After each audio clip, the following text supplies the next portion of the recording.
to go around the room. Everybody's going to introduce themselves, give a little description of who they are, what stuff they can find on their channel, maybe just a short blurb that you would like to get out there. But first, I am going to just go through a quick introduction for everybody. Hello, everybody. Welcome to, which I think is the 24th recorded episode of the Hippy Dippy Roundtable. I'm excited to have a interesting cast of characters once again, and we are going to be going through some interesting topics. This is the second Hippy Dippy Roundtable of the Biden administration. And let me go through some ground rules. The first thing everybody should know while watching this is we are not a panel of experts on every single issue.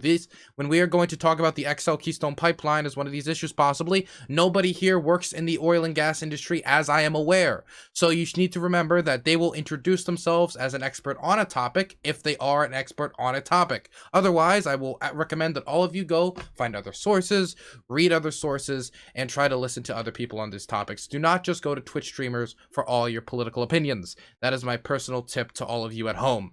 The next thing I would like to say is I will not enforce a cordiality, but I will ask everybody to please try their best to be polite. Third thing I will say is with this being a roundtable, it is sometimes difficult for you to get yourself into the conversation. I have a notepad here. If you raise your hand, I will put your name on this notepad and will make sure that at some point you get some speaking time, but please try to be patient and courteous towards other people's time. Other rule, we will have a short period of time in every topic for people to say their position at the beginning and say their position at the end. You will not interrupt anybody at any point, or you will be muted during those periods of time.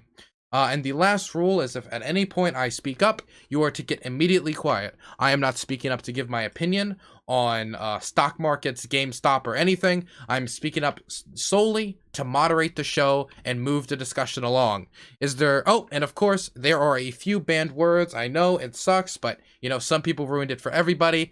These words are not banned because I wanted to ban them. It's because anytime they're used, the debate becomes about those words and no longer the topic. That includes basically any racial slur, the B word, the F slur, and the C word. Wait, what is the B word? You know exactly what it is, Destiny. Now, that's gonna be it. Don't squad W me, okay? You know what it is. Anyway. Wait, I'm legitimate. I'm sorry, I was muted. Wait, what is the? It's bitch. Oh, okay. So like no sexist. Okay, I understand. Yes, sorry. yes. I wasn't meaning. I was legitimately not sure what you were talking Basically, about. what happened is there was somebody called a woman a bitch on a previous podcast, and then the next 20 to 30 minutes was about them saying that instead of the topic. And so I'd rather just avoid the whole thing altogether. So again, but there is an exception to this rule. If you are quoting a politician, then you may use these things because then it's not directed at any other person. Okay, is there any confusion about any of the rules or anything needs to be asked, any questions, anything like that, clarifying comments? Nobody? Okay, wonderful. Now we're going to get into introductions. We're going to start in the top left-hand corner with Joe Lewis. Hey everybody, excuse me. Yeah, I'm Joe Lewis. You can find me at twitch.tv/Joe Lewis with the O being a 0. I'm really glad to be here. I'm glad to see some faces that I'm very familiar with. So it should be a fun conversation. I'm really excited. Thanks for having me again, Dylan. Happy to have you, Joe. One of my favorite guests. I'm going to move over to Merrick. Hi guys, I am a lefty content creator. I talk a lot about sex work issues, but I've recently branched into other topics. And yeah, I just want to say thank you for having me here, Dylan. Okay, I'm going to throw it now over to Rob Noerr. Hey, I'm Rob Noerr. I have a channel on Twitch, D-Live, and YouTube, Normal America with Rob Noerr. It's a pun on my name. People ask me, what's Normal America? My last name is Noerr, and I'm not original, so that's how I came up with the name. A right-leaning content creator. More, though, I would say populist versus the establishment is more of my issue. And one thing I'll say real quick, thank you, everyone, for being here. John Burk, I have my father-in-law is a cop. He's a veteran. You are the first person that he's ever taken an interest. When I said I was going to be on a panel with you, he was like, oh my God, I love that guy. He does these awesome Bob Ross videos on YouTube. So thank you for getting my father-in-law interested in what I do, at least for a brief moment. So I'm going to go send it over, speak of the devil, to John Burk. Muted. Mike, muted. Okay, are we talking in this or in Discord? We're talking in Discord. Okay, for some reason I can't. It's not highlighting in Discord. I don't know why. Have you checked Danabo, can you help him out quick? My mod will probably bring you into another room and try to help you out there, okay? Sure. Wonderful. I will get back to you in a second. We're gonna go with Denims next. Yeah, hi, I'm Denims. I'm a political contributor. I talk about lefty stuff, and yeah. Wonderful. Also, I love your top. Next, we're you. going to throw it over to GSUGambit. What's up, chat? What's up, Dylan? I am GSUGambit. I am a political commentator. I'm a software engineer by trade, but I involve myself in political conversations. I lean mostly for SOC-Dem policy, but I do have some conservative values that I agree with, which is why a lot of people try to put me on the right. But yeah, I'm just happy to be here. I appreciate the invite. Okay. Next, I'm going to throw it over to Destiny. Hey, my name is Destiny. I'm a neoliberal / SOC-Dem. I talk about politics and philosophy on Twitch. Got it. Okay, wonderful. And a Minecraft streamer, right? Sometimes. Depends on how bored I want my audience to be. Wonderful. Going to throw it over to Aftershock. Hello, thank you for having me again. My name is Aftershock. You can follow me on Twitter, Aftershock, Twitch as well. Aftershock, the T is always a 1. I'm socially conservative, and I'm glad to be here. Thank you for having me. Wonderful. Okay. John Burk will probably introduce themselves in a little bit as they're getting their audio stuff fixed. So I'm going to go on to the first topic. I think he's good. Oh, you're good? You good? Can you hear me now? Yep, I can hear you. Introduce yourself. Hey, John Burk. First, thank you for having me. I know it's been a while since we talked last, but sincerely appreciate the invitation. It's been really busy. What's up to all the fellow panelists? Looking forward to having a great discussion with all of you. I'm libertarian, constitutionalist. I have progressive tendencies when it comes to culture, fiscally conservative, like streaming, morning politics, and just hanging out, and that's basically it. Okay, wonderful. We're going to go on to the first topic, and again, this will be the last time I mention it. Do your best to be polite. Do your best to be a good human being, okay? If you need, like, inspiration, just, think of, like, Mr. Rogers in a moment of heated anger, maybe, and think what would he want you to do during this political conversation of life and death struggle, which is politics. So we're going to start in the first thing, which is the mask mandate on federal property. Recently, Joe Biden signed an executive order saying that on federal property, there will be a mask mandate. This was instituted by him, I believe, on the first day of his administration. So you can go around the room. We're going to start with one person as we go around. You will all get about a minute to at most 2 minutes to describe your position on the topic. As always, we'll start in the top left-hand corner with Joe Lewis. Yeah, I'm just gonna keep it kind of short. Constitutional rights and the ideals of limited government do not allow citizens to reduce their obligation to their fellow Americans or to society at large, in my opinion. We don't have a constitutional right to infect others. Basically, what I'm trying to say. Mask wearing doesn't infringe on your rights either. All the rights, from personal all the way to religious. Federal property mask mandates, in my opinion, are far under the minimum for mask wearing procedures that we should have. Masks are an effective tool for PPE and source control. So yeah, I support the order. Wonderful. Okay. Next, I'm going to throw it over to Merrick. Yeah, I agree with Joe Lewis. I have I don't see any legal or social problems with it. I also don't think that it's unconstitutional. And I also agree that it's kind of not even the bare minimum of what we should be doing right now. Okay, next we're going to throw it over to Rob Noerr.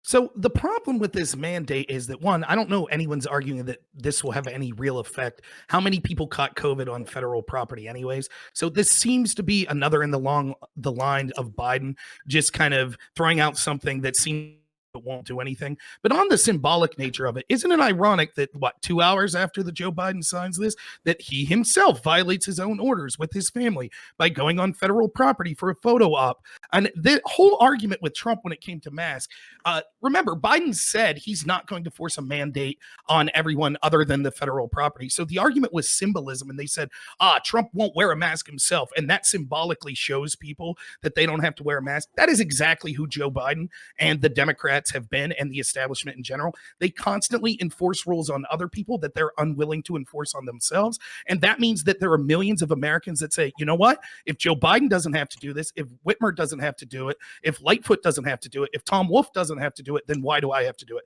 So shame on all of them for just doing another thing that's just a political photo op. The response to COVID from these people has been political all along, as is proven by their willingness to ignore science when it comes to things like opening up schools. Okay, next we're going to go over to Denims. Yeah, isn't John Burke supposed to go before me, or? I'm just shooting it around the room. Oh, at this okay, point. got it. Just making sure. I don't want to skip anyone's turn. I think that I'm gonna echo what other people have already said. It seems like a really bare minimum kind of thing. If we had a federal mask mandate in the first place, it's possible that so many of Trump's staff wouldn't have caught COVID the last time. But maybe that's just my opinion. Okay. Next is going to be John Burke. No, I think federal property, yeah, you reserve the right. Leave it to the states to make the call. I don't believe that any citizen has a moral obligation to save somebody else. I think that violates the very premise of my individual rights. You want to wear a mask? Wear a mask. You don't want to wear a mask? Don't wear a mask. Because my idea, and this is like strictly libertarian, where's the line get crossed? The more power you give the government to come in there and say, this is what we're doing for your protection, they continually push that envelope. Leave it up to the people. Let the people choose and decide for themselves. And if we're saying that masks work, January 2021, most deadliest month as of yet. We've had mask mandates for over a year. The curve still hasn't flattened. People have been wearing masks. It doesn't work. I got COVID. It sucks. Don't get me wrong. I'm still alive. The people referring to Trump's administration that got COVID, how many of them died? I'm not trying to lessen the seriousness of COVID. I believe in it. I think it's an issue. But I also believe in the people's right to choose. Okay, and I also want to say, this is something that happens every once in a while. Is that there'll be a thing that somebody make a point and make you really mad, make you big mad, and you'll lean over your keyboard, you start heavy breathing, you'll start typing, and you'll go into the DMs of this person, you'll be like, how dare you say that fucking point, you piece of shit, and you're going back and forth. I don't want any of that here. If you want to send sources to one another, that's a different thing, but if you're gonna have a debate, please have it in the public square. Okay, now we're gonna send it over to GSU. I just forgot to say that rule earlier. GSU, you're next. Yeah, so I feel a lot about this, how I feel about seatbelts. So we encourage people to wear seatbelts while driving. So I feel like during this pandemic, it's okay for the government to encourage, or in the case of on federal lands, mandate that people wear masks. I think if you look at the CDC, the reports around the likelihood of death for individuals that are older than 65 or 75 or 85, it gets even worse. And I think a lot of our elected officials are in some of these categories. So I feel like encouraging or mandating that people wear a mask on federal grounds is warranted. Okay, next is going to be Aftershock. Sure. Just want to start off by saying I wear a mask. It makes sense to me. Everywhere people ask me to wear a mask, I wear a mask. I don't have a problem with it. But I just find it amazing how Biden can't go at least a couple of days without breaking his own rules. It just shows the hypocrisy of politicians that they don't really care about the things that they say. They don't even believe them. They can't even go without breaking their own rules. And it's amazing to see how silent the left is on this. In regards to COVID, he's already conceded that he can't do anything about it after a whole campaign of saying he said he would handle it. But I mean, what do you expect? He said, I'm going to shut down the virus, as if that means anything. I also remember when an abundance of executive orders was a problem for the Democrats, but they have nothing to say about the fact that Biden has had more executive orders in the past 9 days than any other president since the 1950s in their first 100 days. But it's okay, right? Because he's on your side. Okay, and last but not least is going to be Destiny. People have correctly pointed out that a federal mask mandate doesn't really cover that much property in the United States, but insofar as the federal government can do what it can do, I approve. Obviously, wearing masks is just kind of common sense at this point. The idea that they don't work based on picking out 3 or 4 days of U.S. history for the virus is absolutely, hold on, I almost said something. Is really dumb. We can look at other countries that have used mask and social distancing and contact tracing mandates, and it seems like they've had very high success rates in curbing the spread of the virus.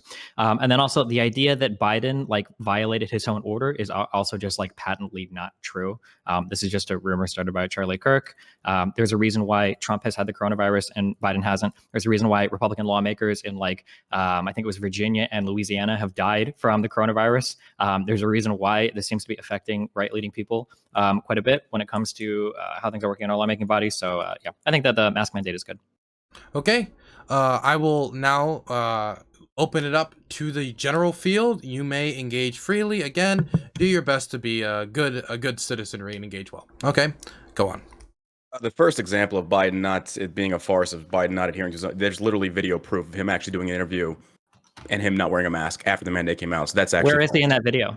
He's standing 6 foot distances, but it's his per se masks have to be worn on federal property. Now I agree with you. Sure. If it's federal, do what you want to do. I agree with that. So what you just But said. to sit there and say that it targets no, out. what you just said was not true, right? So the CDC says masks may not be necessary when you're outside by yourself, away from others, or with other people who live in the household. No. You're deflecting. You're deflecting away from the original topic of Biden did not adhere to his own mandate. He did not. The executive order I agree with you with the gives CDC the heads says. of these federal agencies some leeway on how best to implement the CDC's guidelines. This is from the executive orders. The heads of executive departments and agencies shall immediately take action as appropriate and consistent with applicable law to require compliance with CDC guidelines with respect to wearing masks. So you are lying or you're wrong. You can pick one, but you're absolutely incorrect on this. So you're trying to frame the argument to one of two choices. I'm choosing option 3. I literally watched the interview that he did. The photos circulated all over the news, both sides of the house on that one. Biden did not wear a mask. So you can continue deflecting what the CDC is saying. Also, you can continue deflecting what the CDC says. It's not a deflection. It's not a Irrelevant. If you're standing away from other people, if you're with a party of your own, CDC That's not what guidelines. Biden's calling for, though.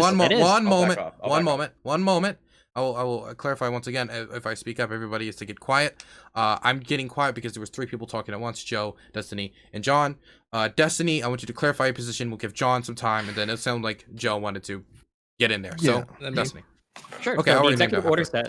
Sure. So the executive order says the heads of executive departments and agencies shall immediately take action as appropriate and consistent with applicable law to require compliance with CDC guidelines with respect to wearing masks. And the CDC says masks may not be necessary when you're outside by yourself, away from others, or with other people who live in your household. So Biden not having a mask on if he's outside or if he's with family member and he's appropriately distanced from other people for a photo op is an appropriate use of the CDC guidelines. Biden is not violating his own executive order. And to try to compare Biden doing a photo as violating his executive order when he's doing it within CDC guidelines and comparing that to Trump, who for the longest time said masks didn't work, is a hilariously stupid equivocation. What about his? Nobody compared it to Trump. Hold on. Nobody compared that. What to about Trump. At least I didn't. Did somebody else do? Rob did. Yeah. Okay. Yeah. I didn't compare it to Trump. If I may, if you're like, there's plenty of arguments to have back and forth, but you don't have to be dishonest. The picture showed Biden taking a photo with 8 family members standing shoulder to shoulder. Now, the CDC says that they even said at Thanksgiving, if you're going to have Thanksgiving dinner without people that live in your immediate home, you should wear a mask. So the CDC guidelines were very clear. The only time that you could be shoulder to shoulder with people not wearing a mask is if there are people that directly live with you. Joe Biden did not live directly with the 8 people that he was seen at the Lincoln Memorial taking that photo with. And he should have known anyways if the point was to be symbolic and show the American people, because as you admitted, Destiny, this isn't really about how many lives will be saved, because federal property and wearing masks on it, we can't really trace a high percentage at all of COVID cases that came from that. It's more about Joe Biden's argument of, I'm going to be a great uniter and show the people, unlike Donald Trump, that I'm willing to symbolically wear this mask and make these sacrifices. And then he, as soon as it was inconvenient for him, he didn't do so, thereby showing symbolically that he was full of it. So at least if you're going to make this argument, be honest. And I put the picture in the link. You can check it out yourself. The photos with 9 people standing shoulder to shoulder, and he's not wearing a mask. None of them are. So I don't. Biden himself. Oh, sorry, go ahead. Yeah, as much as I understand how content driven talking about Joe Biden in this light it's really tempting, and I totally get that. It doesn't fucking matter. So let's not talk about it. So like check it out. So like for me, right, all liberties are assured by the Constitution, but they're not absolute, right? Like there's still a precedent of like the government can intervene in situations where it's in the protection of the health, the public safety of others and the welfare of the community. So I guess my question is, I guess it's to Rob and John, what precedent are you functioning that mask wearing is an infringement on rights? John, you can take that if you like. Yeah, I have the. So I want to go back to the seatbelt. That's the classic argument. Do you or do you not voluntarily sign up for your driver's license when you actually go to get your driver's seatbelt? It's part of it. So you voluntarily. My issue is this. I don't like the federal government coming in there and telling me what I can and cannot do. I believe in ultimate freedom, but within reason. I'll give you that. I do believe in the infringements on rights, that they are absolute, 100%. I believe my right to defend myself. I believe in my right to free speech, as for you as well.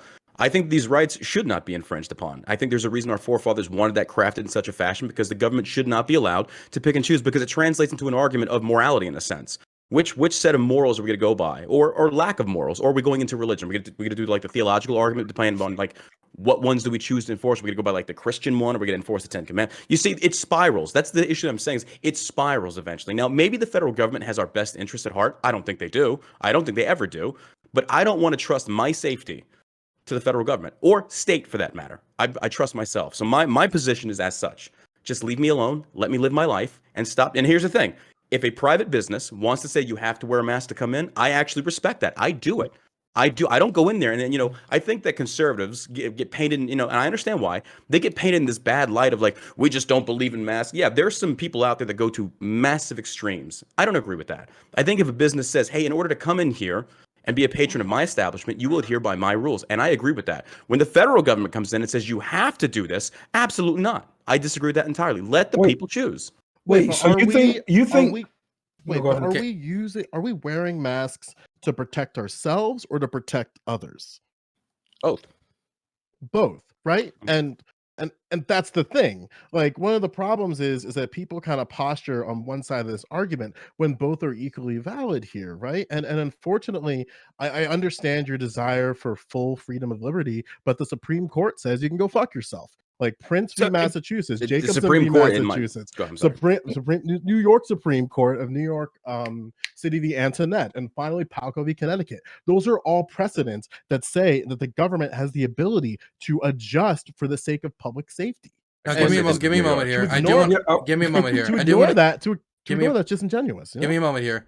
I do want to go back to you guys, but I just want to make sure Aftershock got a point to speak here because he raised his hand a while ago and I wanted to throw it over to him. They basically said what I was going to say. Yeah.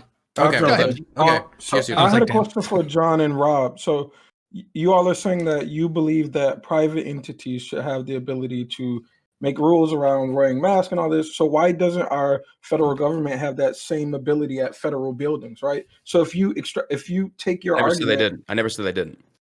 So you're okay with with the mandate at federal buildings? It's federal level, federal property. Yeah, absolutely. Let's and I'm not making. And I didn't make the argument, John. I agree a lot with John saying, but I never said that. If I could respond to Joe, right? Like, here's the problem. Here's where I would like to have the focus, not whether or not legally they could do it, but what the implementation of this looks like. So one of the problems we've had with COVID all along, everything through suggestions on wearing masks, social distancing, straight up to the small business loans, was in order for these things to be effectual, people need to buy into them. So the federal government could say all they want. Everyone has to wear a mask. Well, how do you enforce that? We don't have enough police to be constantly monitoring everyone to force them to always wear masks. So the only way this will be workable is if the population buys into this. Right? In order for a population to buy in, they have to believe that their leaders are being truthful with them and that they're making the same sacrifices that they're asking their people to make.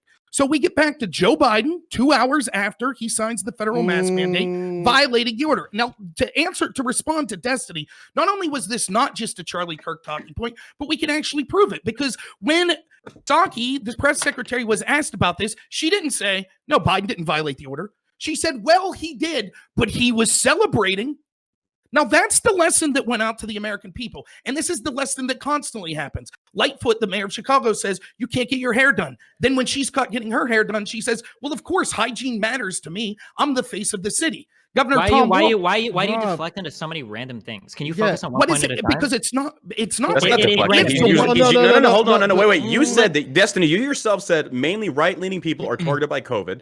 Now he's basically going off of what you said to saying left-leaning leaders are not enforcing the very same standards they're focusing on the people. You're trying to deflect away to something that's not even a topic. But John, Rob, like I'm sure you're not going to fall into this trap, John, because again, you're leading off pretty well, and I applaud you for being able to articulate your argument, because libertarians on the internet are cringe.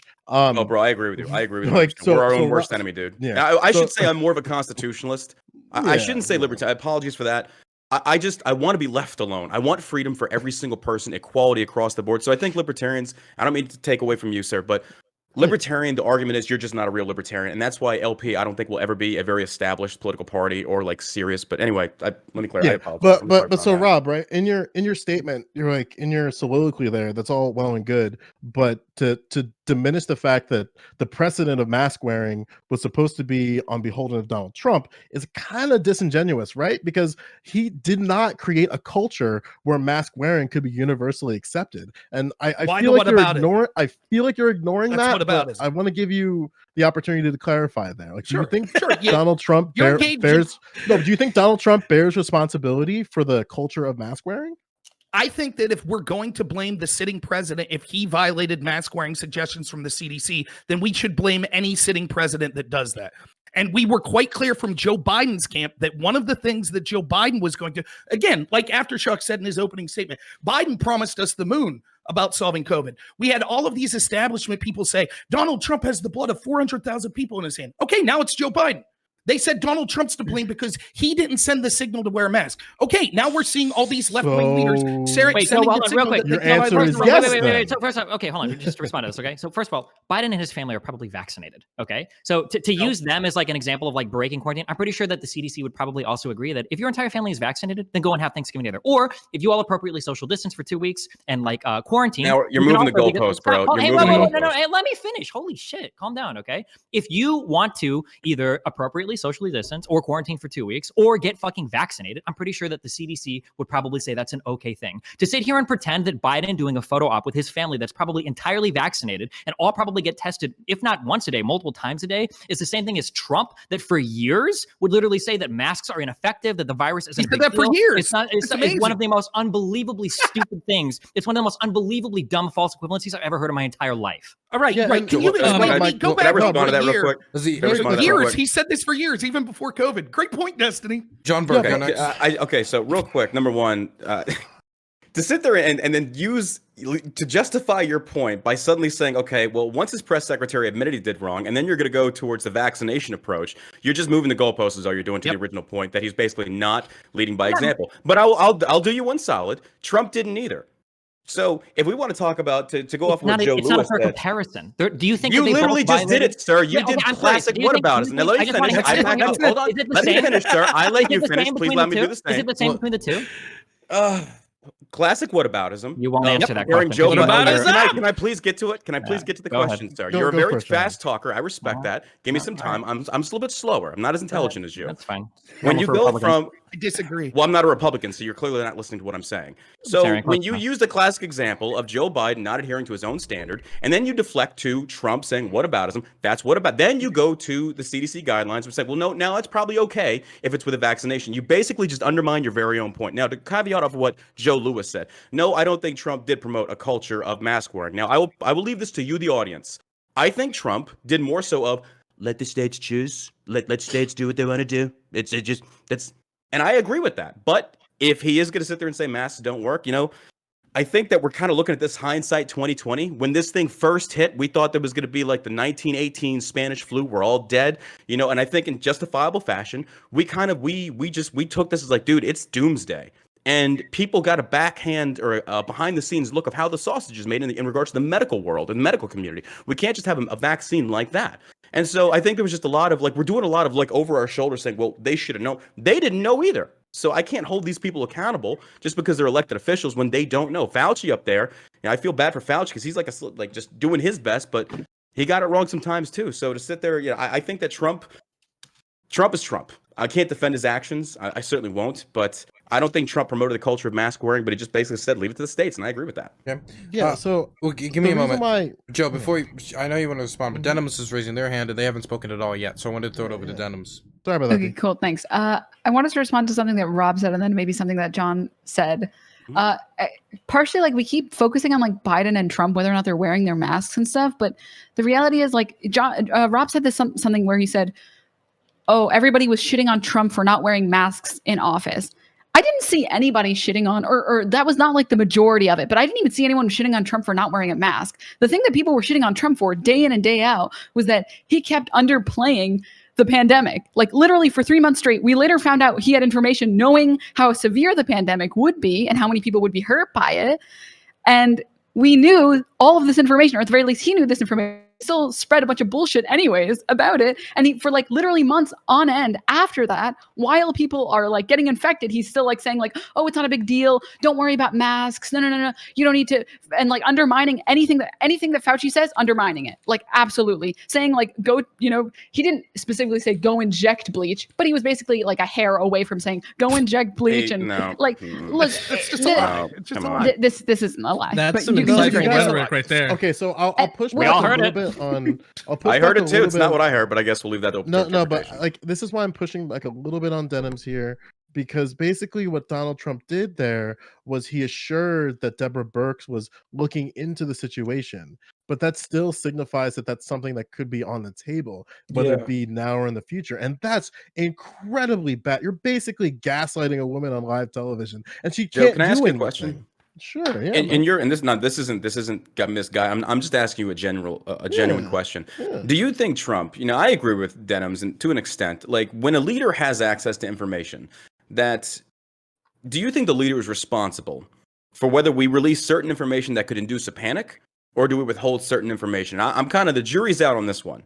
It's a very difficult situation to be I in. think that If a leader, if it's gonna kill tons of people, then I don't think he has the right to withhold that information, and especially withhold the information and talk about the direct opposite and create an environment that fosters the direct opposite. So if you understand that this virus is going to spread, and then you incite a lot of the people who support you to not wear masks, I think that's really bad faith, and I don't think that there's a way that there's 50-50 around that. Like that's I do understand the argument there to one extent, but unfortunately, there's a lot of precedent that the government has the ability for people to comply with things at the state level. This is why there has to be collaboration with a mask mandate at any kind, right? Because you have to set a culture where mask wearing is just the thing that you do, and this is where like a lot of it gets to it, right? If you think that um mask wearing infringes on your ability to exercise your rights, that's a different argument altogether to somebody who might argue that mask wearing prevents them from breathing. So one thing that I'm really wondering is like, how do we, if we understand that the mask culture is flawed, how do we create a culture where we cater to everybody's individual like opinion about mask wearing, right? How do you tell somebody that mask wearing actually does not infringe on your rights and actually gives you the ability to exercise your rights? Because again, constitutionally, the Constitution supports mask mandates. Like it's like, all can you there. elaborate on that for me, please? Oh, Can you And elaborate on that part? What yeah, you just and said? in what regard? That the Constitution, what you just said about the Constitution is pro mask mandates. Can you elaborate like Yeah, further for that? I'm yeah, genuinely curious about what you mean by that. yeah, Palco. So like Palco v. Connecticut, right? The Supreme Court talked about like this idea of fundamental rights or Okay, rights so you're that, going outside of the Constitution. You're going based upon what a court has decided in well, regards to you talking about. their job in part is to interpret the Right. Yeah. law Yeah. I agree. and set the precedent, right? Okay. And they uphold that. Even like Scalia, I want to say upheld that as well in the 80s. It was like 1983. I don't remember the court rate on the top of my head because I'm not a lawyer. But Right. the whole idea is that like there's an establishment of that states can function. There's something that upsee like is greater than the, I guess you say, the common good. There's an ability that you have to kind of step in, right? And there's like a bunch of examples. So the one I was going to bring up was Palco v. Connecticut, and it called for like fundamental rights or rights that the court, God, this is so long ago, has called like the very essence of the scheme of order, liberty. That's a lot, but basically they consistently Yeah. rule that states can act if the restricted advance and the Yeah. compelling interest is there. So let And me we hit have you with that, something. right? I actually agree with you. After you I finish, agree with Sean, you. we're going In on the to sense of like, I'm sorry, I apologize. I agree with you. If the state does an outcome I don't agree with, that's the state's right. I won't sit here and be hypocritical and cherry pick based upon state versus federal. If a state says this is what we're going to do in this court, so be it. That's the whole reason why you have state leg. I understand that, but I do want to add to that in the sense of like sometimes I still don't have to agree with it. I don't agree with it in the sense of I do believe that it inhibits individual rights and freedom. I don't like it. I don't like the premise of it. And I'm not trying to deflect away that sometimes tyranny by the majority does happen. But at one point, even the courts were in favor of slavery. And I know that's a far stretch. Please don't take it wrong. It's a far stretch, but it's just the premise of sometimes they don't always get it right. And I don't agree with them on this one. But here's the thing. I still adhere to it. I don't agree with it, but I adhere to it. The principle of I believe in private enterprise's right to say we're doing a mask. And the thing I do love about this is that there's some businesses here in Texas that I walk into and it's like, we don't give a shit. Do what you want. It's like, okay, I respect that. So I get where you're coming from, and I agree. If the state says this is what we're, because I agree, I like Greg Abbott. I was really pro Greg Abbott down here in Texas, greatest country in America, by the way. I was really pro Greg Abbott until he like flipped on the whole. You have to be 21 to smoke. I don't agree with that. I think if like you're 18, you're a grown ass man or woman. I think that's just how it should be across the board. You can serve in your nation's military, you can die. But Greg Abbott enforced shutdowns. I disagreed with that, but I still adhere to it, and it is what it is. I don't always get it my way. I respect the essence and nature of law. Rob, Doesn't mean I'll agree with it though.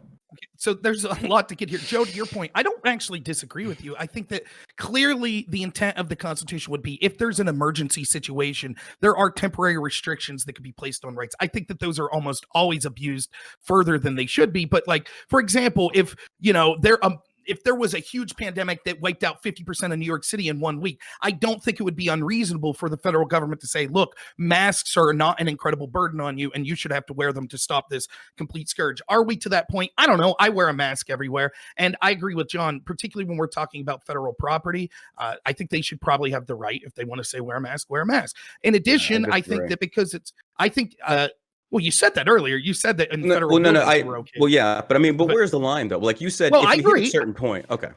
It should be up to the states. Is the real point? It's not specifically said in the Constitution, so it's not something like your right to speech or your right to bear arms that's specifically listed. So because of that, it should be up to each state, and that's where I think you're right. That Trump was more right, saying, "I'm not going to infringe on the states. The states that do lockdowns, that's on them. The states that do mask mandates, that's on them." I think that's where it should be. Now, I would like to caveat off of that and say that the states that had the most strictest enforcement of this, which were left-leaning states as California, New York, doing the worst. Cities are doing the worst. And I'm not blaming. I'm not blaming the elected officials though, because they all enforce masks. This isn't like passing a blame on it. Yeah, go ahead. John, you don't think the population? You don't think the population density of those cities had anything to do? No, I do. Florida has a let me clarify. I'm not blaming the elected officials. I'm saying that masks that were enforced the most didn't work. One at a time, please. Get away with that. Florida has a higher population density than California. It's doing much better. This argument is nonsense. There's a period of time where it wasn't, for sure. If you want to go look at that's how it's ended up. That's how it's ended up. Now, back to Denim's point about drinking bleach. Show me where Trump even mentioned the word bleach. Trump was talking about a study that said UV light was a disinfectant and we could inject it in people. That's what he was saying. Another example of how the corrupt is. Go ahead, bring up the quote. No, can we get people to state their Go ahead, bring it up. I'm curious. Can people state their positions if they think that masks actually do anything? Because I feel like there's a lot of people here that think they just don't do anything. Can I just hear that clearly stated? No, absolutely. Actually, call out who you think doesn't believe in a mask. Let's just have it out. For John and I can do this. No, ask me the question. Wait, I'll do it. Wait. Give me a second, Destiny. I'll do it clearly. If you don't believe a mask does anything really, or has really real effects, could you raise your hand? Just do it like that. Interesting. Okay, so all of you believe that masks are effective at curbing the transmission of this virus? Not fully, no. I think it goes beyond that. No, yes. How is that a weasel? I'm explaining. You're just my approach is very clear. Come on, you're just moving the goalposts, man. It's not a move the goalposts. It's a very. You are. Do you think that masks are effective at reducing? It's not an all or nothing equation, brother. It's not an all or nothing equation. I'm not saying what it's about effective. Effective doesn't mean all or nothing. I'm just asking if they're effective at. The way you just framed the way you just framed that argument, sir, you literally just said effective or not effective. I'm playing it with your own words. Now, if I can explain this, I'm saying masks do help to an extent, but it goes beyond that. The transmission through hands, various different things that come into play that the public didn't actually get right. So to answer your question, I think masks do help to an extent, but it's not so simplistic. So when you say yes or no, it's not that simple. You're framing the argument in a very disingenuous or an intellectually disingenuous manner. I can't agree with that. Sorry. I thought we all knew what the word effective meant. I didn't know you thought that. And utilizing it and the way you're phrasing the argument, it's inconsistent. If I could respond, wait. So the point is this: there's also a danger. Give me a second. Okay, there's multiple people talking at once. Everybody's talking at once. Okay, so. Do you want to talk right now? Raise your hand. We'll just do it this way, and I'll look at whoever talked the least. Okay. Merrick hasn't talked, no. Okay. So Merrick has not talked yet. Merrick was not involved. I'll let Rob go quick, and then we'll let Merrick go.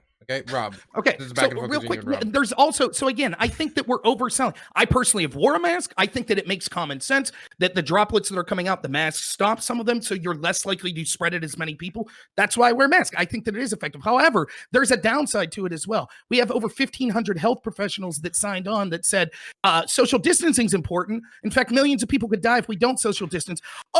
But if you want to go out and protest for Black Lives Matter, that's totally fine. You can go out by hundreds of thousands. And we're told that that's okay because they wore masks. Well, that's one of the problems with this mask, like fetishism, that people say, oh, the mask is the end all be all. It was okay for me to go out in the large rally because I wore a mask. Therefore, it was okay.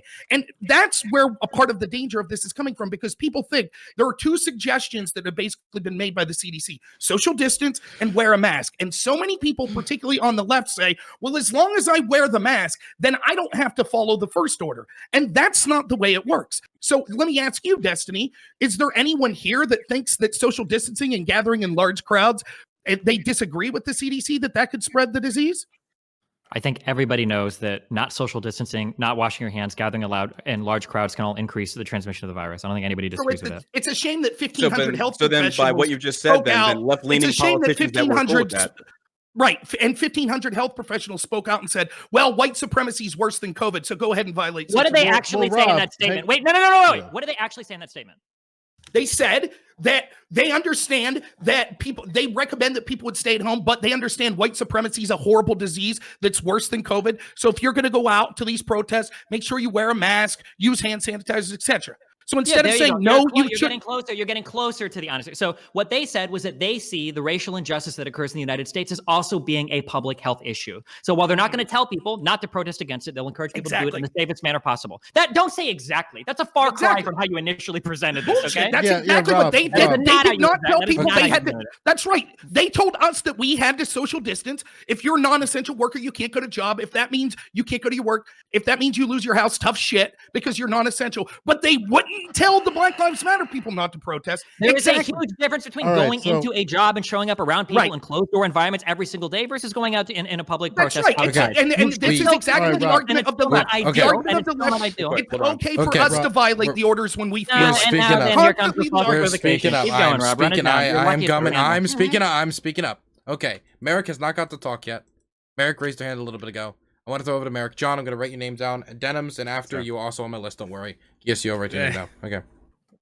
All right, thank you, Dylan. I just wanted to say there was a point that was made about how the places with the most deaths were the very democratic, very liberal places where they were having, where they were wearing all the masks. And if you actually pull up the number of COVID deaths, California has the most, but then right underneath that is Texas, which is, my home state of Texas. We have, 36,434 deaths. And then underneath that, we have Florida, and then it's New York and Illinois, but then it's Ohio, then it's Georgia. And so I just don't, and then after that, Arizona, North Carolina. So this is absolutely not true. We can look at California and New York, and if we want to wonder why there's been the most deaths there, it's probably due to the huge amount of people that are packed into very tight spaces. But all of the other states and all of the other areas are red states that are run by Republicans where people didn't. Population density in the so I wanted to point out, excuse me, John, I wanted to point out that this is an absolutely terrible point to make if you're trying to make the point that masks don't work.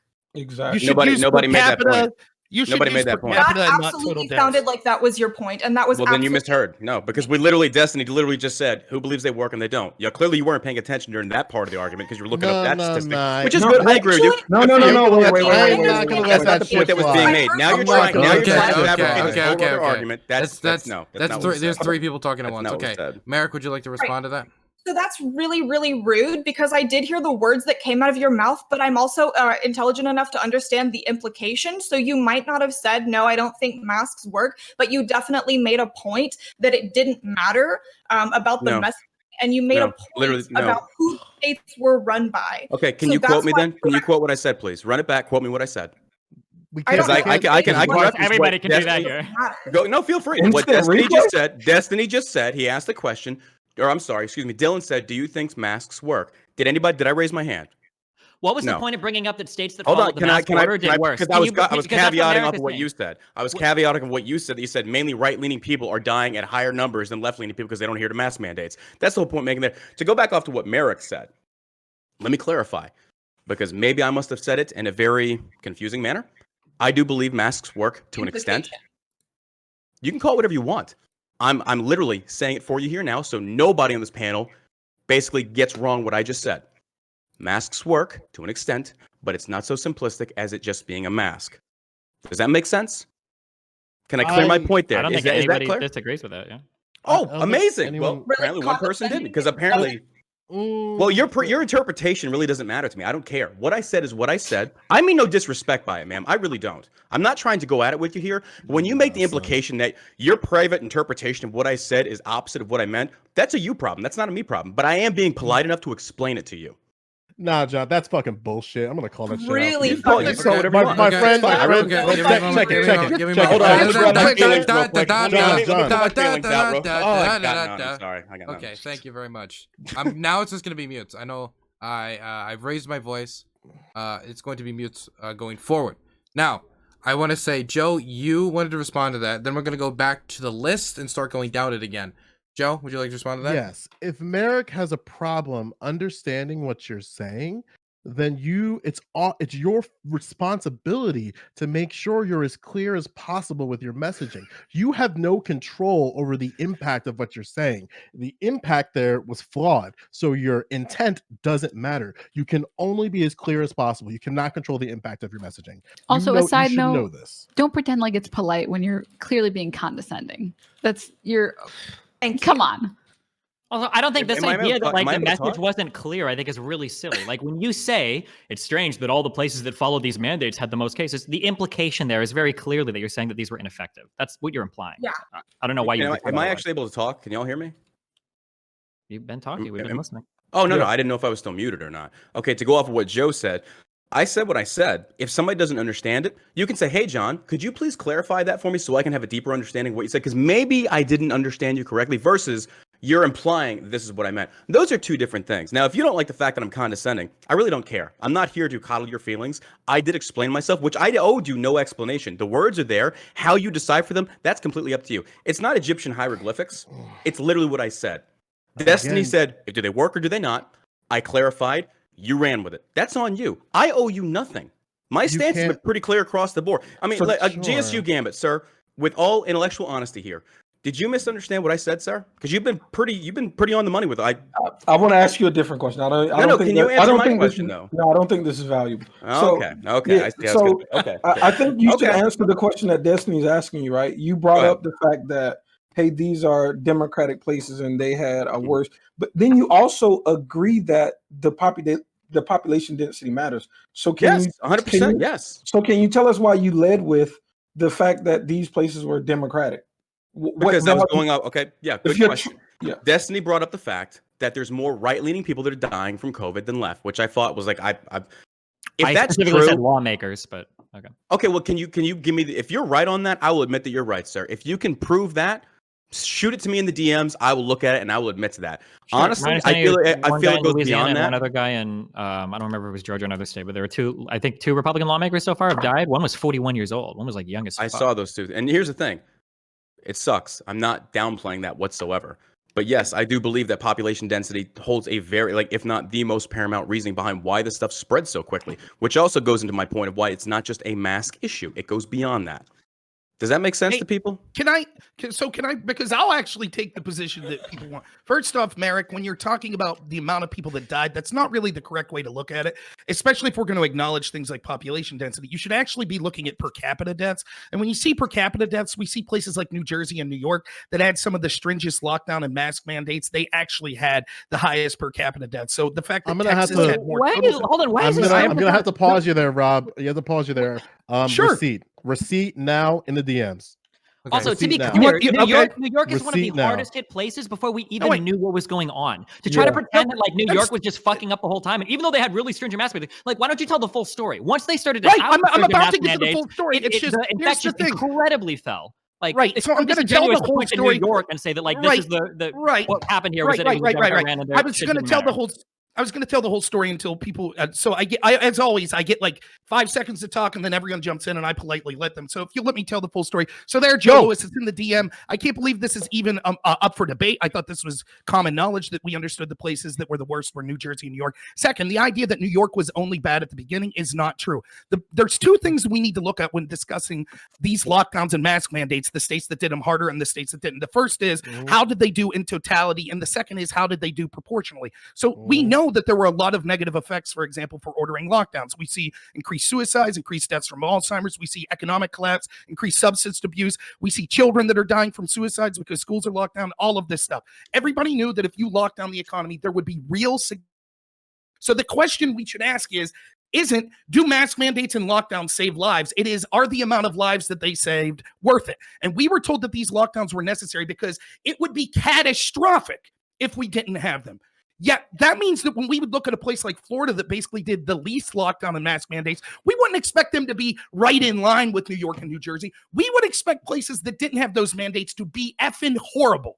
But they're not. They're better than those states. Now, third, the idea that this was just New York originally, we should look at what happened post-mandates, post-lockdowns. So for example, California, instead of looking state to state, let's just look at California. So California had numbers that were slightly going up. Then they had a lockdown and mask mandate. And what happened to those numbers? They spiked. They went up.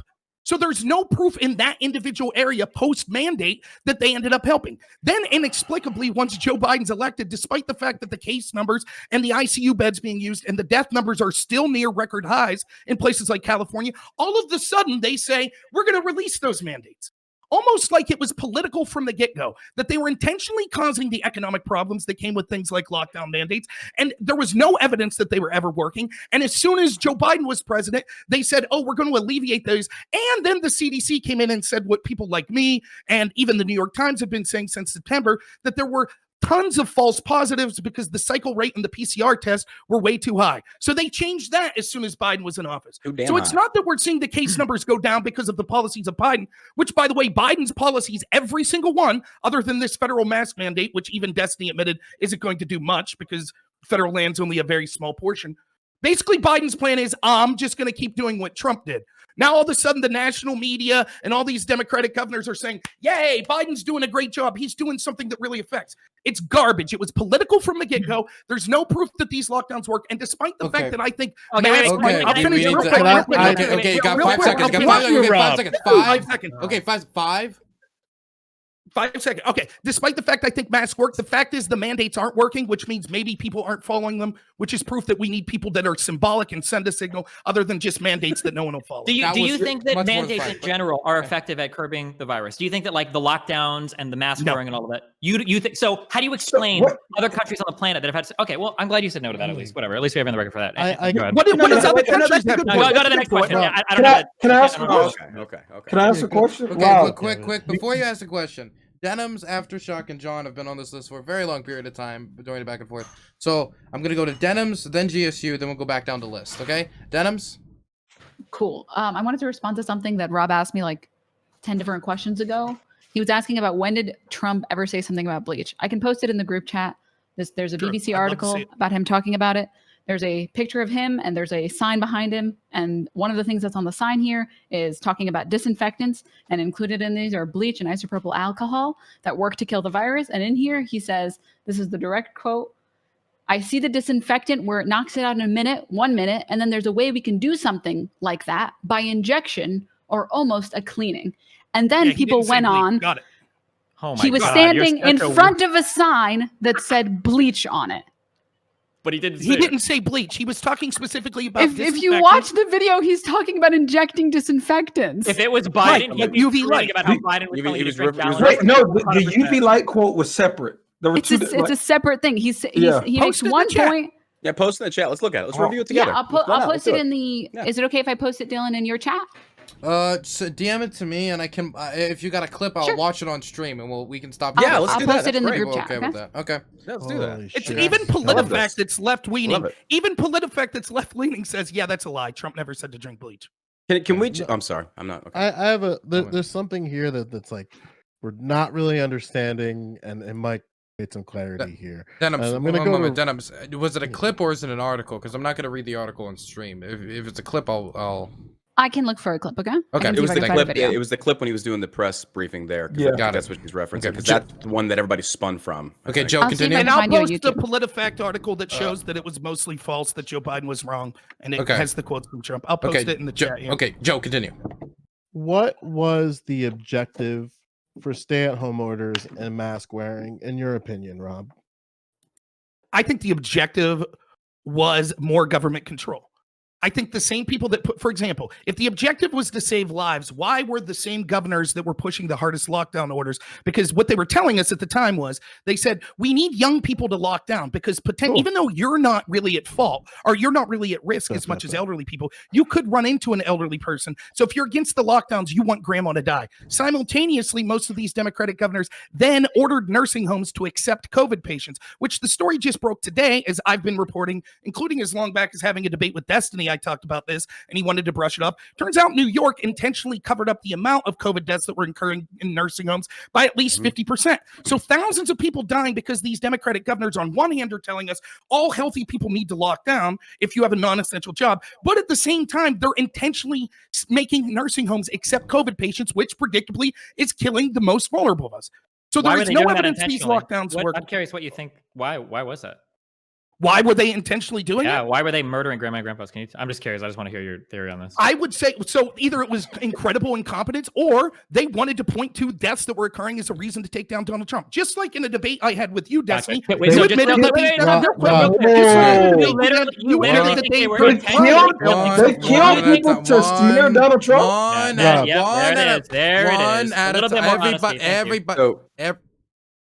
Everybody, let's calm down for a second. There was 4 people yelling at once. Okay, we're going to return to the list. I saw John, you raised your hand. We got to get down this list because Aftershock has been waiting for like 25 minutes. 25 I just want to counter. I'd like to counter Rob if possible. Okay, don't worry, John. It'll be okay. Give me a moment. It'll be Aftershock, and then it'll be you, John, immediately. Okay. So yeah. I guess you don't worry. I got a list. There's so many people who've raised their hand, right? So that's why it took so long to get to Aftershock. Aftershock, you can go. Cool. So a lot of the things were like from way before. I just wrote them down.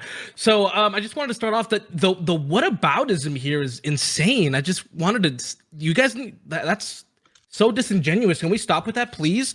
Destiny, you also didn't read the rest of the quote of the mask mandate. You literally stopped right before the order said maintaining physical distance. So even if we did take you at your word for the exact order of the CDC, Biden still went against that. To quote Destiny, guys, I understand that you want to blame Trump and everything, but you know what? He's not in power anymore. Biden is. He's over. This is happening on his watch, okay? So we can stop with all this whataboutism. I agree with you, John. Good point about. I can agree. I can disagree with the law, even if it's even if it's in the Supreme Court, even if the states decide to do this. You can still disagree with it and make a case for it. It happens all the time. Yeah, and Destiny, you were clearly moving the goalposts with the mask effective questions. You said, do you believe masks were effective? And then you followed up with another question. What's next after that? Okay, guys, so you guys agree with the national mask mandate? Since you guys believe it works? I didn't. It's just hold on.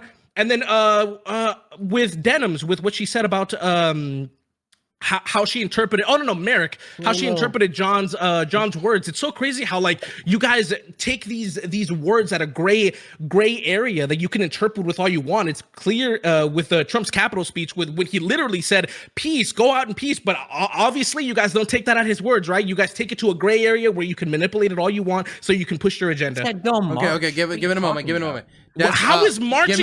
Give me a moment. Storming the Capitol. Okay. That was direct. There was 2 things. One directed at Destiny and one directed at Denim. So of course, obviously, John, I know I said you were No, next. it wasn't to me. He corrected it to Merrick. Sorry. Okay.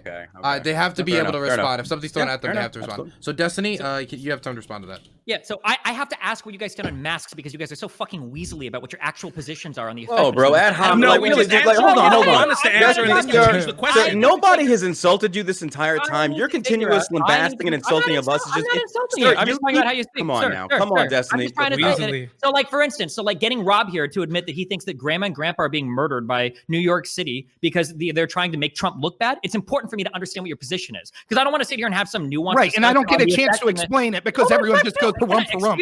Excuse me, mister. I let everyone talk over me. Let me talk over you, okay? Chill. It's my turn to talk, okay? So I need to understand what anybody's position is before I can actually start to mount like a cogent argument. Like there are arguments to be made about like what level of mask wearing should we have, or what should the mandate be, or who should it impact, or when should it stop? What are the levels we should look for? But I'm not having that conversation with some delusional guy that thinks that New York is intentionally murdering old people to make Trump look bad, right? That conversation is beyond that person's grasp. Like we need to have like a far more fundamental conversation about like the state murdering old people in order to make somebody politically look bad. Okay. So that's why I'm trying to figure out, and it's so difficult because it feels like you guys aren't honest about how you actually feel. Like when I say like, is mask wearing effective? All I'm asking is, do you think it does anything? Or do you think it's just a total sham? Are you like Rob and you think that the only reason people push it, like vaccines, is just for fake stuff in order to have more government control over you. That's why I'm asking it. Now, listen, for you, John, okay, I've been really hard towards you. You might actually have more positions than I agree with than not. I'm just trying to figure out where you actually stand. I'm not trying to like nail you into something or mislead you. I'm just trying to figure out like, do you think that like, because it might be that you think that masks are effective, but you don't think that it's worth superseding somebody's freedoms to have a marginal impact on other people's health. And you know what? I disagree with that argument, but I can have it. But if you think that the whole mask mandate is just fake and you think the government just wants to control you and it doesn't do anything, sure. And I understand that might be your position. That's why I'm asking the questions to figure it out. Okay. So Destiny, so John then Rob. Yeah, John then Rob. So John, you can go. So Destiny, look, bro, I know who you are. I've seen a lot of your streams. I respect a lot of the stances that you take. You're a very intelligent dude.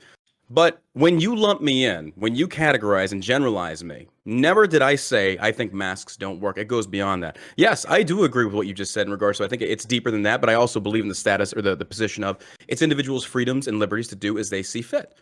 Same with abortion, the abortion argument. I'm not trying to deflect to that, sir. But the one thing I don't appreciate is you sitting there insulting people. Like, look, I get that you're passionate about this. I do. I get it. I'm passionate about it as well. I would love to have a discussion with you. Now, I wanted to, so Destiny, to answer your question, yes, my issue is with the federal government coming in and stepping in and saying, we are going to do what's best for you and provide a safety net. I disagree with Rob in regards to, I don't think that this was an intentional thing by Cuomo, for example, to try and murder people to make Trump look bad. Honestly, and I'm not going to generalize all Democratic leaders here in that aspect, and I'm guilty of doing that in the past. Is that what I said, by the way? Yeah, he said it's one or the other. Is that what I said? I said that it was either incompetence or that if they were intentionally doing it, it was, that's what I said. They only hear what they want to hear. It was either incompetence or that they intentionally did it.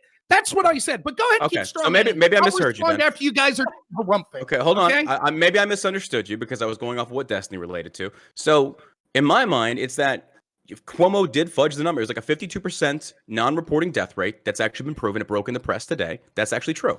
Do I think this was like some kind of conspiracy to make Trump look bad? No. Do I think Cuomo did the best he could do in the situation he was in? Honestly, I actually kind of do.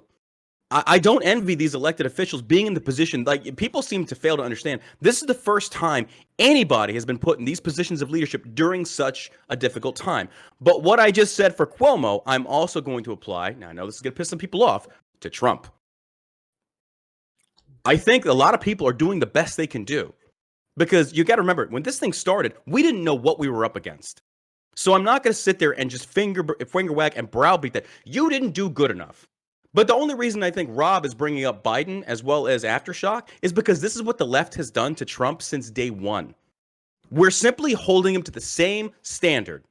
Now, okay, realistically, do I blame Biden for January 2021? No, I don't. But I simply like playing the same game because this intellectual inconsistency that I see through the media primarily, hold them to their own standards. Hold them to the own standard, because that way maybe people can start to wake up and see this isn't a left versus right. People are dying as a result of this. Yeah, Rob, you're next. Okay. All right. So just to clarify real quick, Rob, I disagree with you in the sense of I don't think this was them trying to kill people intentionally to make Trump look bad. If that's what you said, if it's not what you said, then cool. No harm, no foul, bro. But okay, if I can explain, I said that there's only two explanations, either that it was incompetence on their part or that they intentionally did it and exploited it to make Trump look bad. So let me just ask a question of everyone who's still here. There's going to be a horrible virus next year. None of us are epidemiologists, correct? Just a simple yes. I think that's true, right? Who do you think this virus is most likely to kill? If I could just ask the panel, we don't know anything about this virus other than there's going to be a bad virus. Who do you think it's most likely to kill? Rob. Don't do it. I know where this is going. Even I'm not touching that one, bro. I'm not touching that one. What are we talking about? What do you mean? I don't know. Where are you going with it? It's most likely to kill the poor. Is that good enough? Is it most likely to kill poor people? No, who don't have health insurance? The most likely group would be the elderly, people with comorbidities, and people that can't afford health. Okay, all right. Okay. I don't know what the hell. Progress on a Twitch panel. Okay, I have no idea what people are trying to strawman me into saying. No one's trying to strawman you. No. Listen, just real quick. Just about every layman knew, there's a virus that's coming. We should protect the old people. Like old people, the very young, those are the people most likely to be affected. That's basically the case with every contagious virus in history.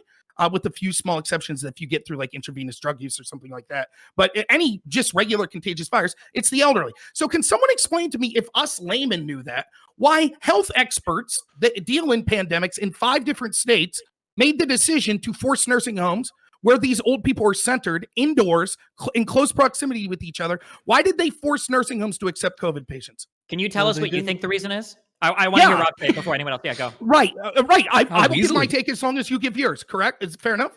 Yeah.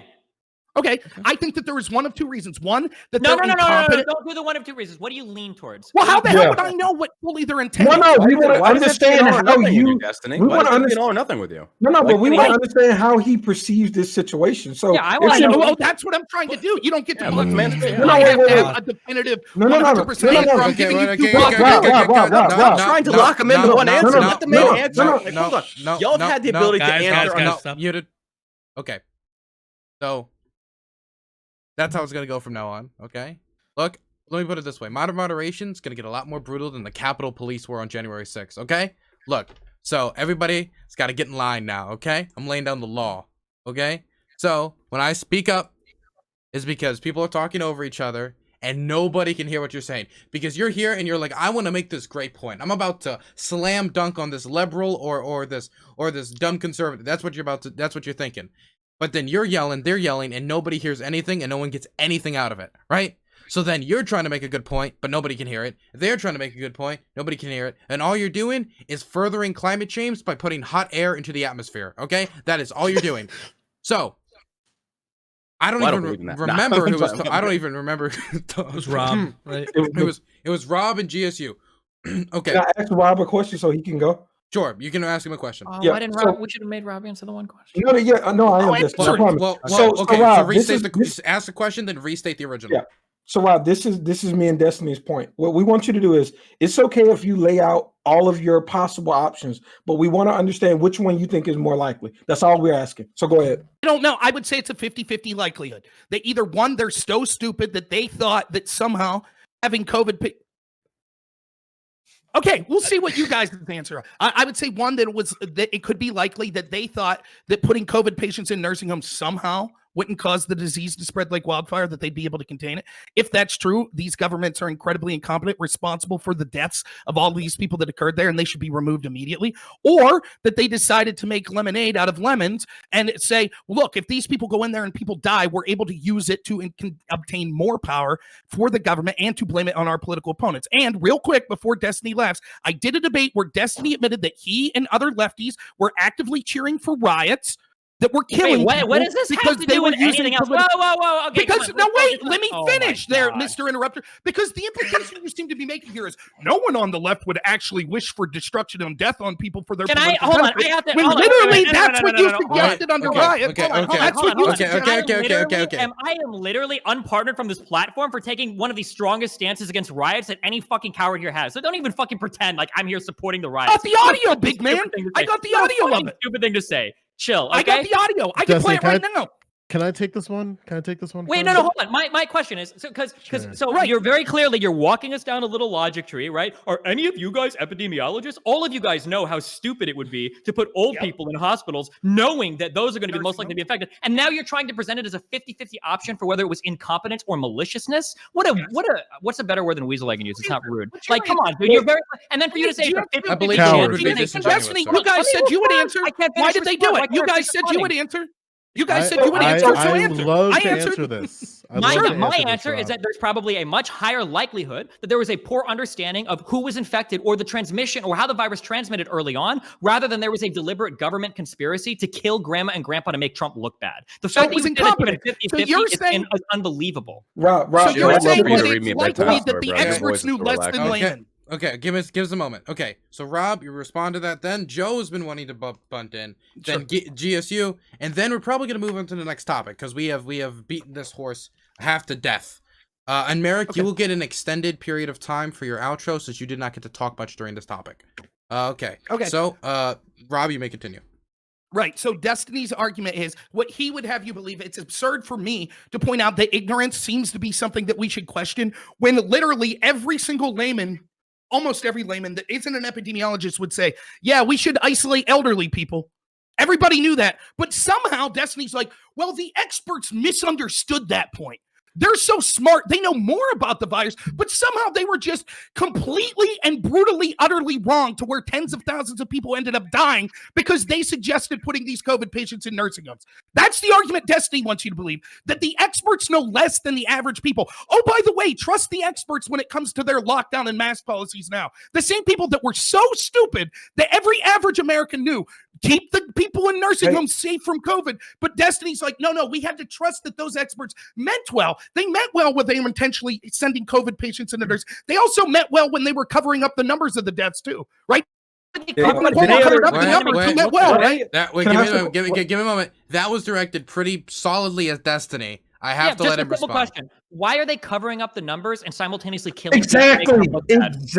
That's what I want to hear. I want to hear Rob answer that one. I love talking to conspiracy theorists. Go ahead, Rob. Tell us. Sure. I'll tell you, because they still counted the total deaths. They just didn't count where they were from. So the total deaths, they were able to say, look at how many people died. My God, it's Trump's fault. But when you looked at the details, we're like, my God, look at how many of these are dying in nursing homes, directly responsible from death. This doesn't even mean that they're necessarily malicious. They were lying about where people were dying from. What did they just fly these people to the fucking ocean and shove them into, like, people know where people die? No. Did you read the news today? Did you read the news today? He's right on that one. He's right on. They actually. Did you read the numbers? Yes, it actually broke. Look it up. Just look it up real quick. He's actually right on that one. They literally. So here was some of the things. Yeah. Even the New York Times went after him for it, bro. Even the New York Times went after him for it. That's right. Here's some of the things that they did. I'll be real quick about it. One, they stopped counting deaths that were in nursing homes. Second, they changed the definition of a nursing home death to someone who died who was in a nursing home when they contracted it, to now only if you physically died in the nursing home. So they did everything they could to obfuscate that this policy, sending COVID patients to nursing home, was directly killing thousands of people. And so they changed definitions, and they could still point to the deaths. It's just that the deaths weren't showing up as nursing home deaths. So when COVID's asked about it today, he says, who cares? They're dead. Like, that's the tack that they took. And the fact that you're then saying, clarifying like, question. oh, what they do, bury them in the ocean, it's nonsense. When you say they, who do you referring to? The Democratic governors. So particularly in New York. Narrow it down. Cuomo and his administration. Okay, Cuomo and his administration, yes. So Joe... hold up real quick, Rob. I just want to... Did any other Democratic... I don't mean to say left or right on this. Did anybody else do this as far as the nursing home things, or was it just Cuomo?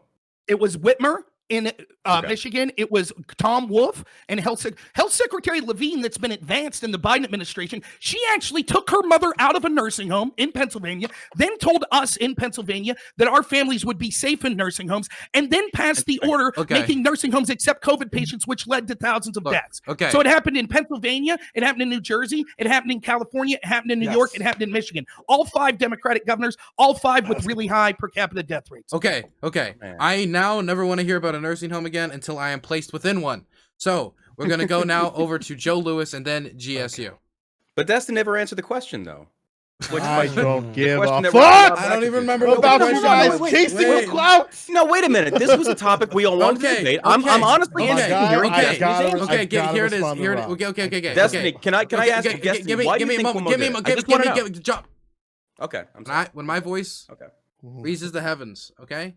You asked me to be here. I know. I asked you to be here, but I am pissing off God right now because my voice is going to get so loud, it's going to go into his space, and he's going to be angry because I'm waking up his angels, okay? So, Destiny, do you remember what the question was? Because I don't. Do you remember what it was? On why people were put into nursing homes? Yeah, I'm generally interested in your... My guess is going to be is that at the early part of the pandemic, people probably didn't realize how transmissible the disease was. The idea that it's unbelievable that people who are sick would be put into nursing homes is strange to me. I'm going to go ahead and guess. I don't actually know because I've never been in a nursing home, but there are probably sick people in nursing homes. My guess is that nursing homes are probably somewhat equipped. You don't think anybody is sick? Who said what? No. Wait a minute. Hold on. What? What you just said, sir, I have to disagree. I'm not saying that it's an all or nothing sum game, that there are no sick people in nursing homes, but we do know that the elderly, this is common sense. The elderly normally have weaker immune systems. So if I have someone that, say, for example, it's the same as like children going to a daycare. Like I'm a father of 2. So when my child has the flu or whatever sickness, I know that they have a very, their immune system is not as strong as a full-grown adult. The same thing could be applicable towards elderly that potentially have weaker or compromised immune systems. Now, I'm not sitting here saying that Cuomo did this maliciously. I actually don't think he did. I think it was a stupid mistake. But at the Sure, same but my time, guess, what I'm saying is my guess is going to be because well, where do you Okay. put them otherwise? My guess Yeah. is going to be, and I could be wrong.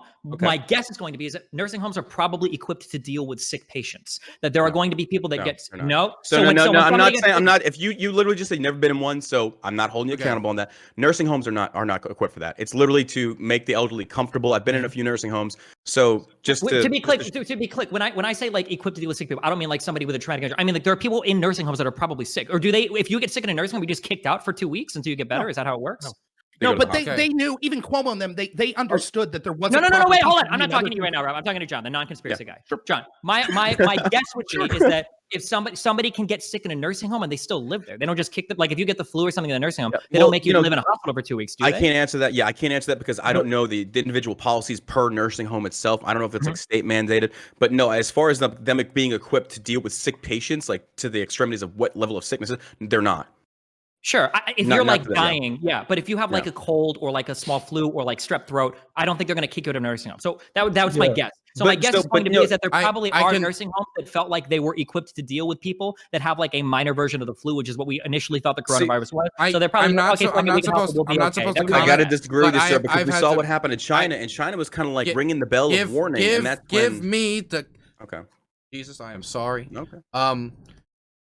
I'm gonna put a quick comment here, but we gotta move on because now we're almost about 20 minutes over the amount of time that was allotted for this topic.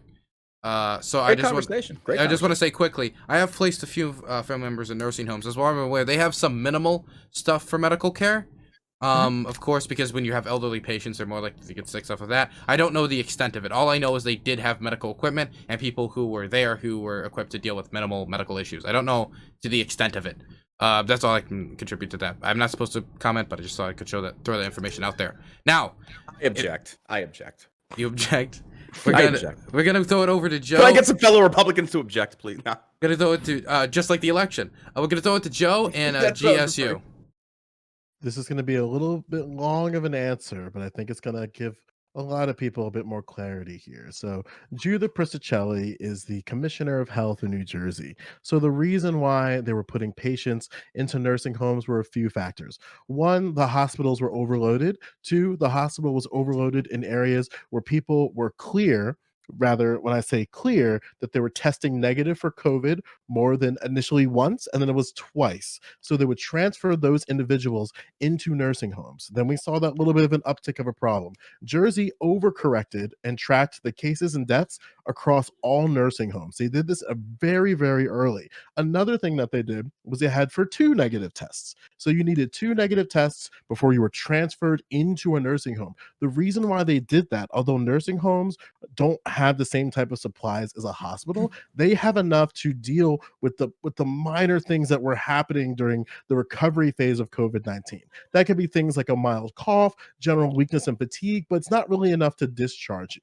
So they would transfer you over those last couple of days, those last days where you really you weren't 100%, but they wanted to make sure you were there for observational purposes. Again, the reason why they did that is because the hospitals were getting gradually overloaded with that type of patient, which is creating overflow in areas where hospitals couldn't handle. So the nursing homes went up to the cause. Now, something that's incredibly important here to remember, again, these were individuals who initially it was 1 negative test in Jersey, and then they did 2 negative tests. And then another thing that they did is that they overcorrected so that they could track all of the deaths and the cases per in there. One of the problems that they found was not the patients that were going into the hospitals. As Judy laid out, she said it was the staff members who weren't properly going through PPE and distancing guidelines. So they had to adjust those on the fly as well, but still staff members were getting COVID and then passing it on within the facility itself. Now, could they have done a better job there? I would imagine so.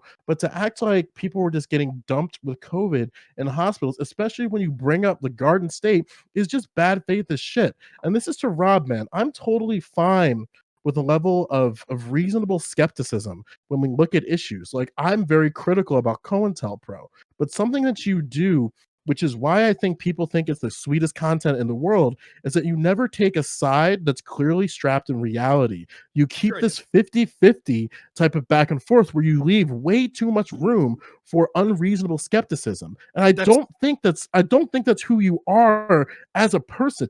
but I don't know what the objective here is, and then we can talk about this maybe off stream. I'd love to see where you are off the internet, because I don't feel like you're this skeptical. You know? Okay. So quickly. Can I respond real quick? Give me a moment. Okay. So we are already 23 minutes over the allotted time. So what I'm going to do is ask if you would like to use your ending statement to respond to that. Would that be possible? Because we're about to go into ending statements. Would that be possible, Rob? Okay. Would that be the same for John? I saw John, you were raising your hand. GSU. Yes, sir. Absolutely. Okay. Yes, sir. Okay. Yeah. So would everybody be fine with the rest of their stuff being ending statements? If we could just go straight into that. Yeah. For sure. Okay. Depends on who's Cool. last. So in fact, Rob, you can be the first one to do ending statements since it was right at you. Excellent. So just real quick on that point, one, I disagree with Joe. I put an article in the chat that showed that in April, when these COVID patients were being forced into nursing homes, that actually there were a potential for 18,000 additional ICU beds to be created, according to the governor of New Jersey. So it's ridiculous that they were almost at capacity. They had about 4,000 beds being used with 18,000 beds that they would be able to create and be available. So the fact that they made a decision to send COVID patients into nursing homes where they couldn't have proper care, which predictably led to these deaths, is a disaster. Second, I'm not doing anything different, Joe, than what the average person does when they're talking about politics. For example, people critical of Donald Trump would say, I don't know if it's because a narcissist and he doesn't give a shit about anyone but himself, or just because he's incompetent. That's the exact same type of argument I'm making. For some reason, no one gets questioned on the left when they made that argument. It could be true that Trump was a narcissist or incompetent. The same could be true of Tom Wolfe. The same could be true of Cuomo or Murphy. That's the argument I'm making. I'm not living in some sort of fake reality. Third, I'm not surprised that Destiny didn't want to talk to me, because it's clear that he can't keep up. So it's clear that he'll want to avoid the conversation. This is a person who's making it seem like it would be outside the realm of possibility that people on the left would actively encourage death or violence to achieve their political part. He literally said in a debate with me that, of course, that activism and riots are two sides of the opposite side of the coin in voting, and they're necessary if they achieve political goals. That's what he said to me on stream. And it is true, regardless if this was done intentionally or through incompetence, that they used what happened to their political benefit. There's also true that we haven't seen any evidence that these lockdowns work. We see that these people are releasing lockdowns. And when it comes to the issue of masks that we originally talking about, the important thing is, as was admitted here, there's no evidence that this will really solve many COVID cases at all. The important thing was sending a signal that masks would be effective. The fact that Joe Biden doesn't feel that he has to fall into this, and that some people's arguments, like Destiny on the left, is to choose to lie about this and say this was just a rumor by Charlie Kirk. And then when I present the photo of him proving that he's wrong, he just wants to change the subject. This is what many people like Destiny do on the left. They don't have facts. They want to just have this fly-by hit strategy where they spread a lie and then want to move on. So, of course, Destiny, I'm not surprised you wouldn't want to talk to me about it. Okay, next, since that was directed at Destiny, might as well give him some time to respond. Then it's going to be John after that. Yeah, my biggest regret during this conversation is lumping John in with Rob. I think that Rob is a certified lunatic. To actually sit here and imply that none of these mandates work, despite the fact that there are other countries and even individual states in the U.S. showing the contrary, despite your cherry picking, these are just well understood things that other countries and even some states don't understand. And the idea that there is some grand conspiracy of Democrats murdering old people in order to score political victory points against Trump. Trump messed the country up all on his own. He didn't need any help from the Democrats to do it. However upset that might make you to find out. I think that it's probably way more likely that in the beginning of this pandemic, there were definitely mistakes that were made. There were definitely errors that happened. And whether or not we want to argue about how something was reported or something wasn't reported, these are far cries away from the grand conspiracy that Rob is trying to present here, that like old people were being murdered by Democrats in order to score political brownie points against Donald Trump. Okay, next is going to be John.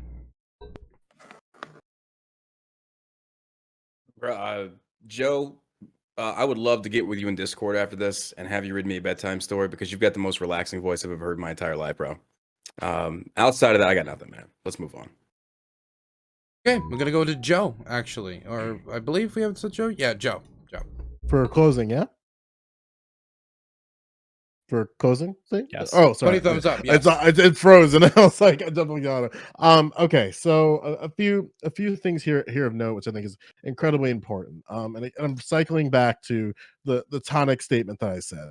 Constitutional rights and ideals of limited government do not allow citizens to reduce their social obligation to their fellow Americans and society at large. Now, something that I think was happening here for John and Rob especially is that they kept skirting around that precedent. And when you skirt around that precedent, you are basically saying, I have the right, the constitutional right to infect others, which we don't. Now, another thing again, as gently as possible, there are other people who have spent their time and patience sitting through this, and this is directly towards Merrick and Denims, and also for Aftershock. I see he's still working as a stenographer over there, and his time keeping everybody accountable is incredibly valuable. Now, with that being said, we ought to make sure that we don't fall into traps at targeting individuals who we understand might be confrontational in the conversation. I understand that Destiny is a really good person to be confrontational here too. However, Rob, John, especially, you're sucking up a lot of air at a hill that you're just going to die on if you go this route. So moving forward into this debate, I think you ought to see what Merrick and Denims has to say and not fall into this trap, because Destiny isn't going to give you followers. In Rob's case, it's just going to make you look more crazy. what? Wow. So Talk about Oh disingenuous. my Okay, God. wait. Okay, Altruism. I Wow. made this very clear. But I will do it one more time. Next time it will be a mute. I don't care what they said about you during the ending statement. You cannot respond. If you want to use your starting statement for the next topic to jab back at them, you can. But I just want to make that very clear. That's Well, been a then long. why not just make final statements? You can't jab at anybody and just state your point versus somebody doing a final Well- hit on somebody. I mean, well, that's because- intellectual well, dissent. Come on, well, man. John, Come on. John, if you want to go into the next thing and the starting statement, the next topic, and say, Okay, Joe it Lewis. detracts from the topic we're discussing. Well, I understand, and that's why I encourage I mean, cordiality. that's This is such why. a This is why. shyster move. Good This is Lord. why. Well, Good okay, Lord. I understand you disagree with it. I encourage cordiality, but I am not gonna say you're banned from the show or gonna be muted for being mean to somebody in a topic. That could, if from your perspective, you could say that makes Joe looks bad. If you want to use your starting statement in the next thing to go back at him, you can. I didn't stop Rob when he went after Destiny. I didn't stop Destiny when he went after Rob. I'm not gonna stop Joe when he goes after somebody else. Fair enough. Fair enough. Yeah. Okay. Okay. Fair enough. Again, you can use your opening statement in that manner. Joe, was there anything else you wanted to say, or was that it? No, master based. Wear 'em. Okay. Merrick, you can go next. You have had very little time to talk overall, so I will give you an extra 30 seconds if you want it.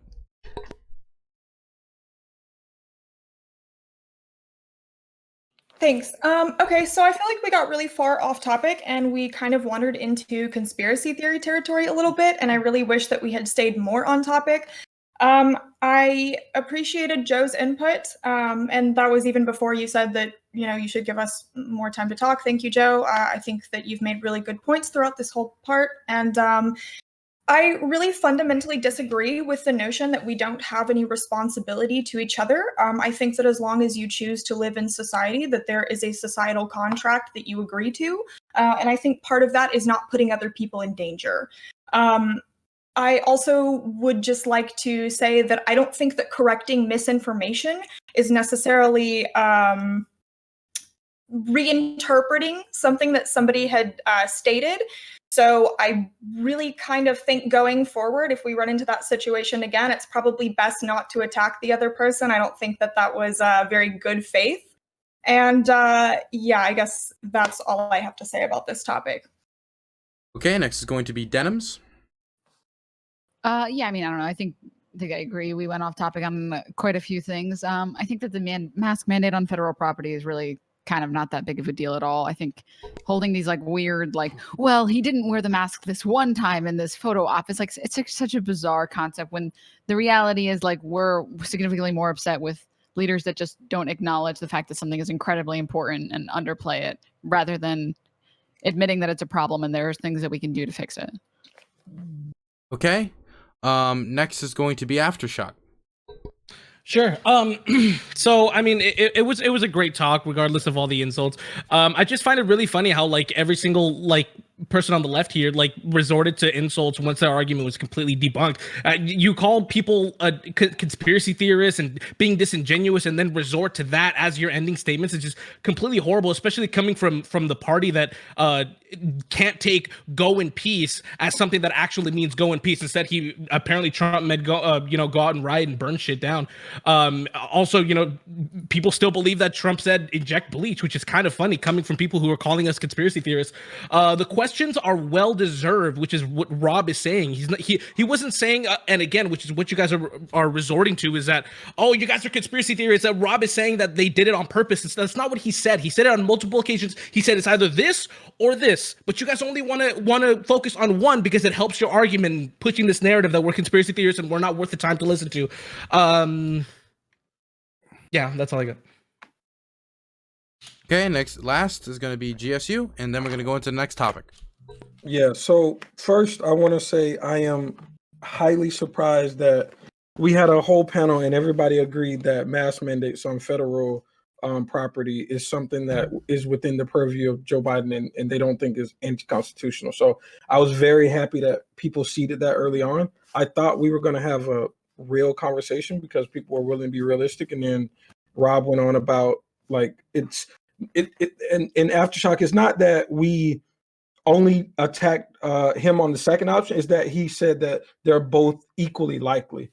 So when people make those type of claims, I don't know how we ignore it. I think it'd be bad faith for us to ignore it, but it also will devolve the conversation. So I don't know what to do when Rob makes just asinine brain dumb.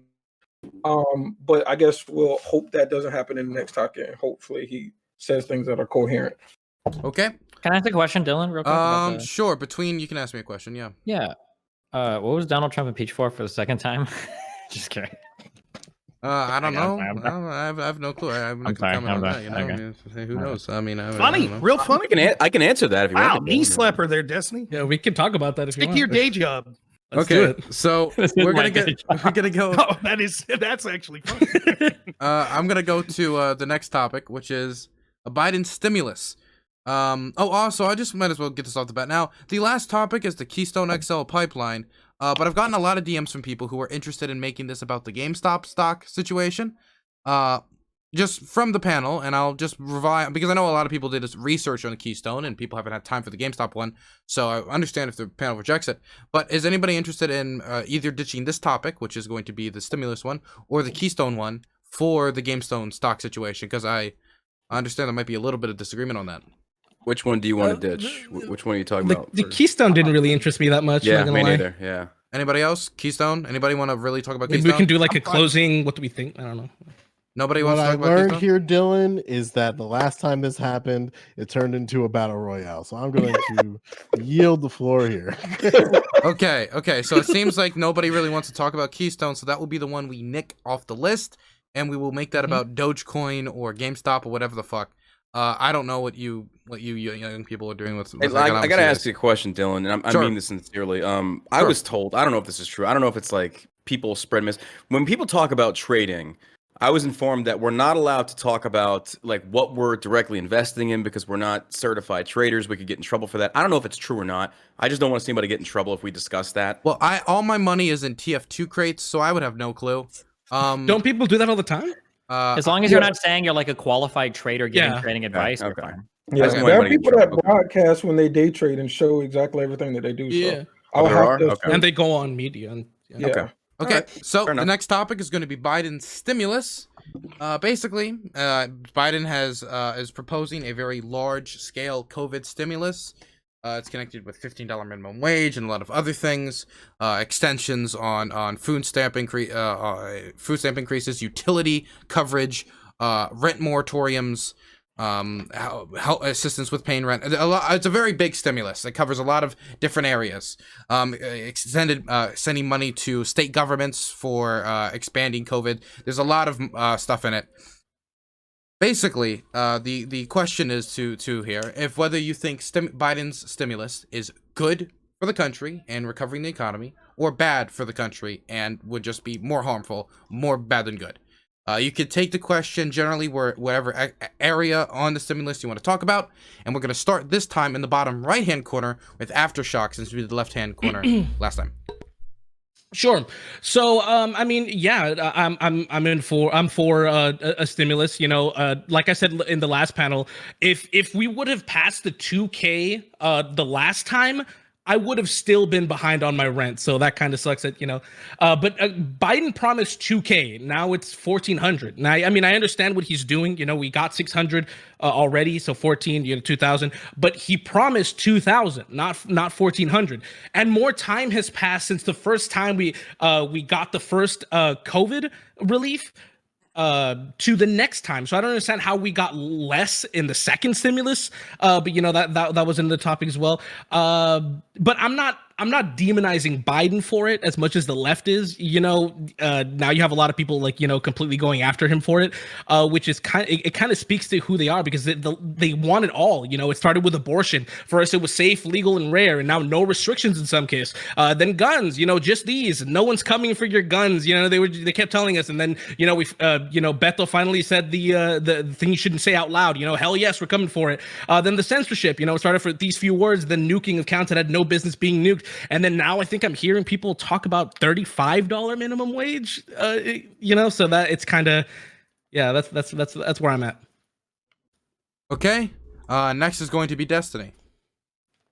I think stimulus is good. I don't know what other take I could possibly have on this. I guess we'll get into it in the arguments, but yeah, I mean, I'm all in favor of stimulating the economy. Clearly we still have a lot of unemployment and shit, so we're going to need it to keep things where they are. Okay. Next is going to be, oh, by the way, for everybody in chat, if you want to contribute to re-stimulating the economy, if you have a Prime Gaming sub, you can always throw that my way, and I'd really appreciate it. Now we're going to throw this over to Denims. Yeah, I mean, I think we'd be hard pressed to find anyone in here who is against the stimulus check. Maybe someone can surprise me. I think the more interesting part about the stimulus check is how many people here are upset about it being $1,400 and how many people here aren't upset about it being $1,400. Okay, next we're going to throw it over to GSU. Yeah, so like everybody said, I'm all for the stimulus. I am a strong Bernie supporter. I've supported Bernie forever. So I do believe in the $15 minimum wage. I think there's some complication to it that we could get into, being that I'm in software engineering and seeing some of the trends and things that are happening. But yeah, so we'll get into it when we get to the open panel. Okay, next is going to be Merrick.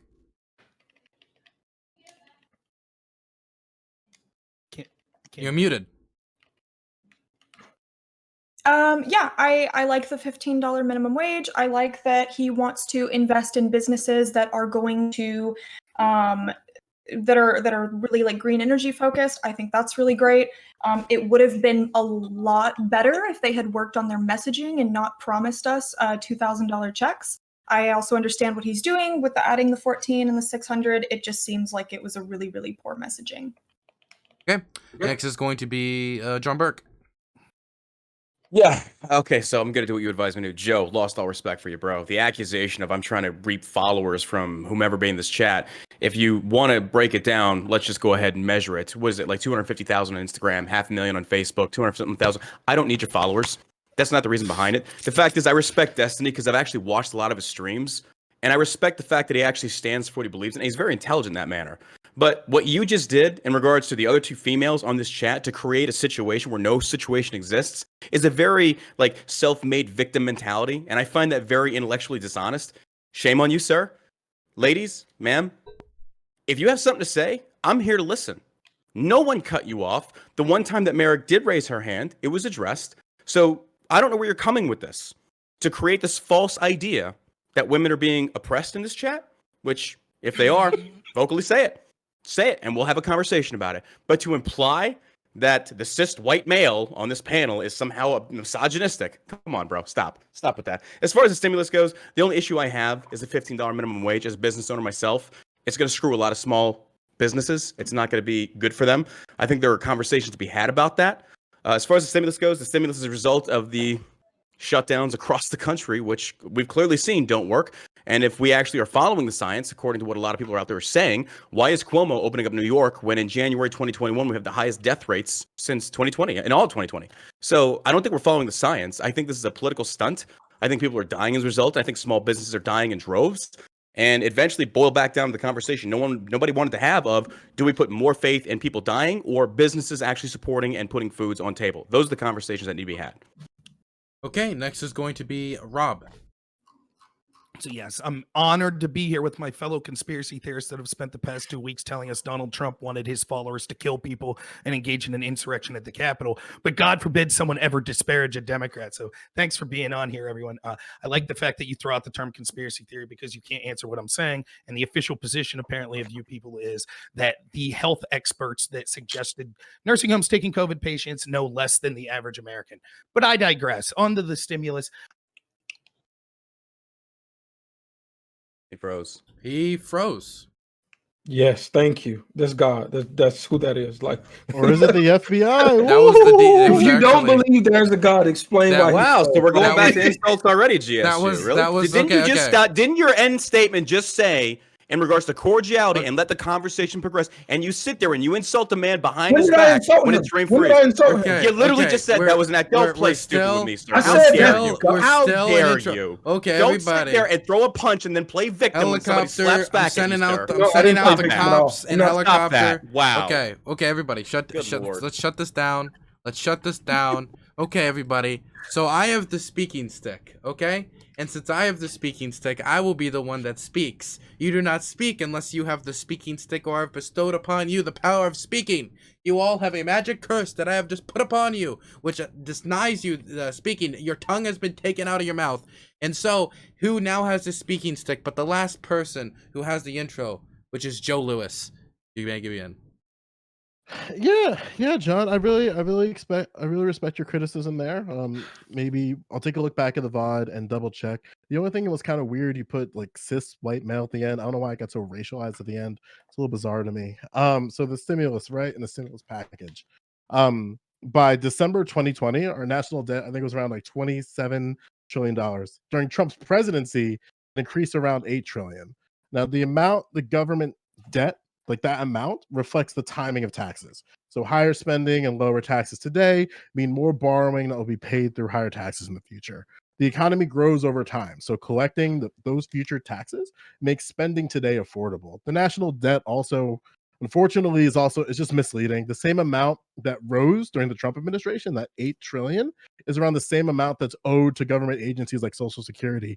For those of you who are not paying attention to that last part, it's kind of like borrowing money from your spouse, essentially. But my point here is this: as long as the fiscal institutions are strong and effective, along with there being like a production capacity of the nation's economy and that being secure, there's no economic reason to worry the government cannot afford a large stimulus package. So it's something that they could do. I'm just not too sure why they're not. Okay, now you all have been bestowed a speaking stick because it is general open dialogue time. Once Rob gets back, I'll give him the floor since he didn't get an intro. Yeah. Hey, John. So first off, I didn't insult him. All I said was, "Hey, look at God," when he muted. So I just want to clarify that. Really? Because the didn't y'all just say didn't the lefties in here say that what you say is on you, but the interpretation you're also responsible for. So by your own logic and rational thinking, you're responsible for how I interpret that. So now if you want to change what you said, No. I didn't- Hold on, I said that. Don't put them Rob's in there. interpretation- Don't put that I on said me. that Okay, shit. I apologize. You're right. Look- You're right. Joe did say that. GSU, I apologize. I Yes. lumped you in. So GSU, what do you mean by what you said, saying that was God muting, in a sense, It- talking it about will- how he got muted? That was Wait, God. can we just let Rob say how he feels about this? I Well, don't know Rob why is, we Rob have is, to. Rob Rob is is not gone. here. He is. He's he not is- Well, here. yeah, well, is he going to come back in like a second or It was something? clearly an insult. Does Sure. anybody disagree? It was an insult. Let's Yeah, move it on was to the an next thing. insult. Thank you, John, Destiny. Thank you, John, sir. can Thank I you for that request honesty. something It's from own you? up to it, John, man. Yes, ma'am. Go ahead. will you please not refer to us as females going forward? It's typically considered extremely derogatory. I don't think you were trying to be an asshole, but I'm saying going forward, can you just not do that, please? You know what? Is that- I will. Yes, out of respect for you, ma'am. What would you like me to refer you? And I'm not being. Yes, what do you want me to refer to you as? Out of respect to you, whether I agree with it or not. Yes. Women, ladies, whatever you want. It's just females is typically considered pretty derogatory. That's my only request of you. By whose standard? Yours? A lot of women. Okay, fair enough. Okay, I will refer to you as I will do something respectful in the future. I appreciate that. Thank you. Yes, ma'am. Now, and let me ask y'all something, to the ladies in the chat. Do you feel like you're not getting a fair shake in this? Do you feel like your voices aren't being heard? I'm having fun, okay? Okay, I just wanted to. Okay, cool. Joe, can we agree Okay, what now was the that actual they're getting a topic? fair Holy shake? shit! What are we talking? Okay, about? yeah, I don't No, know. no, what- no. yeah, I just want let's- to make sure that there is not an issue with Just having a- anybody just having a feeling as blast. if they're not What's able going to on? contribute We're having to a the blast. chat. Destiny, we're just having a So blast. we're all equal here because I believe in equality, baby. I believe in equality. But if somebody Sir? feels like they're not getting a fair shake, oh, hey, Rob's back. It must be God, GSU. Hey, cheers to that. Woo-hoo, let's drink, baby. It must be Okay, God. okay. This is So not Rob, These okay. are your standards, bro. I'm playing your game, Rob, man. These are your rules. we're just shooting the shit right now. So Rob, can you bring us back to reality? Oh Okay. God. Biden. Oh god, I just Muted. Biden. I mean, Rob, I can't hear you. One second. Let me check your Let me check the Discord. See everything's God, working still there. here? I can't hear you for whatever reason. One moment. This is great. Can you say something? John, I love you. Check. Love you too, Now bro. I can don't hear you. take There this you shit go. personal. I don't There take you this go. shit personal. You got me? Yeah, I got you. I'm sorry. For some reason in the Northeast where I live, we've been having internet blackouts. I really apologize. It just I think if it was. happens Wait, again, I didn't leave because I think it was you the deep know, state. Okay, that's what I the deep think. state. It's the deep state. No, I was just saying I'm happy to be here with all my conspiracy theories that Trump's committing insurrection. On the topic at hand, just real quick, my thoughts on it. I think that we should have some sort of stimulus.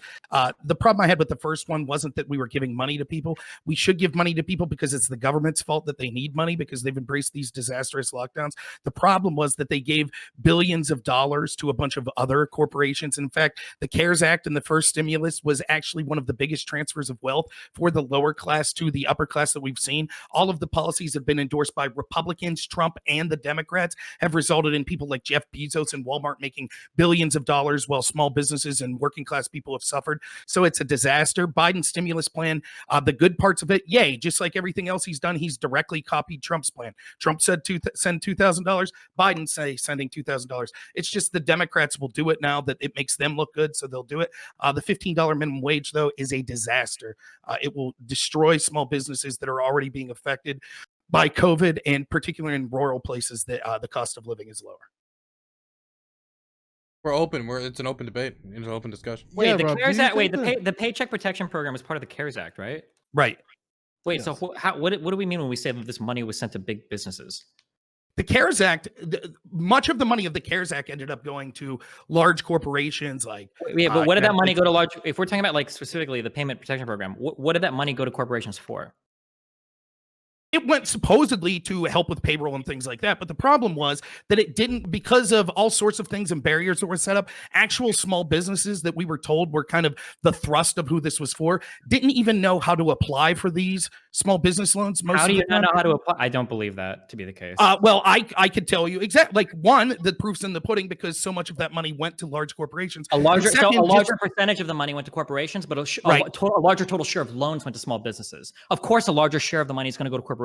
Your PPP paychecks are going to be based on how much wages you're paying out. You would expect that to be the case, of course. If that's the case, then why was there such a transfer of wealth from small businesses and poor people to the large corporations? If you're just looking at money sent to corporations, of course it's going to look like a transfer of wealth. But that money is contingent. Right. That's exactly. No, Right, stop. that's exactly what it was. No. Yes. No, Yes. the money is supposed to be paid out to your employees in the form of wages. That's what that was covering. So we saw, like, I can't tell you specifically in each situation. Okay, I can tell you because I applied for a PPP loan, so I know how the process works. I'm sure you did. Yes, I'm sure you did. Right. Yeah, because I hire people and I pay people. Yes, that's correct. I did. So what happens is you get a loan from the government. If you want to not have to pay that loan back, you have to file a form. Now they don't know what it looks like yet because we haven't gone through the process yet. But you're going to have to file a form showing that you paid that out in either wages or like in-kind compensation or whatever. Like 60% of what you had was paid towards that, and then the other went towards like business expenses. It's not just pocketed by large companies and then given to investors to fuck over little guys. I mean, Forbes article from December 2nd, new PPP loan data reveals most of the $525 billion given out went to larger businesses and even some with people with ties to government like Trump. Wait, you know that's to be expected. Large companies pay more people than small companies. Right, I understand that, but and they benefited disproportionately, even if it was to pay people out. And it's clear that even with the employees benefiting, though, of course, it's going to be disproportionate. But it wasn't just the employees benefiting because it's also them benefiting. For example, the small businesses that were unable to get loans commensurate to that had to shut down completely. The large companies with the combination of the PPP that went out and the lockdown orders that were issued were able to thrive in this business. It was small businesses, something like 40% of which shut down, that will never reopen. They're the ones that suffered. So the holistic plan of lockdowns plus PPE or plus PPP were able to keep these larger businesses afloat. It was the smaller businesses and the smaller workers that have tanked. And the proof No, hold on. you can see the transfer of You wealth. got to be clear here. Something that might benefit the average employee might not benefit the average small business owner. If your idea is that large companies shouldn't have gotten the money, it should have went to small businesses, then I guess, sure, you can help small business owners, but then more employees are going to get fucked because now the larger companies don't have the PPP funds to draw from, so they're going to have to do massive layoffs. I don't understand what the problem is here. Rob, the problem is that we friend. can see that so much of that CARES Act money, again, if the problem was wait, are you understanding anything I'm saying? Because you keep repeating it. Yes, I'm totally understanding. You just interrupt every 3 seconds. No, you keep saying a larger share of the money went to big businesses. It's not going to the business, it's going to the employees. Not. Rob, can I ask you a question? What the policy was, let me answer Destiny quick. I guess I'm just trying to get viewers, right, Joe, by responding to him. Anyway, sure. So, Yeah, you're fine. right. Who am I I to can't help you out, respond to Rob. someone that's asked me questions? I mean, I talked and Destiny responded. Who am I to respond, right, Joe? But that's okay. You could white knight for the lady some more to try to get some virtue signal. Whoa, points I that way. wasn't the one. Anyways, I wasn't the one who called them females, dog. Anyways, we look at the holistic plan that was enacted by the government. They intentionally shut things down, and then they gave out PPP loans. These loans, even if you say they were to help these larger businesses pay their employees, the truth is many of these loans were geared to make sure that they were able to keep being in existence, where the loans weren't enough or they weren't available enough to protect many of these small businesses that went bankrupt. Rob, what you're saying is that small businesses should have a priority. Small business should have a priority. That's right. So the loans were designed. Yeah. The loans were designed to make sure that these, and you say, well, that's okay that it was enough to keep the large business afloat because their employees ended up getting paid. That's fine. But the point is, it was directly implicated to make sure that it wouldn't be available enough or be enough money to keep these small businesses, by the way, who also employ people. Then why did they go out of business? Then why did... Sure, I can explain it to you. Because if you are a large business and you have very close relationships with a bank, there's a good chance that the relationship that you have with that is going to get you like closer to that process than if you're just a general member like me who gets a random email machine. That's not exactly. That has nothing to do with government policy. Maybe now, if you want to argue for like nationalization of the banks or something, then I guess we can have that discussion. I don't know how far left you would go on that, but this is just a result of like larger companies are going to have closer relationships with banks that are going to get them like more in front of the line or whatever to apply for those loans. But like that that's has nothing exactly to do with the my government. point. That's exactly no, my point. That's not a government conspiracy. Yeah, that has nothing to do with the I government. didn't say it was. You guys just want to throw the word conspiracy. I said the result of this was that it went to the hands and kept these big businesses afloat, and they ended up gaining tons of money, while small businesses, because they didn't know how to apply for the loans, or they didn't have the proper connections to get the loans, or the loans weren't big enough to keep them afloat, they ended up going under. So as a result of the policies we saw with the massive stimulus, it was one of the largest transfers of wealth from these small businesses to the wealthy people. You're saying, well, yeah, that's because they had connections to the bank. Okay. Do you think it was not given to the workers, though? So let's say you're saying that the big businesses got a larger portion of the money that was supposed to be spent on wages for the employees. So why do you see it as a transfer of wealth? Because they were open during the pandemic and the other places closed down? It's not just that. It's also because you're just looking at what about the workers that work for small businesses? Why don't you focus on them?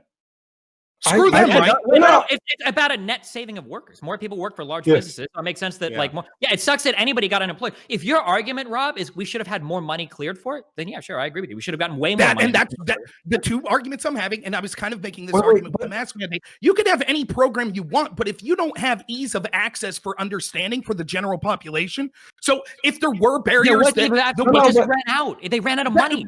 Well, that's partially true. There should have been more money. And the other thing is, as you already admitted, most of those large corporations had closer connections to the bank and they were able to get to the front of the line. And it ran out. That's exactly the point. That's what needed to be more money. That's it. Rob, let's also address this, though. Those small businesses during this pandemic, a lot of them were going to be messed up regardless. If you were in like food services, and like you're having to compete with, there's a lockdown, everybody's buying stuff through Uber Eats and blah, blah, blah. Those businesses can't handle the amount of orders that the bigger businesses have. So the bigger businesses were going to have an advantage regardless, right? So there were some segments of small businesses that were going to be fucked regardless when this pandemic hit. But the same would be true of large businesses. So you would think in a time that we had lockdowns, I got to disagree with you, Rob. There's a lot of businesses out there that, Rob, I see where you're coming from. To me, it's like I get where you're coming from. I understand what you're saying, but I have to agree with GSU on this one. In regards to it's the lifeboat scenario. Who do we save first? I take it a step back and say from the very get-go, it bothered me that we essentially said small businesses have to shut down and large-scale businesses such as Walmart, Target, Lowe's remained open. Yet, if we look at this from like a logistical standpoint, we funneled more people into those singular large businesses versus, disperse people into smaller businesses, which I think nobody really brought that up. And I think, well, you know what? That mistake was already made. Now we got to deal with the shit sandwich, excuse my language, the issue that we're in now. And to me, and I hate to say this, if it's not financial negligence or malpractice, big businesses have to be saved first because they employ more people. But I get where you're coming from. Okay. Okay. So if we're looking at this from a number standpoint, if big businesses, basically, it's a matter of economics, and maybe I'm wrong on this. I'm not an economics expert, but if big businesses employ more people, and that money goes to those individual employees who they then go out and spend that money in the economy that support other small businesses, do we not go with the masses versus the small? And please don't misconstrue what I'm saying I don't support. I have to shut down one of my businesses, by the way. I'm the same thing Destiny's doing as far as the people. I have to apply for it as well. And I don't think it's going to be enough. So I'm not saying it doesn't matter. I'm just saying it's the lifeboat scenario. We got to save as many as we can. But I do want to clarify before you I know you're going to make a good point here. This is all a result of state and federal government. Let the people choose. Let the people choose. If they want to stay open, they stay open. If they want to close, they close. Okay. We would not be in this mess right now if we didn't have massive government overreach. Okay, Rob, you didn't get to respond completely to GSU, and John, that John's thing was just thrown at you, so that's obviously you next. And then Joe afterwards. Yeah, and I think John's kind of piggybacking off GSU's point, so I'll try to respond together, which I get what you're saying from a utilitarian standpoint, but here's the argument. If you're looking pure utilitarian, it's not just who employs more people. It's who would have been unable to pay their employees without the loans. And the fact that we see these large businesses are getting record profits proves that many of them that didn't need the government's assistance to keep paying their employees actually were getting it. And so not only that, that I agree with. Also so you're saying people that didn't need it are getting it. Right. And so I don't think we're as far as part as it seems, Destiny, in that I agree that there should have, look, if the government forced your business down, the least the government could do is make sure that you could stay afloat through the period that you're no longer allowed to be open. So there should have been more money given, and there should have been ease of access. And I think that it's ridiculous that we're admitting, yes, there wasn't enough to go around. And yes, these large businesses cut to the front of the line because of their connections. That's my point. And I'm afraid that we'll see in a second stimulus, not just with that sort of stuff, but with all of this other spending, like gender studies going to Pakistan and Republicans making sure their military industrial complex. People getting offended.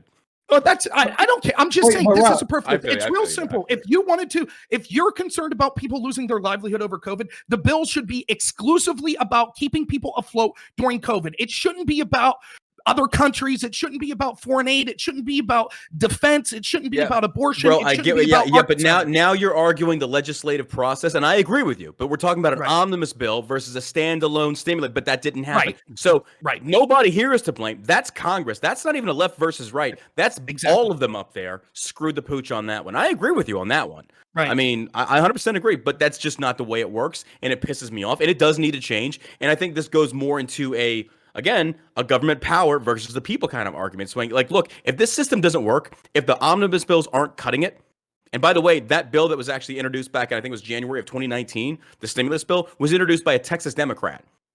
And it morphed all through time. And so people are saying, why don't we have a standalone bill for this? But instead, it was an omnibus bill, and they call it pork. There was so much pork thrown into that. It's like, this is screwing over so many people, and it's not doing what it's needed to do. And ultimately, Congress doesn't give a shit because they're trying to score optic hit points on the opposite side, saying, oh, well, AOC got dunked on by Cruz, vice versa. But in the meantime, and this is where I kind of go into a people versus the government argument of saying this should never have happened. The process right now is clearly broken. And people didn't care enough in Congress to actually say, you know what? Let's unite. Let's work together. But instead, it had to be politics first. It had to be left versus right first. And instead, small businesses are closing and the people suffer. So when the people start waking up and seeing that it impacts every single person in this panel, this should be one of those issues that we united together, but we're not going to because the government keeps us divided. Social media is implicit in this. And this is the problem that most people are not opening their eyes to seeing. Instead, I want to score a goal on a liberal. I want to score a goal on a conservative or whatever you want to call them. And it's like, okay, this argument needs to break down to it should be a people versus the government. It is the government's responsibility, what ultimately leads back to its taxpayer money that's just being circulated back through. Never should have closed down. So I get where you're coming from. Unfortunately, we have to be pragmatic. That's not the situation we're in, and it's not going to be possible anytime soon. And I'm just saying real quick that we have to look at this situation in totality, the lockdowns with the PPP. All I'm saying is that the result of those two policies together led to a massive transfer of wealth. And so my point is just quite literally, if we're going to, like, I understand the argument that people, I don't think you're a monster for saying, hey, we should help these big corporations because they employ more people. I think the reality is small businesses employ 47% of people in this country. So it's close. And many small businesses took the brunt more than these big businesses. So it's also clear look at that earnings. Also look at wage payouts, though. Well, I mean, I agree. Yeah. But the point is this, like, that's the problem, and we're going to keep seeing it. And the last thing I'll add, and I'll be happy to hear other people's take on this is kind of what I was saying in the past topic before. It's not just, do I think that necessarily they intentionally allowed COVID to spread so that they would be able to say this? That's a possibility, but it's also likely that what happened is they never leave a crisis go to waste. That's why you see all this pork. So COVID happened. Okay, I don't think the Democrats caused COVID. I don't think Mitch McConnell caused COVID or Trump, but the gut reaction to people in Washington is always, how can I take this crisis and pass my agenda? Okay. And that's what you see with this. I think it's criminal that instead of focusing on actual people, they did all these pork projects. Okay. We got to move on to, I want to make sure other people have time to talk because we're actually getting closer to the end of this topic and many people haven't even talked. So Joe, you were next on this list. You raised your hand a little bit ago. Yeah, I'm curious of what Denims feels about a policy idea that I've been kind of juggling around. But so Denims, would you support a policy where the government pays, like, we'll say, like, up to 80% of employers' wages, and then the company itself would cover like 20%? Is that something you think you would support? I mean, I haven't sat down and looked at whether or not that would be useful or better than other policies that we currently have. But from my understanding, I think Canada has a policy like that. They have like an 80 or like 85% payout, and then the company would pay out the rest. That seems like a pretty good idea, or at the very least seems like something that's worthwhile to help protect businesses that can't afford to pay their workers while making significantly less profit or revenue, right? The thing with the arguments that you're making, Rob, is like, I think you'll be hard pressed to find any liberal or leftist that disagrees with you on the fact that like there's been a transfer of wealth. Maybe they'll disagree with you other stuff, but yes, there is a transfer of wealth and people don't like the transfer of wealth, and maybe something that would help business owners, something like an 80% payout from the government to the workers would be really, really good. But I like this, and it's bipartisan, right? Like both parties are responsible for this. Hey Rob, can you? I know you're passionate. I'm passionate too.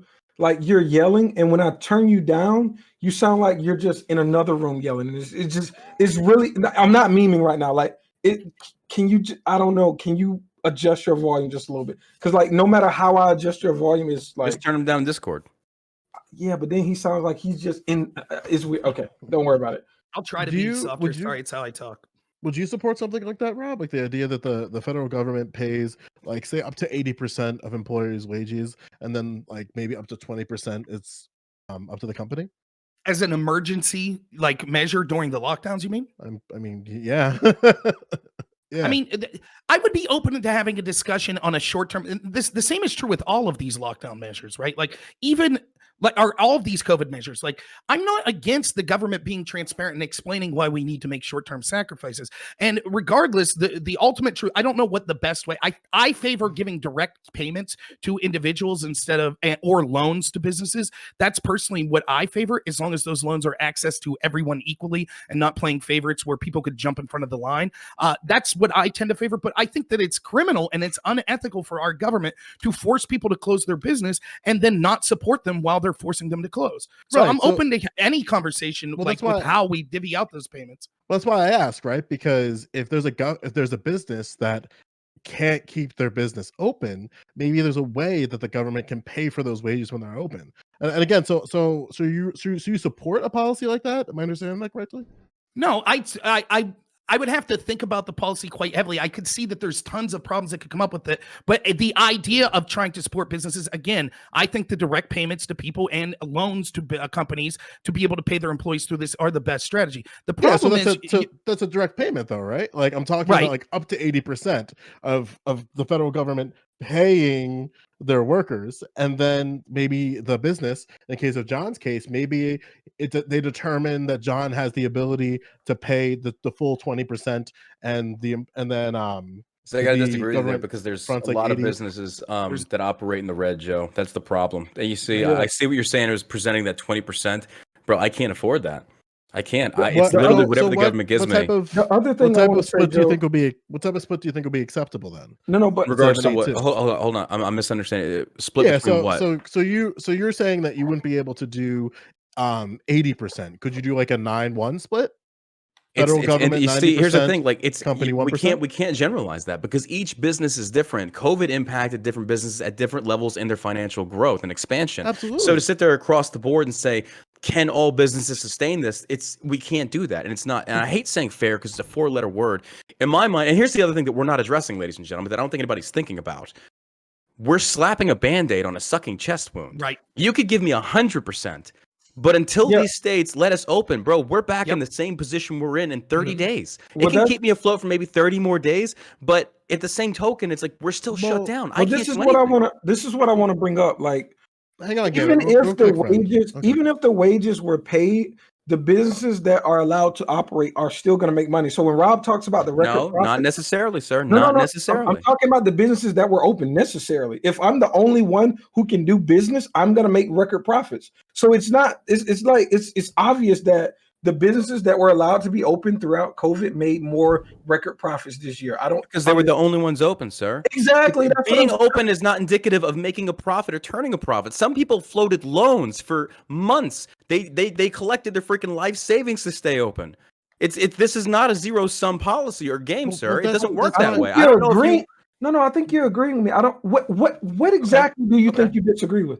What do you think Well, I'm like, let saying me- that? Well, when you make Like a this, statement saying GSU if you were open during COVID, you made record profits. No, unless I misunderstood you. I'm talking about the big businesses that Oh, their okay, competitors were. No, closed. I disagree with that as well. Okay, I disagree with that as well because give me here's a the moment. problem. I just want to say I do want to move on to a different part because the stimulus is a big thing, and I want to make sure we do cover the other parts of the stimulus as well. So if you guys could try to wrap it up a little bit here. So Let's move on. Let's move on. Yeah, I have Okay. something on that line too, right? So like 1 in 4 childcare facilities are still closed at this point. So I'm wondering what we can do in terms of childcare. Because again, even if we talk about 1 in 4, that's still an incredibly high number, and there's still inequalities Open within them. that system. I don't think opening them is the play. Why? I think you're cutting the tail off the snake. You're not cutting off the head at this point. It's Why not wouldn't the we childcare. open It's the jobs to afford to pay for childcare. Hang on. Think about it this way, right? So there's all this conversation about schools opening, right? And the one variable that we cannot control in schools and in childcare are where those children go home to. So it doesn't necessarily matter where the facility itself could be totally safe, but the outside factors still exist. And again, when we talk about schools opening, because somebody mentioned that at some point, and that's an asinine take. Because in Jersey, for instance, we not only have a teacher shortage, we also have a substitute shortage. In my school alone, I'm one of 6 substitute teachers. 27 of our full-time teaching staff is hybrid at home. So there's no way we can fill that void. And this is consistent across every single school district. So the Was idea this prior that to COVID or during COVID? Hold on. I'm genuinely. Was this prior to COVID? Yes, this existed prior to COVID. There's been a sub Yet shortage schools were for open. years. No. Like, if I could respond I'm real talking quick, about the if I could shortage of respond- teachers. Hold on Right, if now. I could- I'm genuinely interested. I did not know that. I did not know that prior to COVID there was a substitution. Now, why is that? Well, there's a lot of reasons. The pay for teaching is bad, and the pay for substitution is bad. And then on top of that, it's very difficult for some teachers who are responsible for a vast majority of their curriculum to find a substitute that's adequate enough for them to be gone long term. As So the an teacher example, has to find the substitute, not the school itself. the school can do one of two things. They can open up a temporary substitute position where for a lot of teachers who are looking for that, there's no real risk of guaranteed employment. So it's generally speaking relatively unpopular, but then also there's the trap of finding teachers, in this case substitute teachers, who are qualified in that subject matter to teach. As an example, if you have This is Right. totally This is a relevant learning to COVID. experience. Okay, but this is the learning. I did not know this. I'm sorry. You know what? I'm Rob, hogging. I was just yeah. interested in learning. I didn't know this. Yeah, I didn't Rob, know this No, is I'm just. totally I'm not saying Rob, it's not interesting. It doesn't Rob, have to. this is relevant. This is relevant to COVID because it's if not. a teacher contracts COVID and is in person hybrid and then cannot teach their curriculum, what are you going to do? Are you going to put a substitute teacher into that place for however long they might have for COVID? Yeah. Yes, what and you're the same thing suggesting for right now? every position that we have that's still open, we have the exact same problem. The truth of the matter is, if you follow the science, you can see everyone from the World Health Organization to the CDC to Dr. Fauci says that schools are one of the absolute safest places. Dr. Fauci actually came out, I believe it was him or the New York Times that this week that said actually kids and teachers are more likely to get COVID being locked down than they would be to get it in a school setting. So Wait, yes, if we're following the science, Hold on, we're doing people some jujitsu there. separated. People We're that are doing some separated. jujitsu. I wish we would have covered this in the first time because I wanted to attack you on this. You think people separated have a more likelihood to contract COVID than people that are together? What?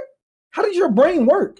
Sorry, could you just post like an That's- article about this? Because Yeah. if this is true, I am very curious. Yeah, Rob, you're missing something here. I'm gonna help you here. Where the problem again is the outside variables outside of the classroom. This is why within my district, the teachers the more staff members and faculty get COVID than the student body. And then every time there's a student contracted case, it's always in the hybrid model.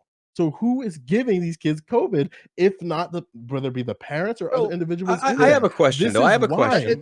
I have a question. Though. If we're talking about that, if we push people in consolidated spaces, as we've made the point in regards to New York, California, Florida, and we're saying that there are higher levels of COVID infection, and Fauci is saying that schools are the safest spot, are we now saying that Fauci has changed his position, or has the science changed? No, schools should remain closed. It doesn't matter. So then Fauci's wrong. Why do you know more than Fauci and the CDC? He's saying that the students won't learn because they won't have subs for the teachers. No. This is a different argument. I agree with you on that one. I'm asking the other argument of, is Fauci right or is Fauci wrong? About? In regards to, if we've seen this, if we're following the science, that places that have closer spaces are having a higher infection rate, which I agree with, and then Fauci comes out and makes a statement saying schools are a safe place to be, even though we're pushing kids in consolidated areas. Are we not? I don't know if he's making the claim that they're safer in relation to. Rob said, I'm taking him at face value. If that's what Fauci said, I'm not understanding the science at this point. So I'm so let confused. me try to clear this up a little bit, right? So within my district, we had single digit COVID cases for an incredibly long time, especially right before school started. We were in single digits. We had 8 days in a row of 0 confirmed cases. The minute schools opened, they started to jump up ever so slightly. My school had the resources to make sure that students were socially distanced, that there was proper sanitation, constant sanitation. We're in an A-B schedule, so we're only in school from 7 a.m. to 12 p.m. We have the facilities to do that. We go from an A-B schedule, so the same students aren't in the school at every given day. So there's an A block and a B block, and they alternate. They do sanitation, and we have a lot of things in place for that. However, when I go basically 5 miles to the capital, they don't have those exact same resources. So they Can I interject here? I totally understand. I have the quote. I have the quote from Dr. Fauci. There's a video which I can play if you want. It says Fauci on opening schools. Quote, I would back the CDC recommendations because that is really based on data. We didn't fully appreciate that early on, but the fact is it's less likely for a child to get infected in the school setting than if they were just in the community. Every scientist, the CDC is recommended opening schools. Dr. Fauci's recommended opening schools. And here's the point. I find it hilarious how the same people that want to talk about trust the science, all of a sudden when it comes to the teachers unions, we can see, for example, in Las Vegas, they were forced to open the schools because so many kids were committing suicide. All of a sudden, trust the science is out the window when we should pay teachers to stay at home. Rob, why aren't we trusting the science now? Rob, why are you trusting the science now? You can't. Oh, what about who said I was against masks? Rob, you can't use suicide as one of your arguments because the reason why that happens is a bunch of factors that might not be exclusively involving schooling. Isolation can manifest itself in different ways. Depression can manifest itself in different ways. The idea that, again, this is why it really frustrates me as an educator when people use a suicide argument when ignoring the context as to why people are are in those situations in the first place. So Bro, that's But, why as but here's teachers, the thing. we But just here's how avoid we it 'cause measure it's that. not good. We're not measuring that versus nothing. We're measuring it versus the same type of people in past years when they were going to school. And we can see that calls to suicide hotlines from people under the age of 18 in all communities are up incredibly. We can see that actual suicides, substance abuse, mental health problems, all of that in people under the age of 18 has massively spiked. This is despite the fact that we've had scientists been telling us for months and months, including the CDC, the World Health Organization, and Dr. Fauci, that we should open up schools. So Rob, why do you think schools are safe then? Why do you think schools are safe to open? Because All in the it turns science. out, right, because the science shows that it's not as transmutable for people under the age of 18, nor is it as deadly. Even when it comes to teachers getting spread from children, the science seems to suggest that that also is very unlikely, that there's something about young people that they don't spread this disease. In fact, the regular influenza is more deadly and transmissible for people under the age of 18. So Rob, again, do you think it might have to do with the fact that the students who are currently in school aren't there for the full school day? Because again, No, my because school is there from. Hold on. My school is in I didn't session know from that COVID 7 had a a.m. curfew. That's interesting to me. Okay. Like That's interesting. you're giving a lot of lifting for a very small block of a child's day now in a COVID landscape, and there are some teachers who still aren't back. So when the problem is that's not the data set that they're looking at. They're not just looking at the hybrid. They're looking internationally at people that have been going to school all day. I want to hear the end of Joe's point. I'm so lost in this one. You're doing so much lifting for less than 5 hours in a day. Of course, there's not going to be the same type of transmission because schools have the capacity to deal with these things, and they're not at the full scale. When you look at the schools that are at full scale, full open, they have problems. And to act like they don't have problems is really disengenuous here. Show me the science. Look, I'm not like this is what Fauci said. This is what if we believe the science, we believe Fauci, and Fauci quoting the CDC. This is what they're saying. Do we believe it or not? I will give you all the sources my superintendent uses for his argument to not go back CNN? in the full. They're not from fucking CNN. They're from my fucking state. God damn it, John. I'm sorry. That was a low blow. I owed you for the white knighting. I owed you. That was payback. You guys deserve that. You deserve that. The thing, but you guys have been going back and forth for the last 20 minutes. It'll be real quick. Okay, you got 5 seconds. 5, 4, 15. Joe, do you think your superintendent has access to information the CDC and Dr. Fauci don't? You just self-increased it. I was like 5 seconds. You're like, no, 15. I said 15 originally. He has the best information. Inflation, let it happen.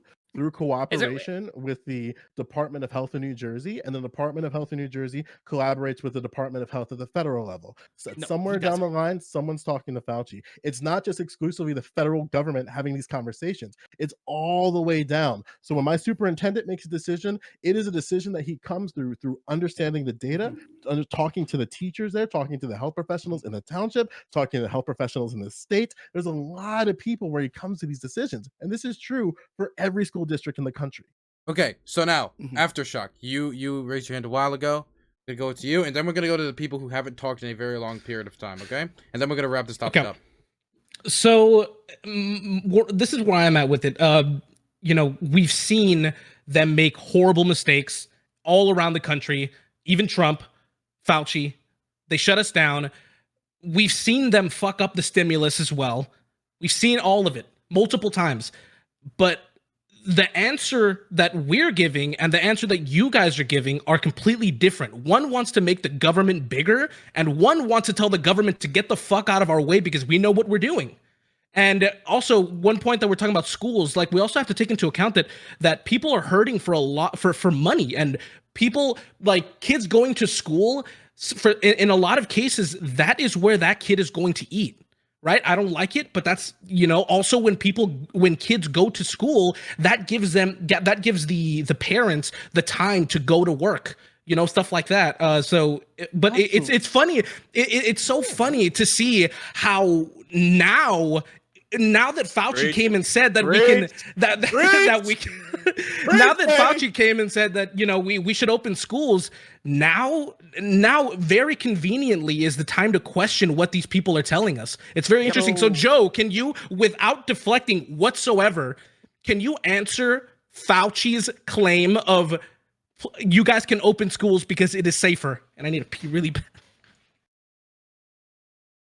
want a caveat off of that. If we're following the science, wait, why is Cuomo opening New no, York? Joe. It just goes the same point. It's the same point. No. That was directed to Joe. I want Joe to respond to that. You don't want to stack questions on top of Joe, okay? While you're in there, Joe, tell me your favorite ice cream as well. If we're stacking questions. Yeah, I really enjoy. That wasn't really directed at Joe. That's just in general. That's the point that I'm trying to make. I really enjoy the Tonight dough from Baskin. It's really, really good. Ron and Jerry always pulling through. You keep it out for maybe 30 seconds. It gets a little nice and like a little bit more like you can put your spoon in there without putting it over like a open flame like a drug addict. It's really fun. With that being said, I guess I'll answer it this way, right? Because we're getting kind of lost in the sauce when it comes to schools. Schools as an institution are not only a So you're not going to answer Fauci? No. Well, I'm gonna let him speak. Let him speak. Don't help him deflect from the vital ice cream question, Aftershock. Yeah. He already answered that. He already answered that. Yeah, schools as an institution have to meet the needs of so many other areas that have nothing to do with education. With that being said, there is an invested interest to make sure that schools should open and open safely. Now, what school districts have been doing, because they understand the burden that schools have to no fault of their own, it's just how it's constructed. They're doing different types of literally social programs to fill in that void. As an example, my school district until 2022, the end of 2022, is providing free lunch to every student in the district, period. And the way that you do that, as long as you're a registered student in the school, you get a free lunch. And it's not this idea of if you can only do it once, doesn't matter. You can do it for the entire week if you'd like. And this is including the weekends. And we're doing this for 2 years at this point, 2020, 2021, and the end of 2022. My school is rich as fuck. Not every single school is going to be able to create these social programs to fill in the void. So what do?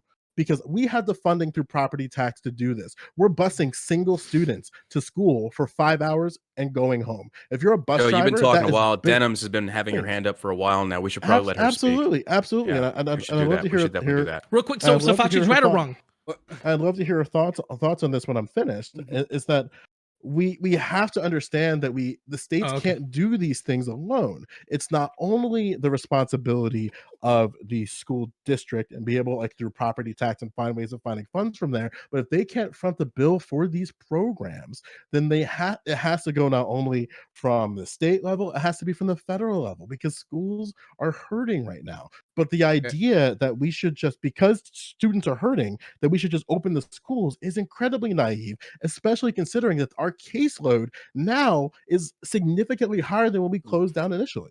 Okay, Denims, and we're gonna have to wrap up the topic. Yeah. Okay. I know that the question was directed at Joe, so I wanted to let Joe respond and everything. I wanted to say that, like, the thing is, Fauci said like dumb shit before. He said like the Santa shit. What do you say? Santa's vaccinated or some shit? Like, it's not like Fauci's never said anything stupid before. Like, yeah, the direct quote is, it's less likely for a child to get infected in the school setting than if they were just in the community. The problem is, I actually went through, well, actually, I didn't go through. Puller's World linked in the chat the actual study. And the actual study, first of all, is checking 2 red states that probably haven't had any lockdowns. So the infection rates probably are basically the same since they don't have any mask mandates. So it seems like they did it in North Carolina and they did it in Mississippi. And the way that they did this, what you said was correct, that they said that they're in this 9-week period, 90,000 students were open and there were no cases of student to staff transmission. I'm just going to take this study at its word. The problem, though, is this doesn't measure student to parent transmission. So just because we know that there's no teachers at risk or something, that doesn't mean that the children who catch COVID, who spend 24 hours or probably like less, obviously not including the school day, aren't giving it to their parents, who are then giving it to other people. And then the way that they check for like community, it's not even like talking about children in the community. It's talking about like everyone in the community. Like this study is like a shit show. And Fauci made one quote that was just dumb. So One like I quote? don't.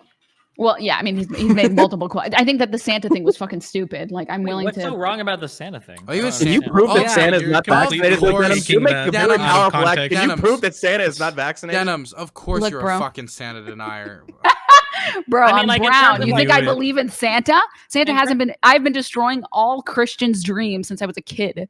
All right, bro. Santa's Well, never it's existed. not. I thought Santa wasn't based. Okay, never so mind. now Okay. let's get to some people who haven't been that active so far. Destiny, you've been talking about as much as a paper towel behind you. Do you have anything you want to say? Yeah, I'm super. I don't understand this topic at all. Like if Fauci and the CDC says it's safe to start reopening schools, I mean that's one of the most important things we can do to like get back to some sense of normalcy, which is what we should all be wanting, regardless of what side you're on. So I mean, like if it's safe to start to open schools, then we should do it. I don't know why that's controversial. Yep. I'm super bewildered on that.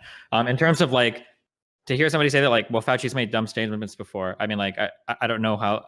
That sounds like something I would expect Rob to say. I don't understand why that's relevant to any of this. I think that like if the CDC has a plan for like what's safe to reopen schools, and if Fauci obviously recommends it, then these are steps that we have to take to reach some level of normalcy back in our like society. Wait, Okay. so what do you think of? Oh, sorry. Are we doing final statements? No, I just wanted to make sure Merrick got a time to speak. Okay. And if Merrick, by the way, this is about stimulus. If you want to just bring it up about the minimum wage or something like that, you're in your full right to do so. If you don't want to talk about schools or you don't have knowledge on it. Yeah, I'm actually much more interested in talking about the $15 minimum wage than I am the school thing. I don't know enough about the school issue. I heard earlier a statement that $15 minimum wage would hurt small businesses. And while I understand that there are some small businesses that actually wouldn't be able to do that, I'm not saying that it's not the case that none of them would be hurt by this. Typically, that's not going to be the case. We actually have data that shows that $15 is about 60% of the median earning of Americans, which is what we look at when we're determining whether the a minimum wage is going to be harmful or not. So that's I think it was $900 something a month currently right now. So then when we look at 60% of that, it comes out to like $14.91. So $15 is not actually that harmful. That being said, I do understand that it's not supposed to happen until 2025 either.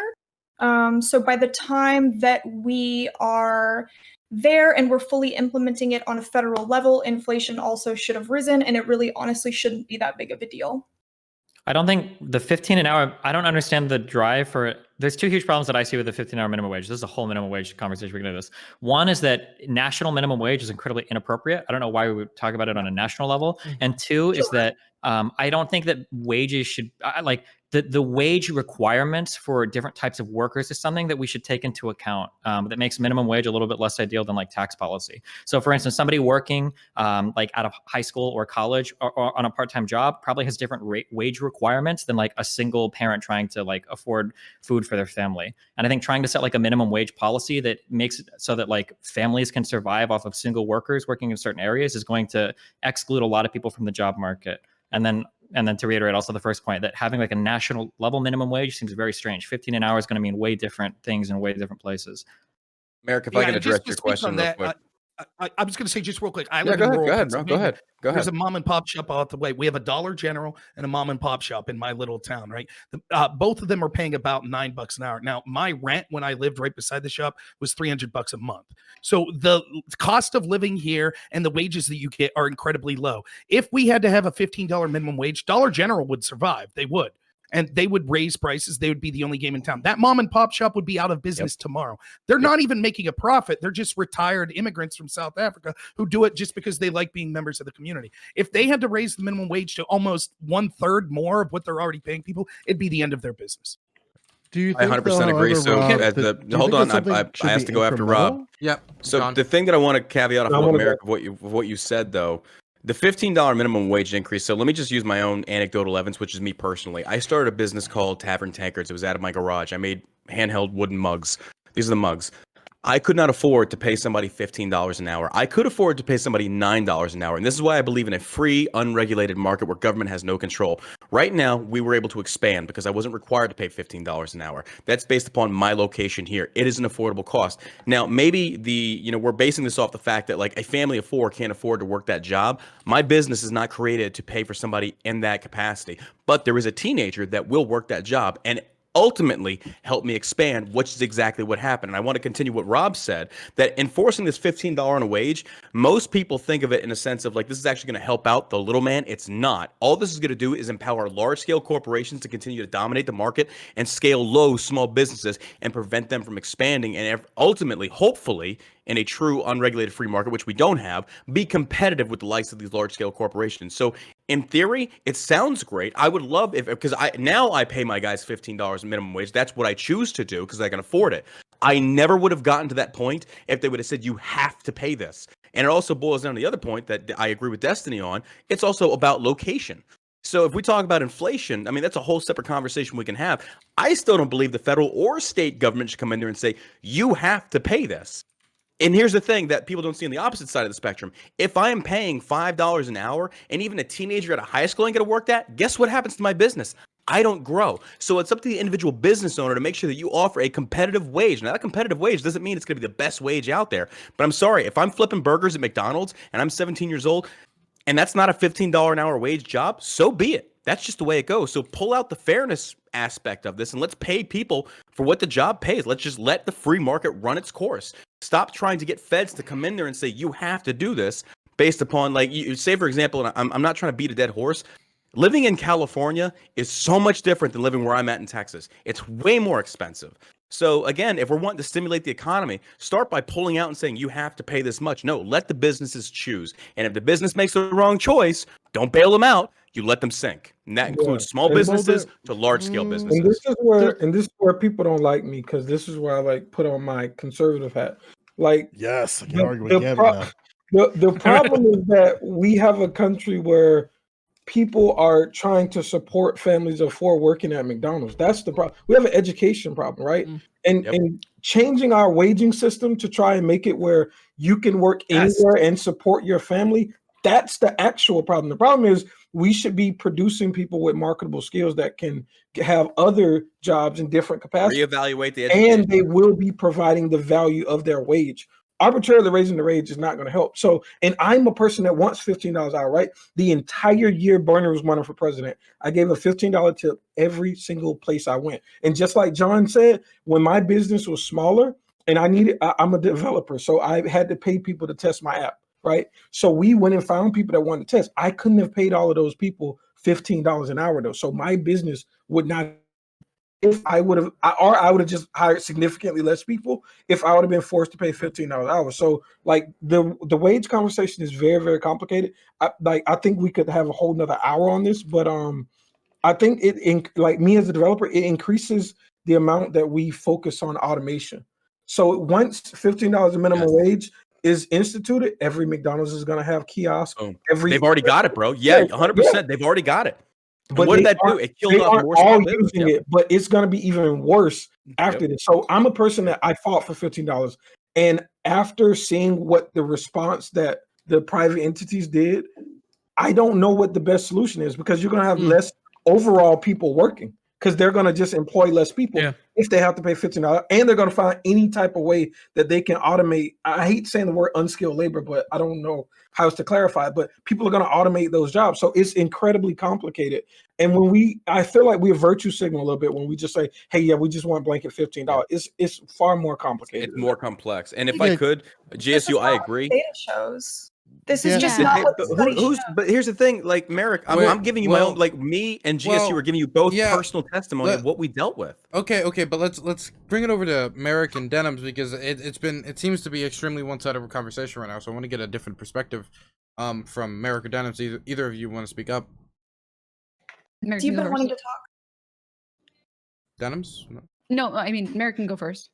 No, you've been waiting. Go ahead. Oh, okay. I was gonna say. Look at that chat. This is sort of a side topic, still relevant. Do you see at all? This is a genuine question, John. Do you see at all a contradiction between saying that mask mandates shouldn't be federal. The state legislation should decide this, and Back that, on huh? We're back Well, on no, that. I'm gonna draw the connection. I'm sorry. Go ahead. Yeah. Okay. And the fact that and then here you said, well, no, neither the federal nor the state should decide a minimum wage. Okay. Do you see it all a contradiction here? Genuine question. No. How is that a it's contradiction? Yeah, I'm not. Okay, so let me re-clarify. I believe that here's my overarching point here, Denims. The federal and state need to stay the hell out of my business. My life, my bedroom. No, let me finish now. My life, my bedroom, my finances, my wallet, everything. Let me be free. Let me choose what I wish to do. Now, if the federal government wishes to say on federal property, which they are in control of, they want to enforce masks, so be it. Let the states choose. Now, if states choose to raise $15 an hour, I adamantly disagree with it. But there's no contradiction here. The same argument applies across the board. Me saying I disagree with it does not indicate that I say I'm just not going to do it. I'm gonna have to abide by the law, but I can openly disagree with it. Does that make sense?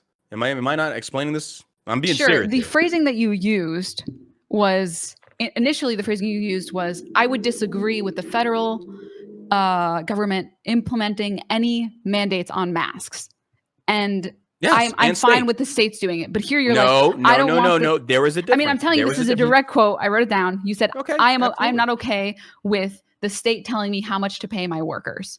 Yes, 100%. Or the feds.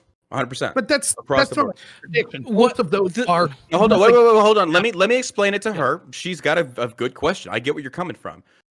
So let me try and clarify this better.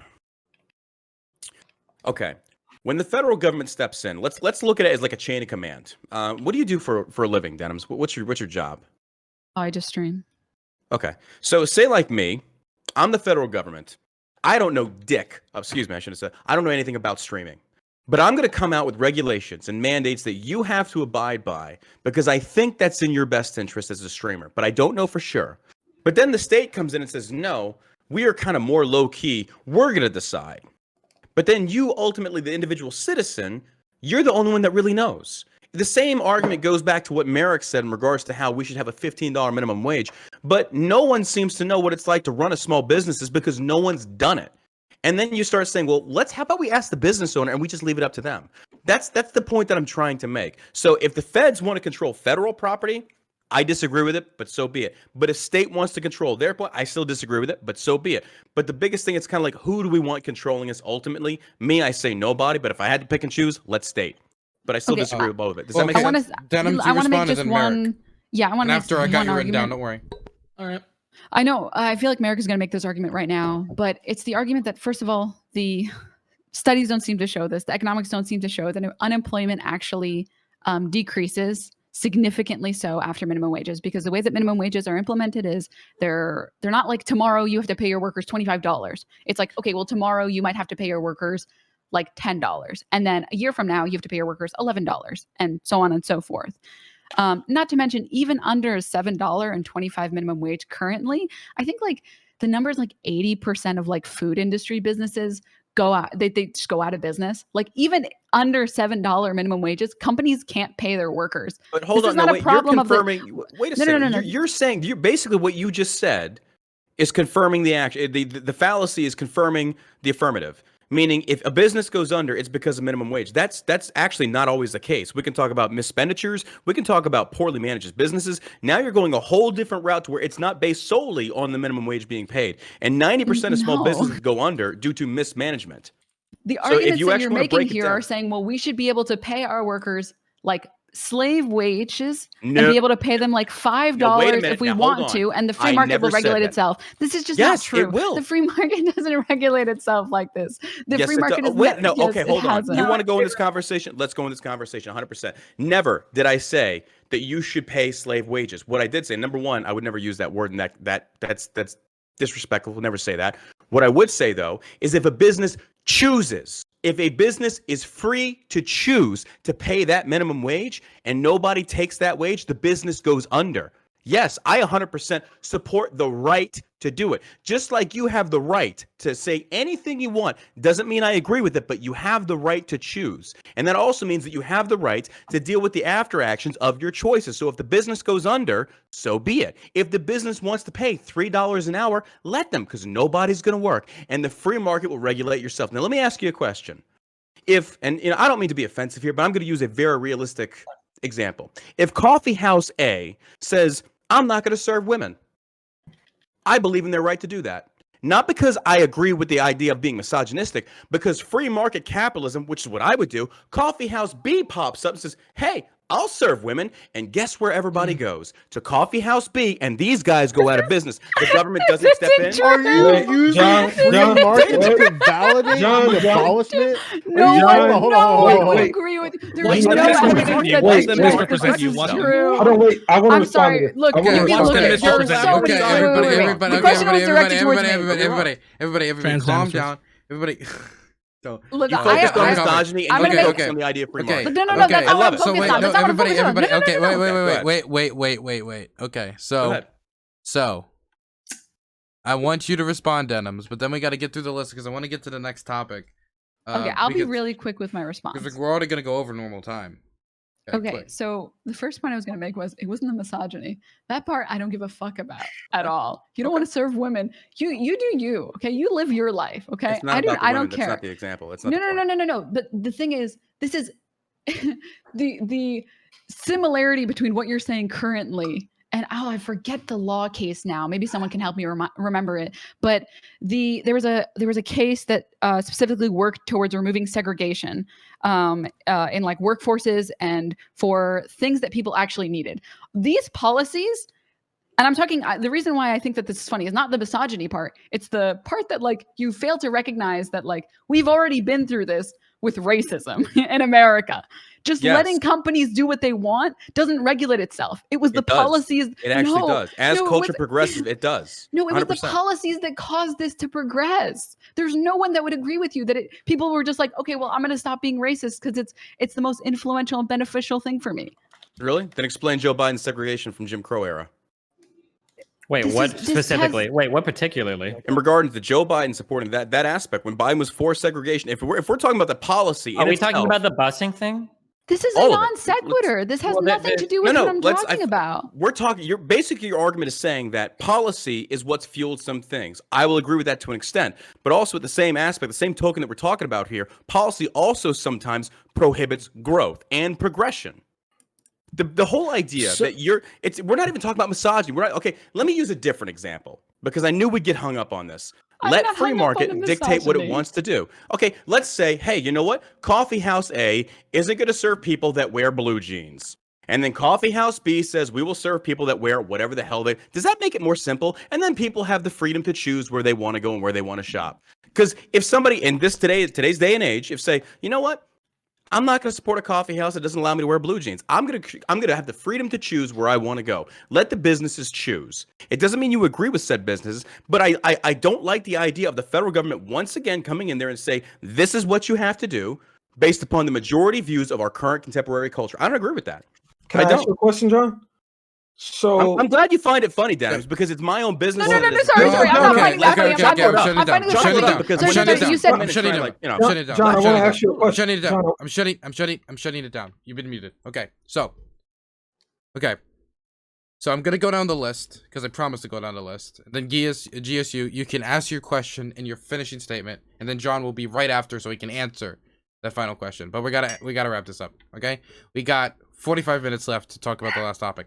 Okay, so the next person is Aftershock, and that is going to be Merrick. Oh, nice. Am I muted? Hello? Wait, no, what I can about hear. me? Okay, cool. No, Destiny, okay, you didn't raise your hand or anything. After them. Okay. So okay, cool. So I have some stuff written down, and then I'll answer what was just said. So a while ago, you guys were talking about like laws and Denims when you were trying to say that he was saying something contradicting himself. Sorry. So you can follow a law and disagree with it, just like in the States. He's supporting a state's right to do it, but he also has the right to disagree with it. That's where you don't understand what he's trying to say. No, I completely agree. Just like a private business. If they want me to wear a mask, I'll wear a mask. I don't want to wear a mask, but I'm going to do it, regardless.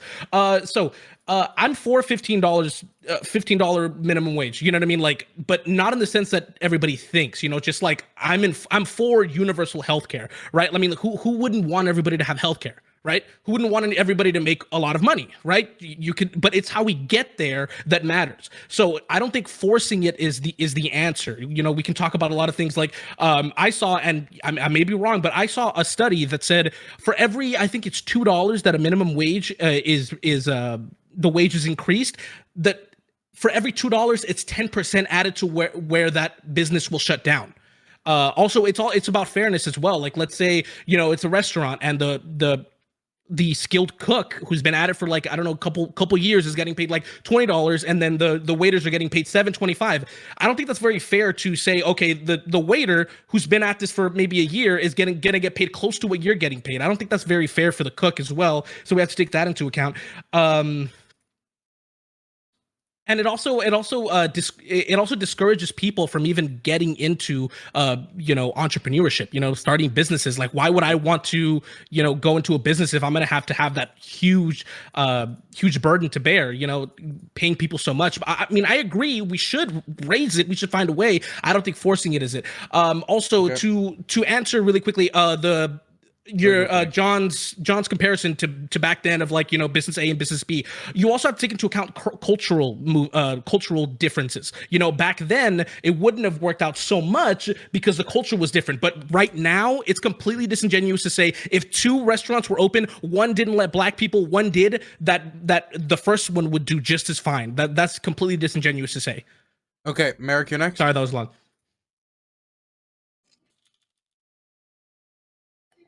Yeah, I feel like there's a lot of anecdotal. We're just doing anecdotes right now.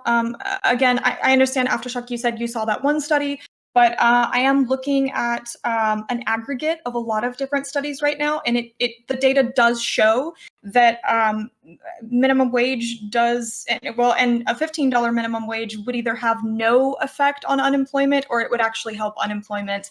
And in really, really busy big cities, this is because wages are already higher. In small towns, it's because in that study, that's forcing it across the board, like right away 15, or is it like a gradual? Like, can you provide it, if anything? I mean, I may be wrong. It's always gradual. It's always gradual, yeah. Yeah, it's always gradual. I can Jersey drop has it. Okay. Merrick, does that study take into account the people who are going to move towards automation once that policy is implemented? It probably doesn't, because it's a dumb study, probably. No, the census actually did a study saying about... that an aggregate of hundreds of studies is one dumb study?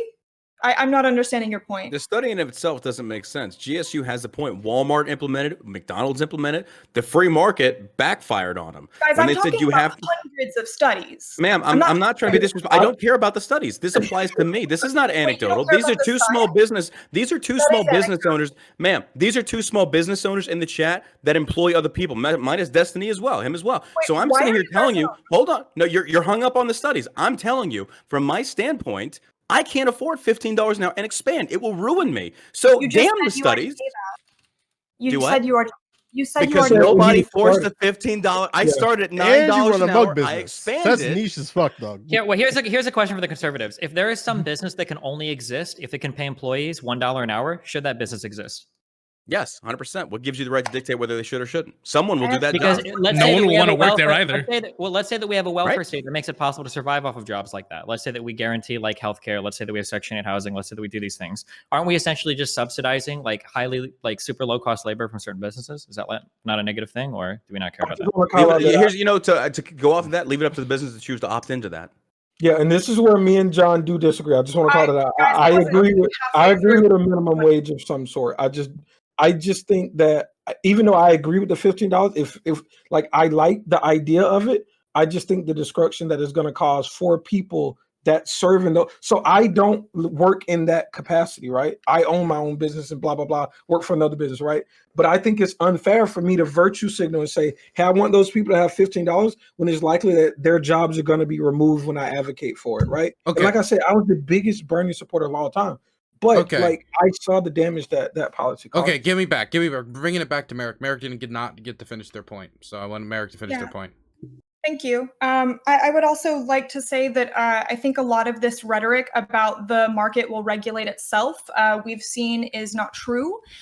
This is a Koch network talking point that they've pushed through via think tanks and universities. We've seen time and time again that when you don't regulate the market, employers just take advantage of that. We can see it in what they've done with the environment. We can see in the way that the minimum wage actually has not increased in a lot of places.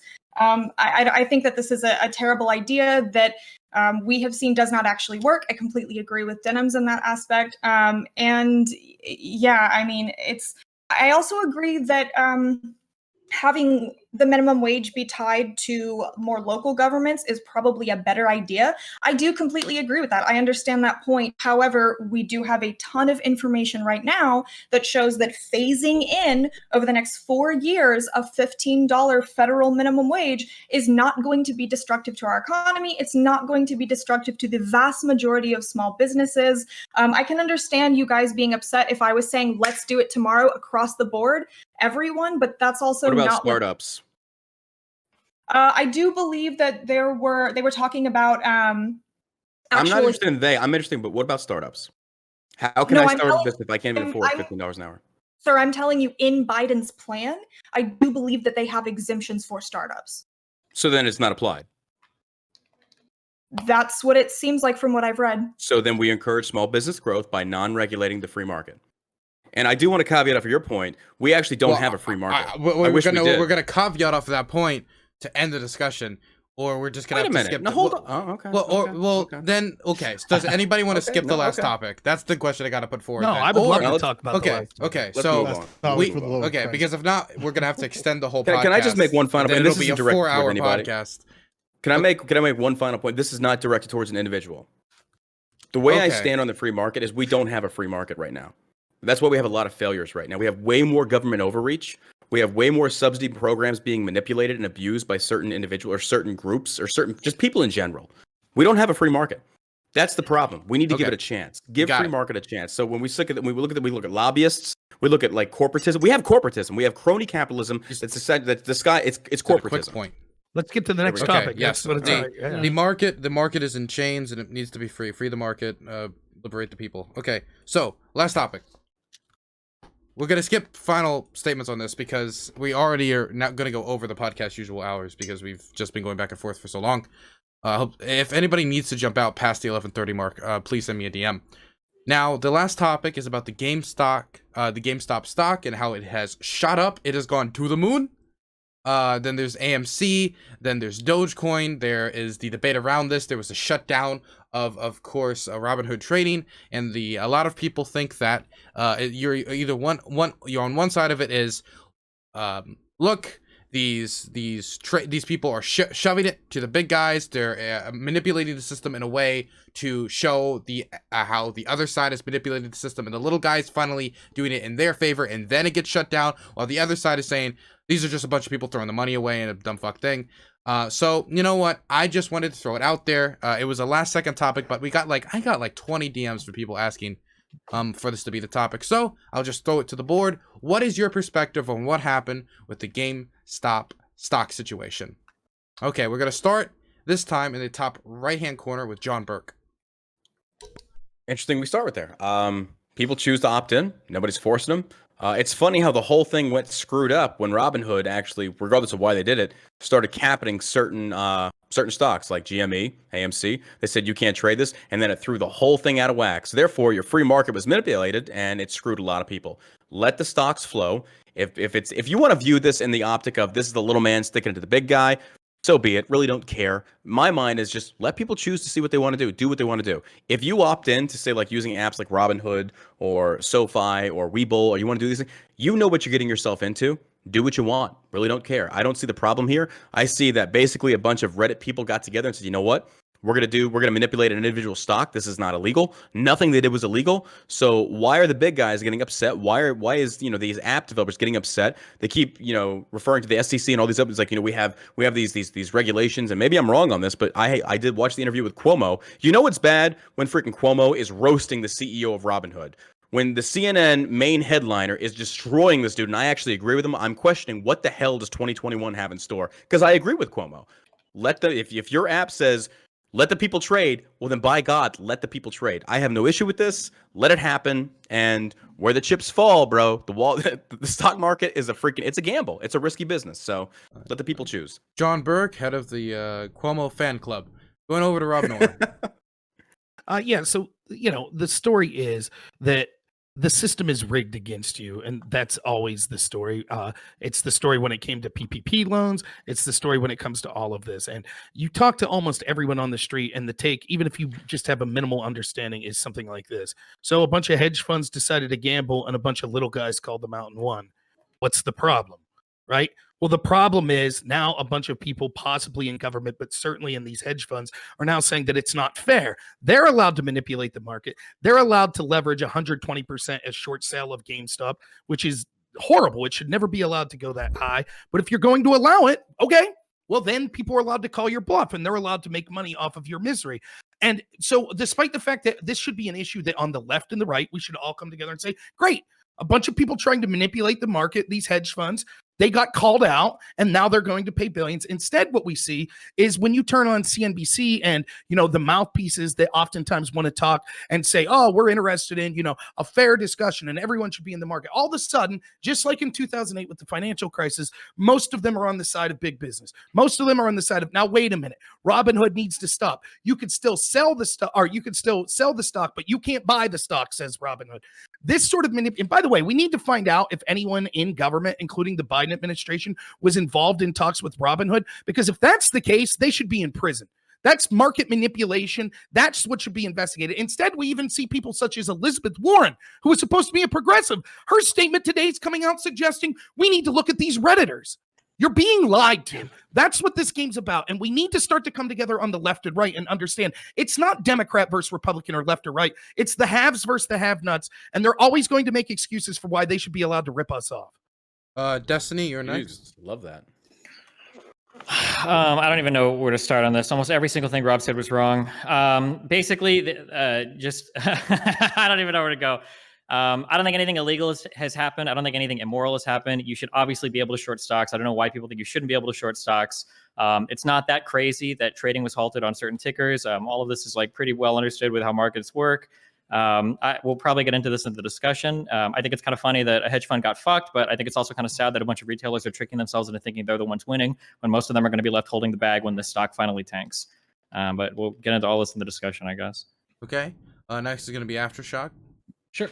So it's very nice to see what we can do when we work together. I love it. But on the other hand, you have people like AOC that are just making it all about themselves and spreading lies, talking about Ted Cruz that try to have him murdered, which is just disgusting. She's a hypocrite. She's self-centered, and her, along with her colleagues, should be in jail by the standards that she's holding to everybody else. I'm glad we're revealing the broken system for what it is, but if nothing gets done to actually fix it, I feel like we're just making things worse by fighting fire with fire in our own home.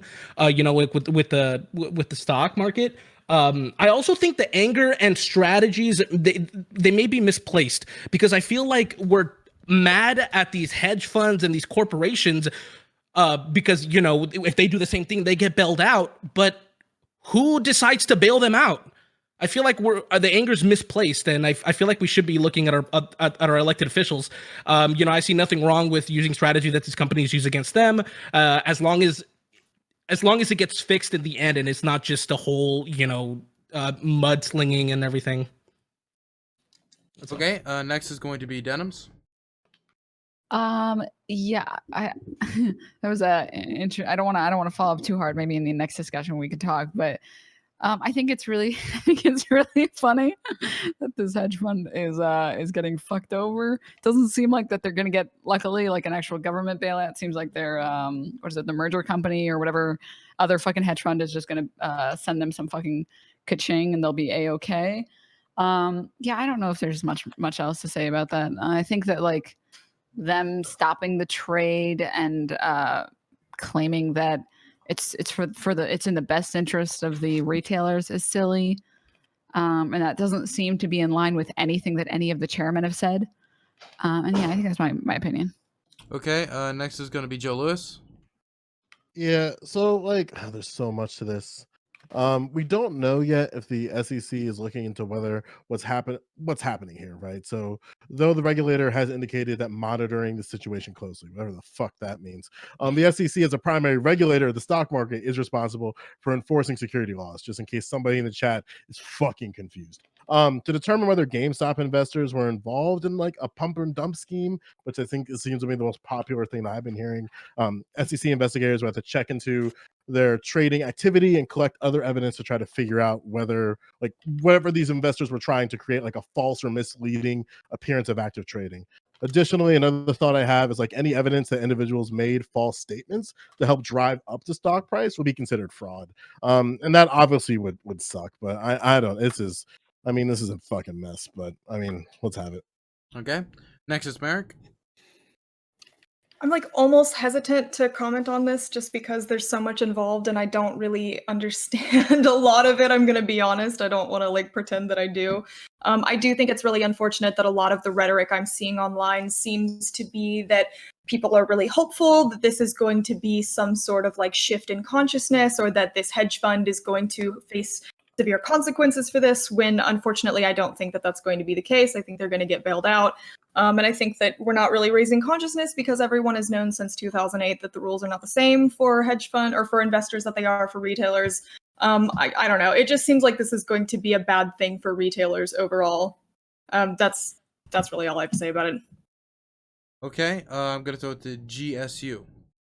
Yeah, so I think it's I kind of disagree a little bit with Merrick. I think it's important to see how mask off these people actually go. I think it's important to show the American public the reaches that these people will go to try and protect the hedge funds. So I think this was overall like a great exercise in showing that. And like to Destiny, I do agree that there's gonna be people that lose money, but I don't think those people care.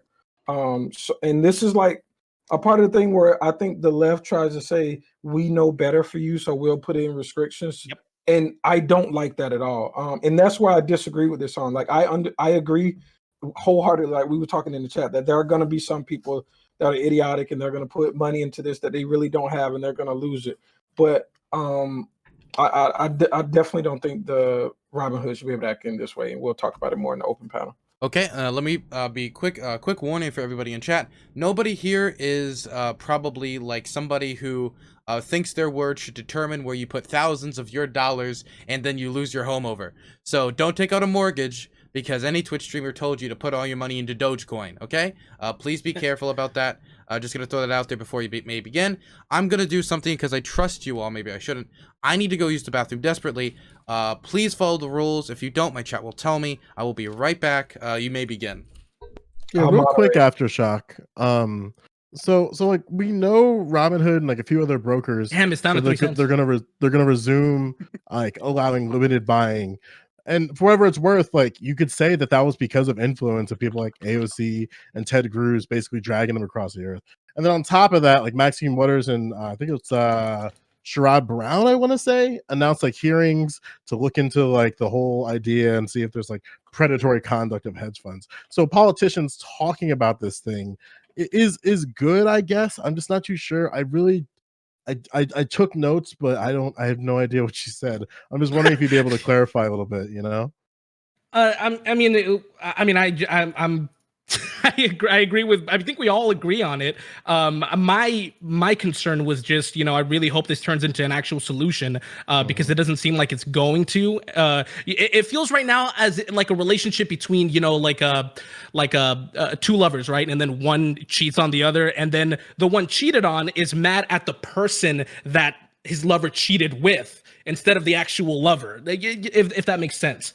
I just hope that the strategies and angers get placed where they're supposed to, instead of just like, oh, these hedge funds and these corporations, because change is going to start with our elected officials and who we put there to make these decisions.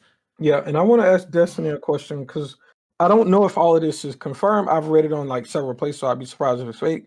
But there's some sort of link between Robinhood and Citadel and the Melvin, the company that's being attacked throughout all of this. So it seems like there's direct financial interest in Robinhood acting the way they are. So, and that's why I challenge the notion that they're just trying to be altruistic and they're just trying to help people not run into a brick wall, right? How do you? So real quick, so this is like one of the most common pieces of misinformation that's getting thrown around, that they stopped the trades because they're trying to protect the hedge funds or whatever.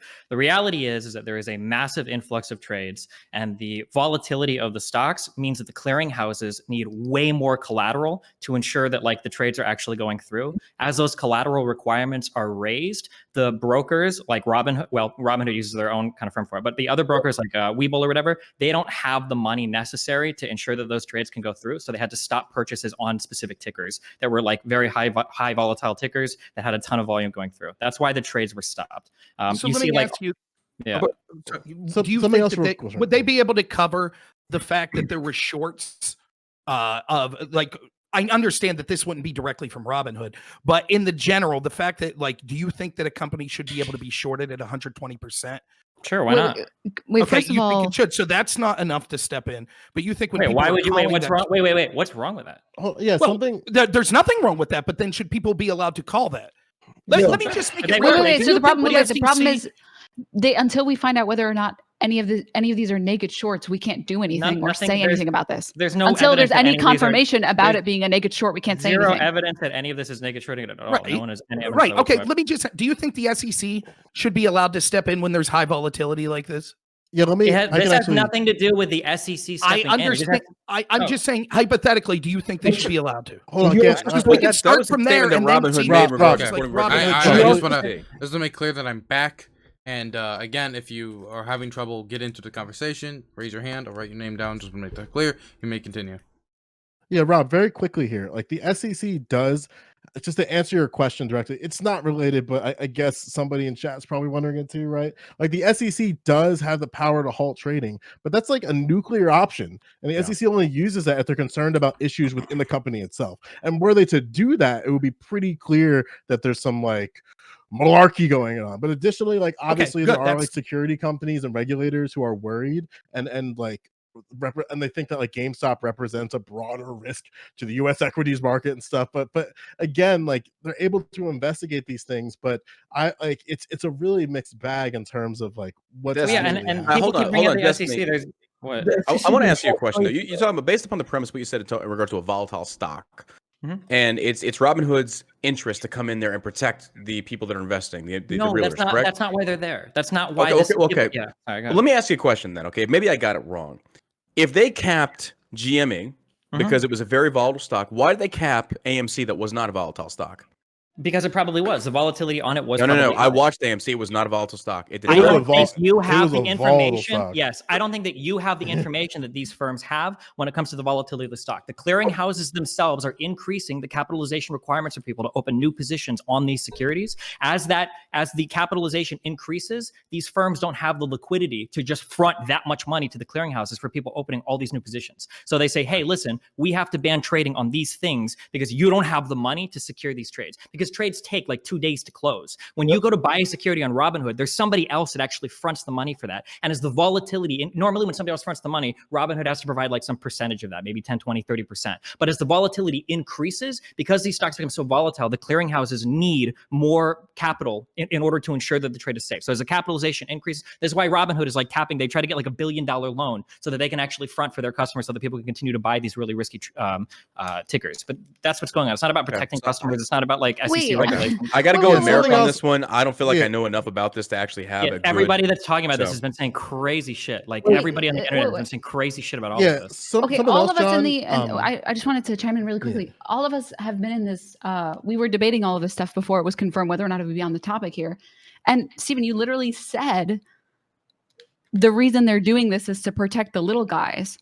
I said it wouldn't surprise me. It could be that, but No, that was you were like saying it with a very what does that strong have to do with this? conviction. Wait, what does that have to do with Because this you've argument completely right now? changed your perspective right now, right? You're Wait, saying wait, now, wait, like, wait, no, wait, it's are actually we not talking about that. Are we talking about what's being said right now? Are we talking about something that's in a Discord I'm- chat? Like, I'm I'm just okay saying with him. you've changed your perspective since the last Wait, time we discussed this. I'm That's okay all. since Robinhood has come out, and since there have been statements saying that they've been The tapping statement like was over $1 already billion out. The of statement was liquidity. out, Stephen. Okay, The I hadn't read statement the was sta- out before then. I hadn't read the statement since then. It was a What's your 10-minute John- video. John, what's your John, point? Wait, John, but real we quick. can say he can change his argument, right? Because he has new information. Wait, if you, yeah, if you Oh, think yeah, that of I'm wrong course, about of something, feel course. free to tell No, me. no, but I but don't we- know. of course. I Right. Discord Can I- chat hang on, 6 may I hours please- ago. Yeah, okay, give me a second, give me a I second, have give me a a second. statement. Give me a second. Okay. I'm just sorry. There was 3 people talking at once. I just want to make this clear. Okay, Destiny, respond to what Denim said, and then we'll go over to Rob, okay? Yeah, initially I was under the assumption I probably would have assumed that like, oh hey, like I bet they probably stopped the trade to save their customers. But I did a lot more reading into it. I listened to Okay, cool. there's an interview. Yeah, I don't know why you would bring up. I mean, we can go over all the dumb shit you were Oh saying. no, as I well. just wanted to make sure that you were also in agreement on this thing and that you changed your Easy, opinion Joe. off of this. Easy.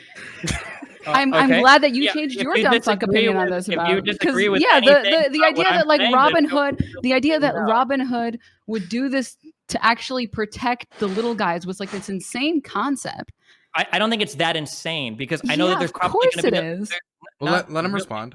Yeah, I don't think it's going to be that insane because there's going to be a lot of retail traders that are going to get absolutely butt fucked by the GME shit, and they're probably going to lose a lot of business from Yeah, of people course, sure. after they lose it. So Retailers who are still holding on to it, retailers who are still holding on to it next week, sure, but stopping the One at a time. Sure. I would like to hear. Yeah. So okay, so if you know that a whole bunch of people on your app are engaging in some behavior that's going to lead to them not wanting to use the app in the future, it wouldn't surprise me if activity was limited on behalf of those people to keep new people from coming in and getting fucked on it. Now, that wasn't what happened. The case was that it was clearinghouse collateralization requirements, but that wouldn't have surprised me at the point. But I wasn't as aware of the two-sidedness of the buying and the selling on the collateralization from the clearinghouses. I gotta ask a question. Okay, Can I- one moment. John? Yeah. Okay. Rob was next. Yeah, Okay, Rob my was bad. next. So your claim is that they had a liquidity issue that they were not able to cover the amount of bets that were being placed on this stock. That's your Yes. claim? Yep. Okay. What has their CEO said about those liquidity issues? So the CEO explicitly said it wasn't a liquidity issue, but that's Right. because, but that sure. Let me explain it. Don't worry, Rob. So the problem is that no company is ever in their right mind going to come out and say that it's a liquidity issue because that sounds like your company's involvement. What he did say was that they were having trouble covering the collateral for all of the new positions that billions of trades were causing to be opened. What does it mean if you don't have the collateral to cover the new positions? That's a liquidity issue. But nobody's going to come out and say my company has a liquidity issue, Right. obviously, because it would make it sound like your fucking company's insolvent. Don't say right, okay? Right.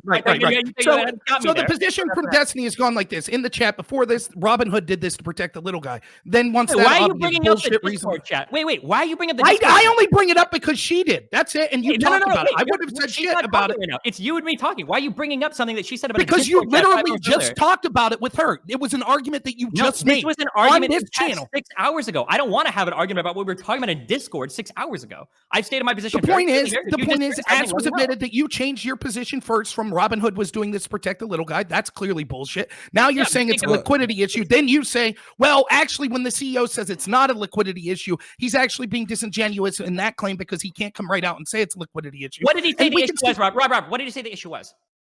He said, for example, he said that the Go ahead. claim that they were borrowing credit lines to be able to cover this, he talked about how that was just a proactive measure and that wasn't really needed. But he specifically said that Robinhood shut down speculation about the company's finances, telling Aaron Sorkin there was no liquidity problem. What did he It say said was the it wa- problem then? Why did they shut it down? Let me go back. I have the Yeah, actual go ahead and statement read it, of what he Rob. said. Go ahead. Right. I'll go back and read exactly what he said. Sure. So what he said, the quote was to prudently manage the risk and deposit requirements. The deposit requirements that the clearinghouse is asking to cover the collateral on the loans. That's a liquidity issue. If you can't cover a deposit, you have a liquidity problem, Rob. Well, again, so you're just taking him at face value. So even if you were right, Yeah, on you both don't sides of understand his the issue. mouth, right? And the point, Anyone else has no, talked about it? I'm going to fully admit that I'm by no means.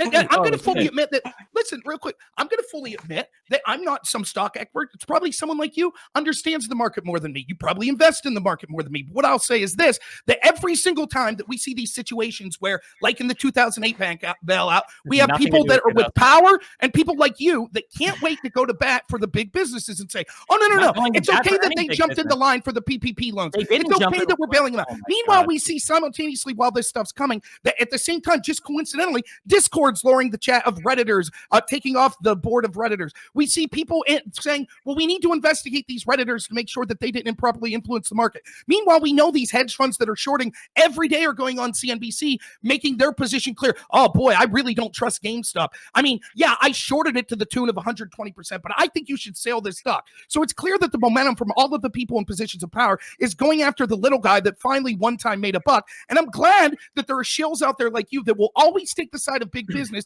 and having the government and large corporations bail out these hedge funds because God forbid a little guy beat them at their game just once. The only people shilling for big business right now is you because you don't know what the fuck you're talking about. The people that are making money off of these trades are not fucking random retail dipshits putting in a fucking payday loan on fucking on Robinhood. The people making money on this are the other huge hedge funds that jumped in and the massive asset managers that have jumped in to take shorter positions. The people that are going to be left holding all of this shit at the end is going to be dipshit retailers that are jumping in because people like you are selling them this delusional story that the little guy is sticking it to the big guy. That is absolutely not what's happening. Big guys are bullying other big guys and little dudes are standing at the side throwing rocks, and 93% of them are going to get crushed like 93% of retail traders lose compared to other large So then Destiny's solution is then we should have shut down trading so that those little guys, at least there were a part little guy. I won't deny you that there are going to be big hedge funds that make money off this as well. But we know the initial group that lost big was a hedge fund, and there were at least some little guys. So your solution is, well, to protect the little guys, we should make sure that the little guys can't buy any more of this stock.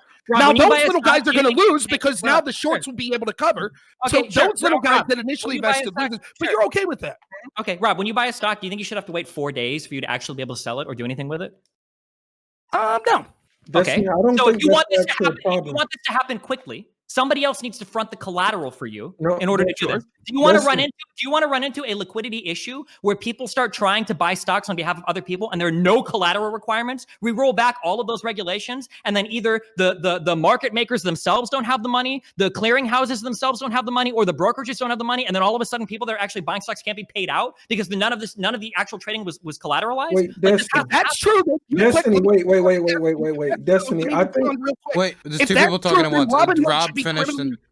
Yeah, Rob finished if that's true, then Robinhood should be criminally investigated for lying to their investors because they're publicly saying that they don't have a liquidity problem. So if the argument is, I think I could go to Robinhood and have a fair bet to bet on whatever I want, but they have a liquidity problem, so that's not the case. But they're publicly saying, oh, no, we don't have a liquidity problem, then they're clearly misleading the investors and the people that are using that app. No, because so they should be charged that for are that. reading it aren't reading MSNBC fucking headlines to figure out how a company is How do you know? I'm glad Destiny knows what all the investors are reading. I'm sure most of the people that are pissed that Robinhood shut down their ability to buy directly listen to what the CEO of Robinhood said. I understand that you want to get really mad, but you literally read the text, dog. What they're having is they don't have the interview. Capital. They don't have the capital to deal with the collateralization. That's what's happening. GSU, then Joe, GSU, very quickly. You got 15 seconds. What? Because I got to get to Joe because Joe's been waiting for fucking like 20 minutes. I have to. I haven't talked at all. But yeah, no, but he raised his hand. Okay, I'll let Joe go first. Then okay, Joe.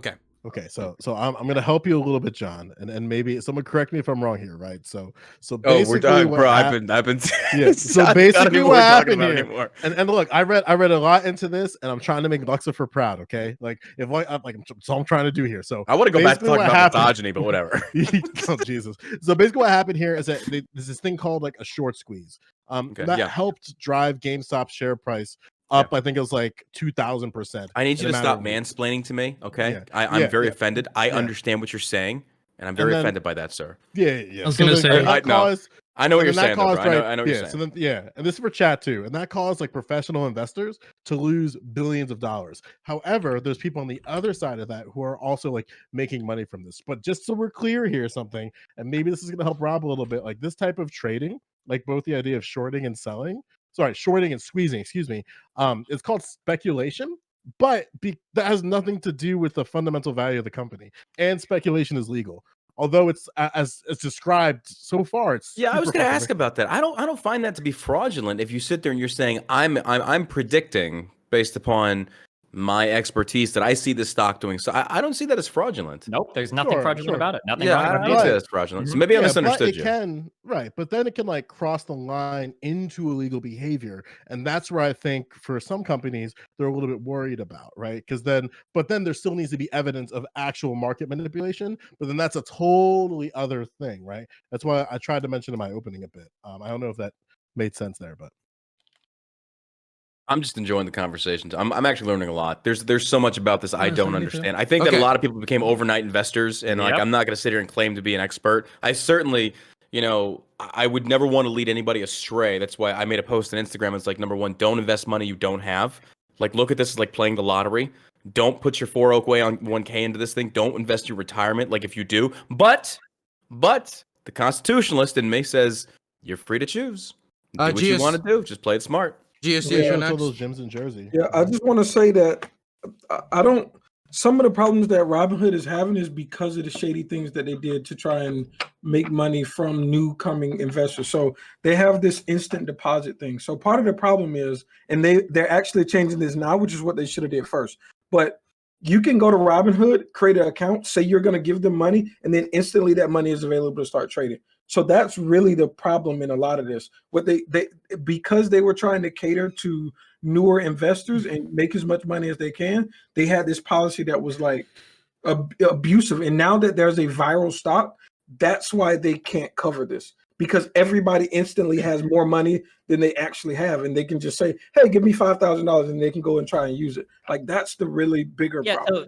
So this is kind of true. So there were problems with so the thing is that Robinhood accounts for that. That's why when shit started to get crazy, a lot of people complained that their stuff was being sold. Everybody that was trading on margin, their positions were closed, which Robinhood reserves the right to do that. It's in their TOS. You know, if you're trading on margin, that it's a potential that could happen.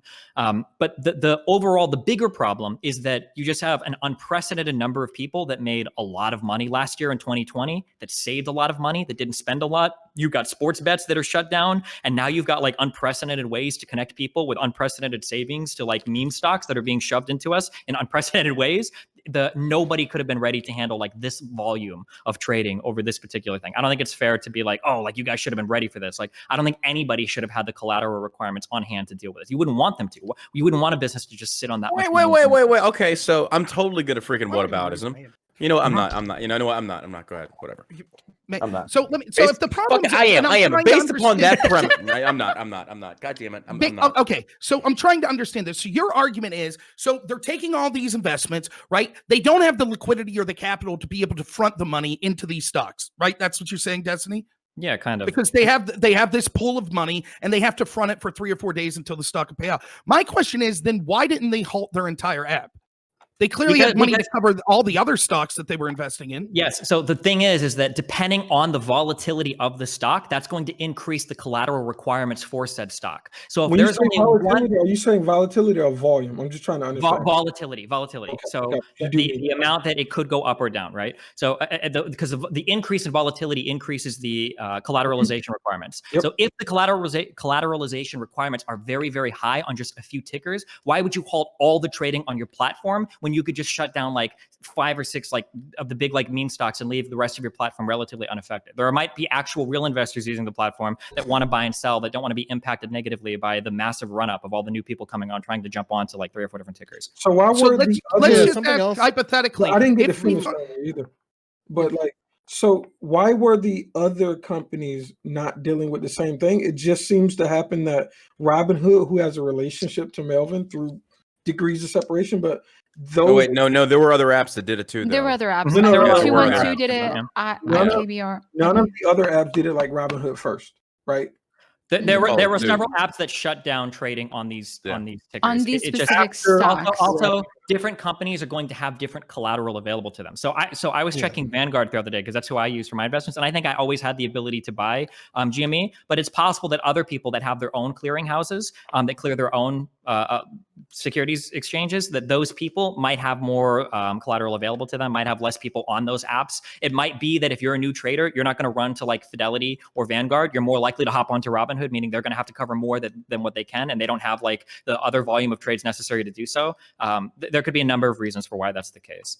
So let me ask this. Let's say that we find out in the future. I know you're not going to say there's proof of this now. That's fine. If we find out in the future that anyone from the SEC or the government or the Treasury Department contacted Robinhood, or we find out that anyone from Citadel or Melvin Capital contacted Robinhood and suggested that they close down these trades, do you think that that's a crime worth investigating?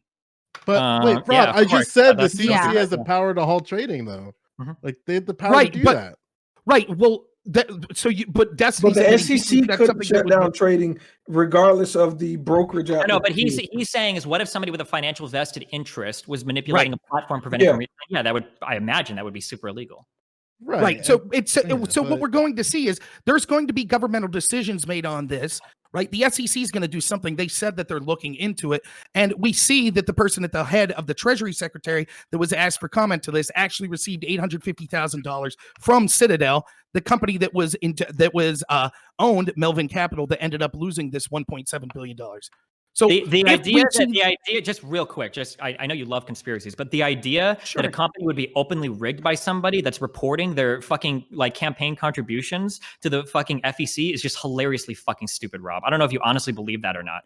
The way that you guys think that corporate contributions work is so hilariously one-dimensionally fucking stupid. That on one end you have like the craftiest, most like illegal acting like traders that are super sophisticated and fucking over the whole economy, but then it's like, oh no, we looked up their FEC filings. Look, he contributed money. He was paid off. LOL. It's just so unbelievably stupid and conspiratorial. Right. And we know this coming from the but Trump might have a business in Russia crowd that wanted to look into his finances for 4 years. As soon as it's on the other foot, it's there's clearly nothing shady going on there. That he had hundreds of millions of dollars in outstanding liabilities that we weren't aware of. That was a problem. But I don't know why we're going the ad hominem route. If we are taking the ad hominem approach, well, Destiny, your hair is ugly. So there we go. That's what I can. Rob, wait. I just wanted to. Denims like wanted to speak up but didn't, and I see that kind of back and forth, like in her mind, like should I say something? So since she hasn't said much, I want to throw it over to her for a second. Sorry, I wanted to say something that what GSU was saying. Like, I think that like currently the consensus, or at the very least legally, with regard to Citadel and Melvin Capital and Robinhood, is that there seems to be that I think Citadel has like a 40% influence, or like they have 40% of the shares in Robinhood. So they don't technically have majority share yet, but there is like a slight conflict of interest, but that doesn't seem to prove why they actually pulled it, because IBKR, something else that I'm forgetting, I think Webull and 212 also pulled all these, and they don't have a conflict of interest. So it's 100% about the clearinghouses than it is about the conflict of interest. While it would be interesting for the conflict of interest to be investigated by the SEC and see if there's anything actually there, currently it doesn't seem to be the case that there is anything truly like in depth on that.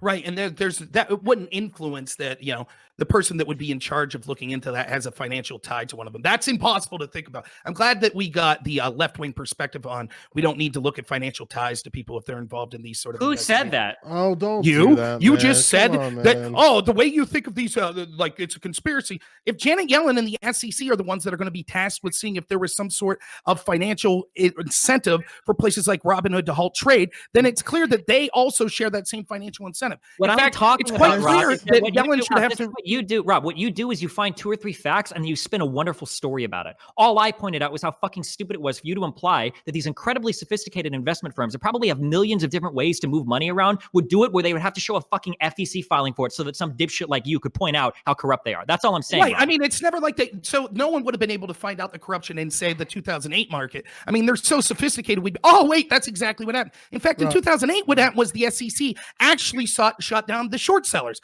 right? Because the short sellers, which you're right, sometimes do have a moral and a good strategic reason to exist. They were short selling these banks that were corrupt, that were over leveraging themselves. And the SEC went in and stopped those short sellers. So every time what we see is. What does this have to do with any? First of all, short selling was not the main reason why 2007 happened. I don't know why I people didn't say it was the main, but it occurred. Did the SEC shut down short selling? With any of this? Did the SEC shut down short selling? The 2007 crisis had absolutely nothing to do with short selling. I see you're avoiding the question. Did they?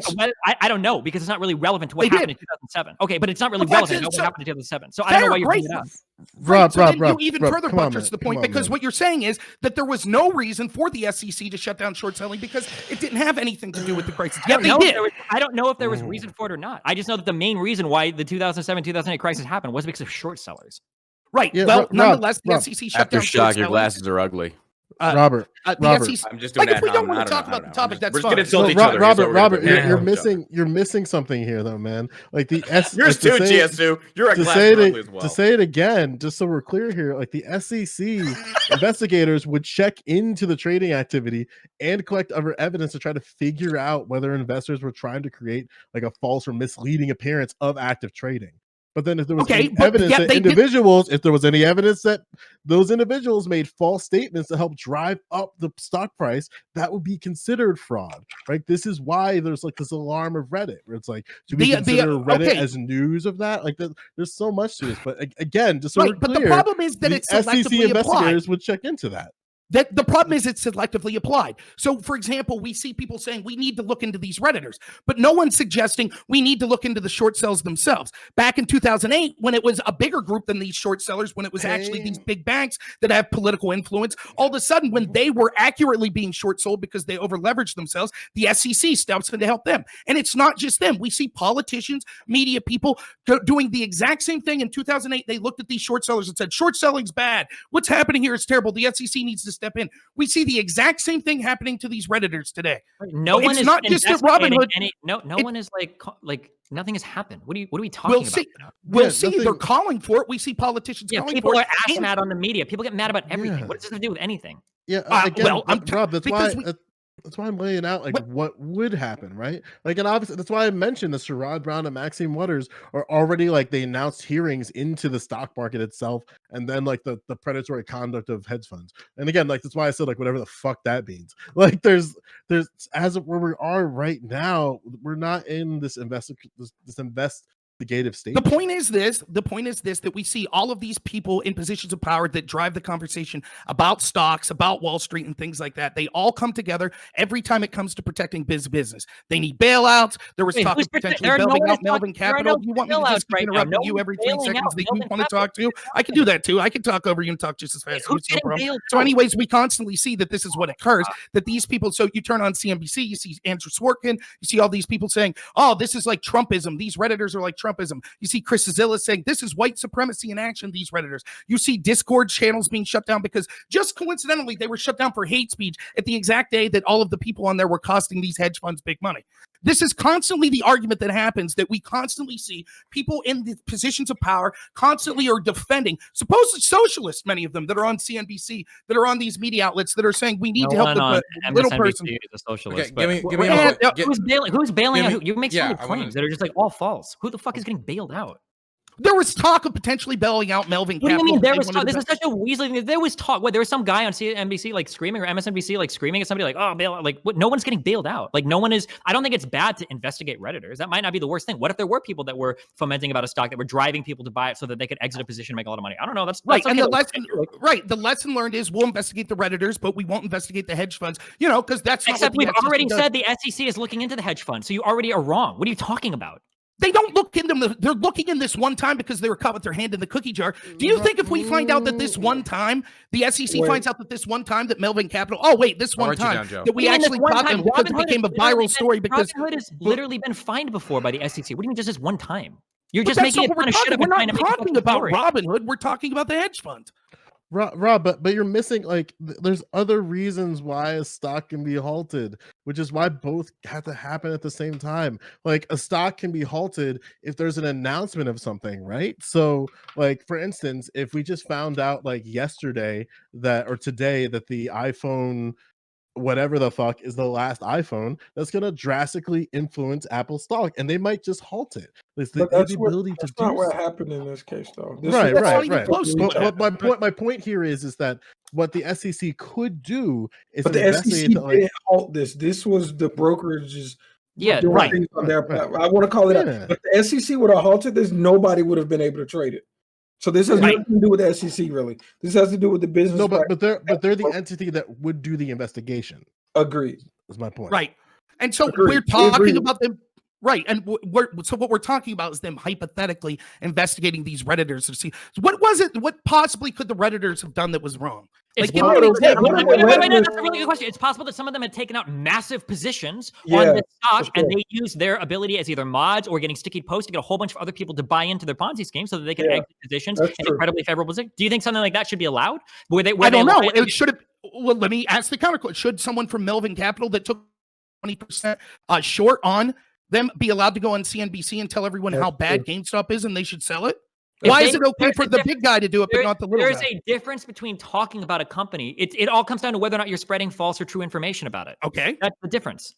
So so it could be that there might be a lot of people genuinely posting, like the meme says on Wall Street Bets, that they just like the stock. Maybe that's the meme. But if there's a lot of people saying things like, we should buy this, we need to buy it, the price is going to go up, keep holding, buy it, the price is going to go up, that are maybe being disingenuous about the security so that they can make a fuck ton of money on it, do you think that should be legal?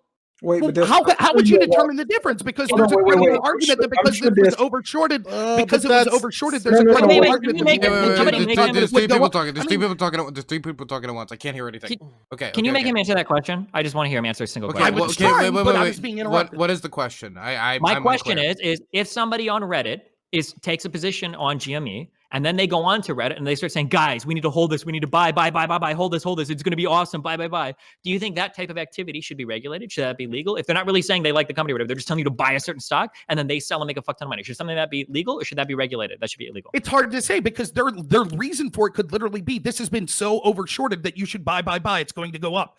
So it doesn't matter if they think that the actual stock is an effective stock or not. They're just saying this is massively undervalued because it's been shorted to the tune of 120%.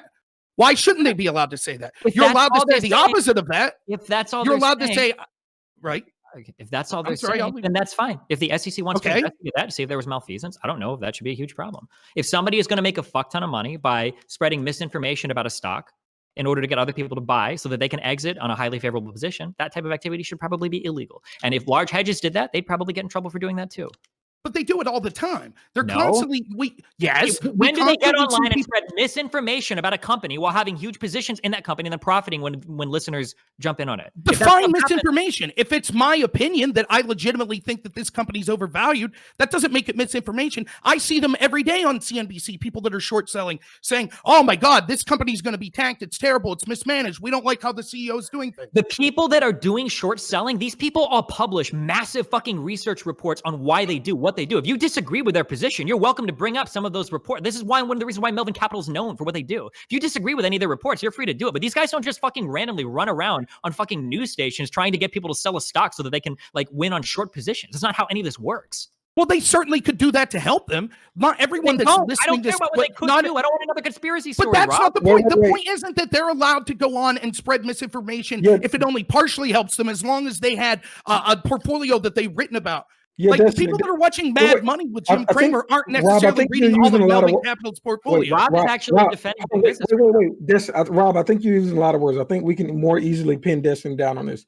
Destiny, do you think someone who has positions in a stock should be able to freely speak on those companies without upfront telling people that they have those positions? I think they should. I think they should have to make those positions known. And my understanding right now is that for short selling, at the very least, I don't think you need to publish anything regarding those positions. That doesn't have to. But that would be like a thing. I think. And I don't. There might be good reasons why you shouldn't. But like my gut feeling is that you probably should have to make those positions. So you do agree that the companies that are bashing GameStop in the media, that have positions, or people that have positions and bashing it, you do agree that that's bad, right? We can all agree on that, right? Like immoral, illegal, I don't think so, but I think that would be bad. If you're not disclosing a position that you have and then you're talking about a stock, I think that's pretty shitty. And I think that should probably be illegal. Think the Redditor, so let's take the worst case example. There's a Redditor who has a big position and he's going on Reddit to post to get people to raise the stock price. Do you think that's immoral or illegal? I think it only becomes illegal if you're lying, if you're giving misleading information about it, not based on something you generally know, but like if you're just flat out fucking lying about something. But a lot of the talk around speculation is subjective. There's not really an objective claim, right? But so for us, it might be subjective, and in that way, we just do what we do because we're not professional traders, or at least I'm not a professional trader. But these companies that are managing like billions of dollars of assets do a fuck ton of research into the companies that they short. It's not just like they have a feeling, and so they start moving around like millions of dollars of customer funds to do it. Like they have reasons for why they short what they short. So if they make only objective statements, you're okay with it. What about if they make subjective statements such as, hey, I don't think GameStop is going to be around in 10 years. Like, you should get out of that stock. Do you think rhetoric like that should be allowed if they have positions in those companies that would benefit them if the stock price decreased? As long as they're transparent about their positions, I think that's okay. Because the flip side of that would be that they would never publicly state those things at all. And I think it might be better for investors to have that information than to not. But yeah, I mean, like, I think as long as you publicly have it stated that you have an invested interest or a vested interest, I think that's probably okay. Yeah. So, and this is why I think we agree. And I think what Rob was saying is some of these things weren't given to the public when they were making some statements. But so we agree that if people with positions are speaking about these companies in subjective ways, they should always be forced or they should be required to list the information that they have positions, right? I think we all agree on it. I think so, yeah. There might be an argument out there that I don't know about for why that shouldn't be the case, but I can't think of any off the top of my head. That seems like it should be obvious. Well, so Rob, are you more okay with Destiny's position now, or? Oh, I agree. I agree with that portion of it. What I disagree with is that we clearly see a movement from the people that are in positions of power in this country to get upset and think that there's something morally wrong when we see someone play the same game as this hedge fund and call their bluff and make money on it. Destiny's correct that eventually other hedge funds will get involved in this game and they'll make money too. And if you're listening right now and you're thinking, hey, I'm going to invest in GameStop and I'm going to make millions, you're probably not. You're probably going to lose, but I'm not giving you any stock advice. But for one brief moment, we saw some little guys win. And it started a firestorm where you saw these people in positions of power that their gut reaction was to say, close down that message board. We need to investigate these people. Yeah. What's going on? We need to stop trading on this. That's what you saw happen. And that's no the problem. one It was the shut same that thing. you just conflate so many Wait, the Reddit got marked to private and the Discord was down. They said it was for some kind of claim about Hate misogyny speech. or something, but Right. It was hate speech. The hate And, you know, speech thing, if you into all followed- fairness, yeah, if you yes, follow in all Wall Street fairness, Bets- it was probably legitimate because when Yeah. you have a bunch of trolls that come from Reddit, there usually is a lot of hate. Like, I hate to admit that, but it is true. There's usually a lot of hate. And I don't even think hate speech exists. It's just, it's inappropriate speech based upon Discord's terms and services. So And one the man's hate timing of speech that- could be another man's if you religion. knew about so. Wall Street Bets before fucking 3 days ago, you've known that that's a very fucking edgy subreddit as well. Like, yeah. Right. And so also they the just stuff close that's it down on now. Well, they But yeah, probably do also- because it's getting media attention now. They're probably not. Well, as now paying hold on. No, wait a second, Rob. Look, I'm playing devil's advocate. I'm playing devil's advocate on this one. Look, so basically, all the Reddit dudes push over to Discord in the midst of this whole stock blowing up. I don't think that's coincidence. It just happened to be that way. They wanted to find one place to consolidate to communicate through vocal. It was in that Discord chat. I could see why, according to Discord's terms of services, they would ban him. For me, though, it's that whole idea of like you're scared. Like, not you personally. I'm just saying you're trying to. It's not so simplistic, but I think yes, they did shut it down because there's probably a lot of inappropriate things being said in terms of service being violated. Look, the hedge funds were shitting their pants. That's why they banned it. No, Because I don't think yes, so. that's I exactly don't think what so. was There were going like- on. there were That like is exactly two- what was going There on. were 2 hedge funds shitting their pants. The rest of them are making Right. fucking bank off of these guys. What are you talking But about? they know that this could happen to them in the future. No, Right? Just what are you because they're talking about? And capitalizing no, on this stop, particular please. situation. Oh my God, please stop acting like this is the first time a hedge fund is lost trying to fucking squeeze. Please stop acting like this is the first time short sellers have gotten fucked. It happens. This isn't the first time. I know that for a lot of people that have never had interest in financial markets before fucking 2 days it's ago. the first time. Because Wait, but Destiny, you agree that it's the first time it's happened in this type of way, right? It's the Right. first time that it's happened and it's gotten this much coverage because so many other people have access to But you- buying in. But but hedge you funds get also- fucked. Like it You happens. also agree that this is a threat to our economic system, right? If this meme culture continues, more and more if people find out what stocks these hedge funds are shorting in this way, they can attack all of them, right? You agree? No, I don't I think don't think- so. Yes. Retailers Yeah. themselves probably don't have the ability to move the market that much. I don't But think it- that's possible. Yeah, and I also, gotta- hedge funds have No, been but fucking even- with other hedge funds for fucking decades. This Yes, is only a new fucking but- thing. But Yeah, I gotta agree with Destiny here if on this. What you're saying, and I agree with it. What you're saying is that you think that there will be a social media blitz or whatever we want to call it, and then you think hedge funds will take advantage of that to help them move the stock price, right? But that is still a threat to hedge funds everywhere because Kind of. their Hedge position can be revealed, and their competitors, other hedge funds, can use social media and the blur that's happening to put them out of business or hurt them financially at a large That just amount. means right? you have to be careful with when you short things. That's a risky position. Like that's But just but inherent to trading. But if they want to use shorts to make money like they have been doing, this is a threat to their economic model, Exactly. right? No, not necessarily. You're supposed Yeah. to short a company when you think the company is going to go down. Like Yeah, if, but it, wait, if it ends up that you over leverage your position, or if it ends up that you didn't take out enough insurance in order to hedge your bet there, then that's on you. Then you'll get fucked. But like this happened in 2008 with Volkswagen, way before any of these like meme trading apps. How much money happened. did they lose? How much money did the hedge lose with Volkswagen? I don't know, but I think it was worse than I thought. It was really bad compared to what's going on now. Is it worth? Because right now I think we're at 40 billion that the hedges have lost. $40 billion. That's what they lost. And if you think, just real quick, if you're seriously going to try to tell me that there's not a connection between hedge funds losing $40 billion and then all of a sudden these message boards getting shut down, when you're admitting, oh, it's Reddit, there's hate speech on them all the time. They just chose this moment in time. Chose it. Like, no one can beat you in an argument because none of the things you're saying are even wrong. You're giving me fantastic stories that you can't prove, and then you're trying to say no. That's an insult. I can't even say you're not even right. Like you're not even wrong or right because you're weaving together a story that you just have no evidence of. Can you show me like a single piece of evidence that a fucking hedge fund is fucking communicating with Reddit? You need to shut down that subreddit right now. You need to ban their Discord. We're losing billions. Quick, shut the Discord channel down. Like, do you understand how fucking delusional you sound? Do you think they give a fuck about a bunch of dipshits talking on fucking Discord as they're bleeding billions of dollars? No. Yes, I do. And I think that you're willful ignorant.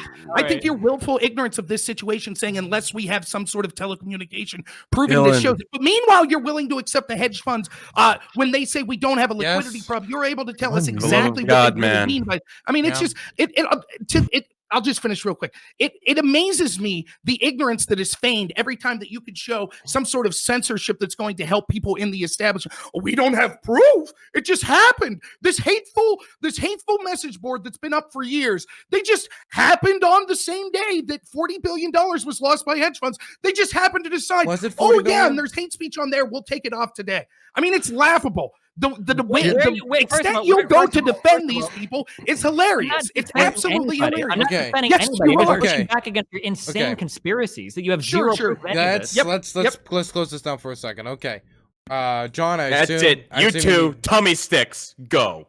I assume you need to dip. No. I just I think you got the pussy hat on and everything.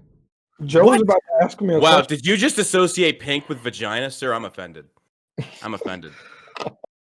Redneck, I know you're watching, Redneck. I miss you. Don't you CTV, dare. I miss you. Please come back. I gotta say, goddammit. somebody found the this actually made me laugh. Somebody found the code for the room and tried to join, and it was their name was Redneck's mom, and that did give me a small giggle. Real quick, so apparently $20 billion has been lost so far by funds shorting things. During the Volkswagen thing in 2008, it was about $30 billion. How long? So was that lost to like Redditors or other? Do you think that hedges have lost $20 billion to Redditors right now? Is that what you think has happened? I would say that at least the initial few billion went to Redditors. Wait, hold on. I want to hear Rob answer that. Wait, do you think that $20 billion has been lost by fucking retail dipshits downloading Robinhood? No, I think that there was probably over $1 billion though, and I think that was the inciting incident, which is what makes this. You got to be careful right here, Rob. I don't think the Redditors have the capital to do that, right? Well, no, there but had like to be other players that I got a lot of Reddit gold. I mean, come on. Well, right. No, hold on, wait, dude, it's not the capital, but like one drop in the bucket's not a lot. 1 million drops in the bucket, that's a lot. This thing went viral. Right. And I'm not saying it is, but I'm saying let's not discredit that idea. No, but this is the thing. To control the price with this high of a volume, there has to be a lot of capital, right? Yeah, if a stock has low volume, it's possible. If a stock has low volume, it's easy to manipulate price. This thing had more volume than Tesla. It was number one in the market. You need a tremendous amount of wealth to. You talking about AM? Are you talking about GME? Jimmy, yes. No, I'm talking about prior. No, you're talking about. Are you talking about now or before this thing kicked off? Here, before this thing wasn't. Linking in the chat. These are the guys that you're cheering on, Rob. Okay, these are the people that you're so excited are making money. These are the other hedge funds that all have massive fucking stakes in GME. So while you sit and pretend that retailers are the ones making up, these are the guys that are actually making the money off this activity. No, and this is a clever trick for cheerleading the fucking large hedge funds that are actually making the money here. So here's the contradiction. Robinhood are doing here's the contradiction that Destiny's making. One, he's saying that so many people went to Robinhood. Do you think hedge funds are going through Robinhood?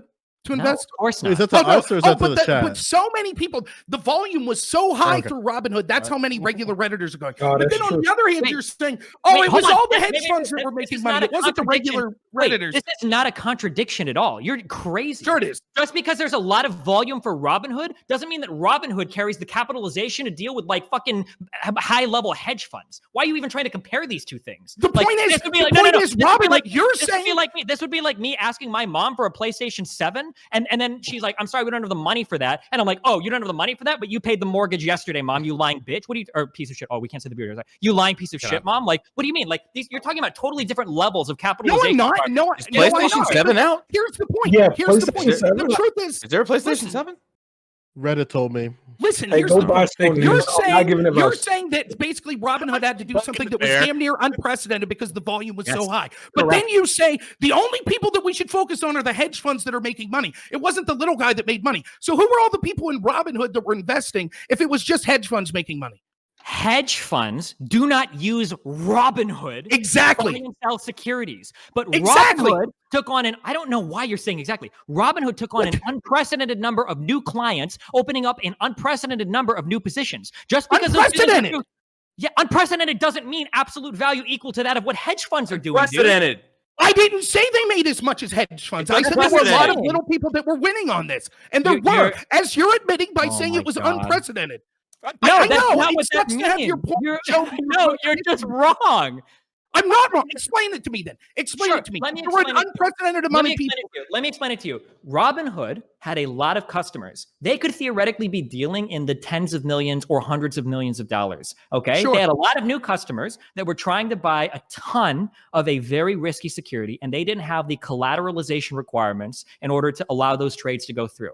However, hedge funds are trading in way larger volumes of money. Okay. Just because Robinhood can't capitalize on a bunch of new customers coming in doesn't mean that they're playing on the same playing field as other huge asset managers that might be Agreed. managing like billions or tens of billions of dollars. How much like I hold on, agree. How much does Where are you BlackRock manage? disagrees with Okay. me?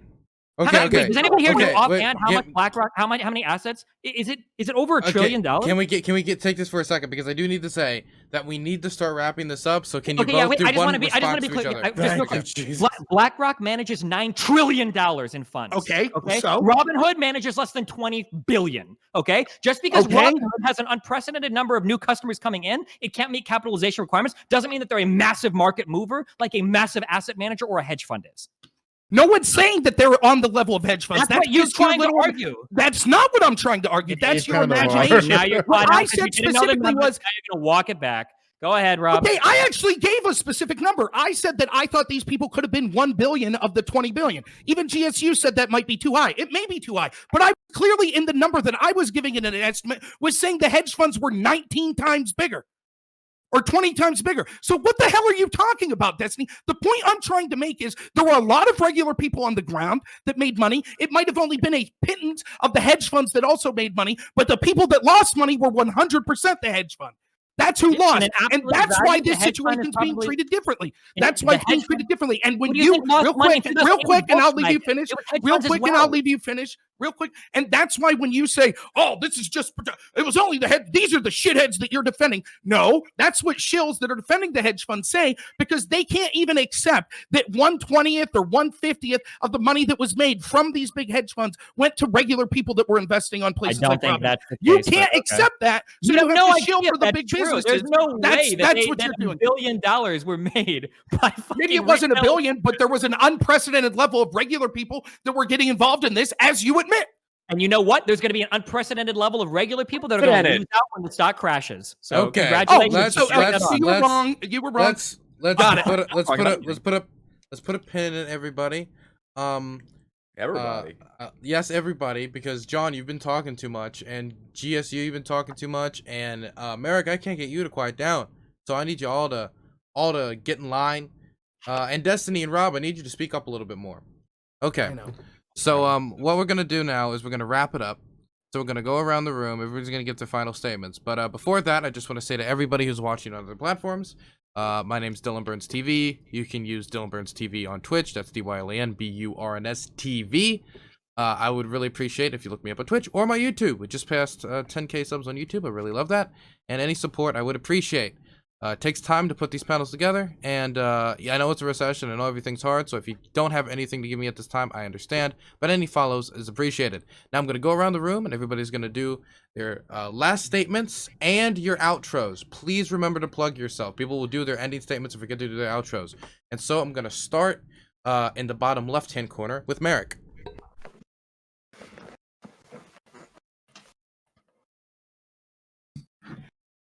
Okay.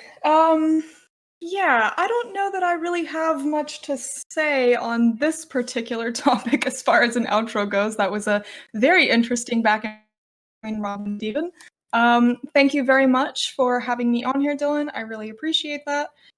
You guys can find me on Twitter, YouTube, and Twitch at Merrick DeVille. And yeah, thank you. Okay, next is going to be Denims. I cannot hear you, Denims. Sorry, I was muting. Thank you so much for inviting me. This was a lot of fun. This is, I think, the most fun I've had on a panel in one go. So thanks for having me. I stream on D Live, as most of you know. And yeah, thank you so much. Okay. Where can they find you on D Live? Oh, at dylanburns.tv. No, thank you very much. I'm going to throw it over to GSU. Cool. Yeah, this like Denim said, this was a lot of fun.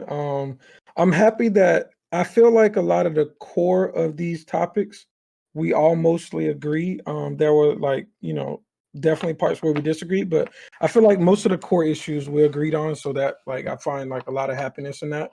I definitely want to talk to John about his take on the free market, always correcting for misogyny or racism and blah blah blah. We can definitely talk about that later. But yeah, I am GSUGambit. There's a ton of people that have followed me. I do stream on Twitch, twitch.tv/GSUGambit, and I don't usually address chat, but for the idiots in chat that were beaming, I guess because I'm black, just understand that I have made more money during this stream than you probably make in years. So yeah, you're good, bro. Don't let those fucking idiots get to you, bro. Don't let them get to you. Damn. Fuck those nerds. Aftershock? Yeah. Great talk. Follow me on Twitter, on Twitch. Aftershock, the T is a 1. Thanks for inviting me again. Remember to sub to Dylan's channel. Bits are appreciated as well. He's the greatest. Thank you for having me. Would have you on after. Next is going to be Joe. Yeah, I guess I'll use my closing of this part of the portion to, I guess, reach out to Redneck. Redneck, talking to you right now. I know you're here. I miss you. We gotta get you in line with those trans issues, man. I miss your friend, but as long as it takes, right? It takes a village sometimes to get some of those worms out. But I'm willing to help you because I miss your friend. I miss you on these panels. With that being said, you can follow me at twitch.tv/Joe Lewis. Also, be sure to support Freem's Loose Lotion if we're trying to make sure small businesses thrive during the pandemic. We got to make sure everybody is rising up, especially our West Virginians. And Freems is a great content creator on this channel, and he's the sole proprietor of Freems Loose Lotion. I know a lot of you use Orb Ladies lotion in a bag. As we know, bags are insufficient to making sure that you are moisturized. So be sure to support Freems Loose Lotion and support all the small businesses, but especially for our West Virginians, they're really hurting. This was a great conversation to be had with everybody. This is a lot of fun. And I hope to be back soon. Thank you for having me, Dylan, and I hope you guys all have a great afternoon or evening or morning, wherever you are. Thank you very much, and I want to say thank you for shouting out civil rights icon Redneck. I really appreciate that. I'm going to throw it over to John Burk. Yeah, hey, big thank you, Dylan, for inviting me back. It's been a long time since I've sat in one of these due to COVID and business and things such as that. So thank you for having me. Big thank you to my fellow panelists. We can agree to disagree on a lot of things. I don't hate you personally. It's just we can shake hands, be friends, and say, hey, we disagree on these things. I would love to see Destiny and Rob just have like a Jello wrestling contest after this. It would be very, very beneficial. GSU, your glasses are still ugly. No, but sincerely, thank you. You can find me on Twitch at djohnburk, Instagram at johnburk1, and then same for YouTube and stuff like that. And again, thank you for having me. I look forward to doing many of these in the future with you, brother. Wonderful. Next, I'm going to throw it over to Rob. Yeah, thanks so much, everyone that's here. I had a lot of fun, as I always do. Even if we disagree, I think it's great to have these sorts of conversations. So let me pick fun a little. Joe, I noticed you were directing a lot of questions to John Burke. Were you trying to get some of his subscribers? Is that what was going on there? You caught me. I got to use the power of the white man. You feel me? You know, whatever it takes. No, a couple serious points though. Like, I just think that you could see kind of the contradiction in a lot of positions that people have. Not saying I don't have it, but things I noticed tonight, like on topic one, we had a lot of people on the left side that were talking about, we have to accept anything Dr. Fauci says unquestioningly. And then in topic two, all of a sudden it was, well, Dr. Fauci says crazy things. Why should we trust him? These are the sort of things that are problematic, particularly when you have a group of people that feel that they're being left out of this discussion and they're being insulted while their leaders violate their own orders that they're suggesting.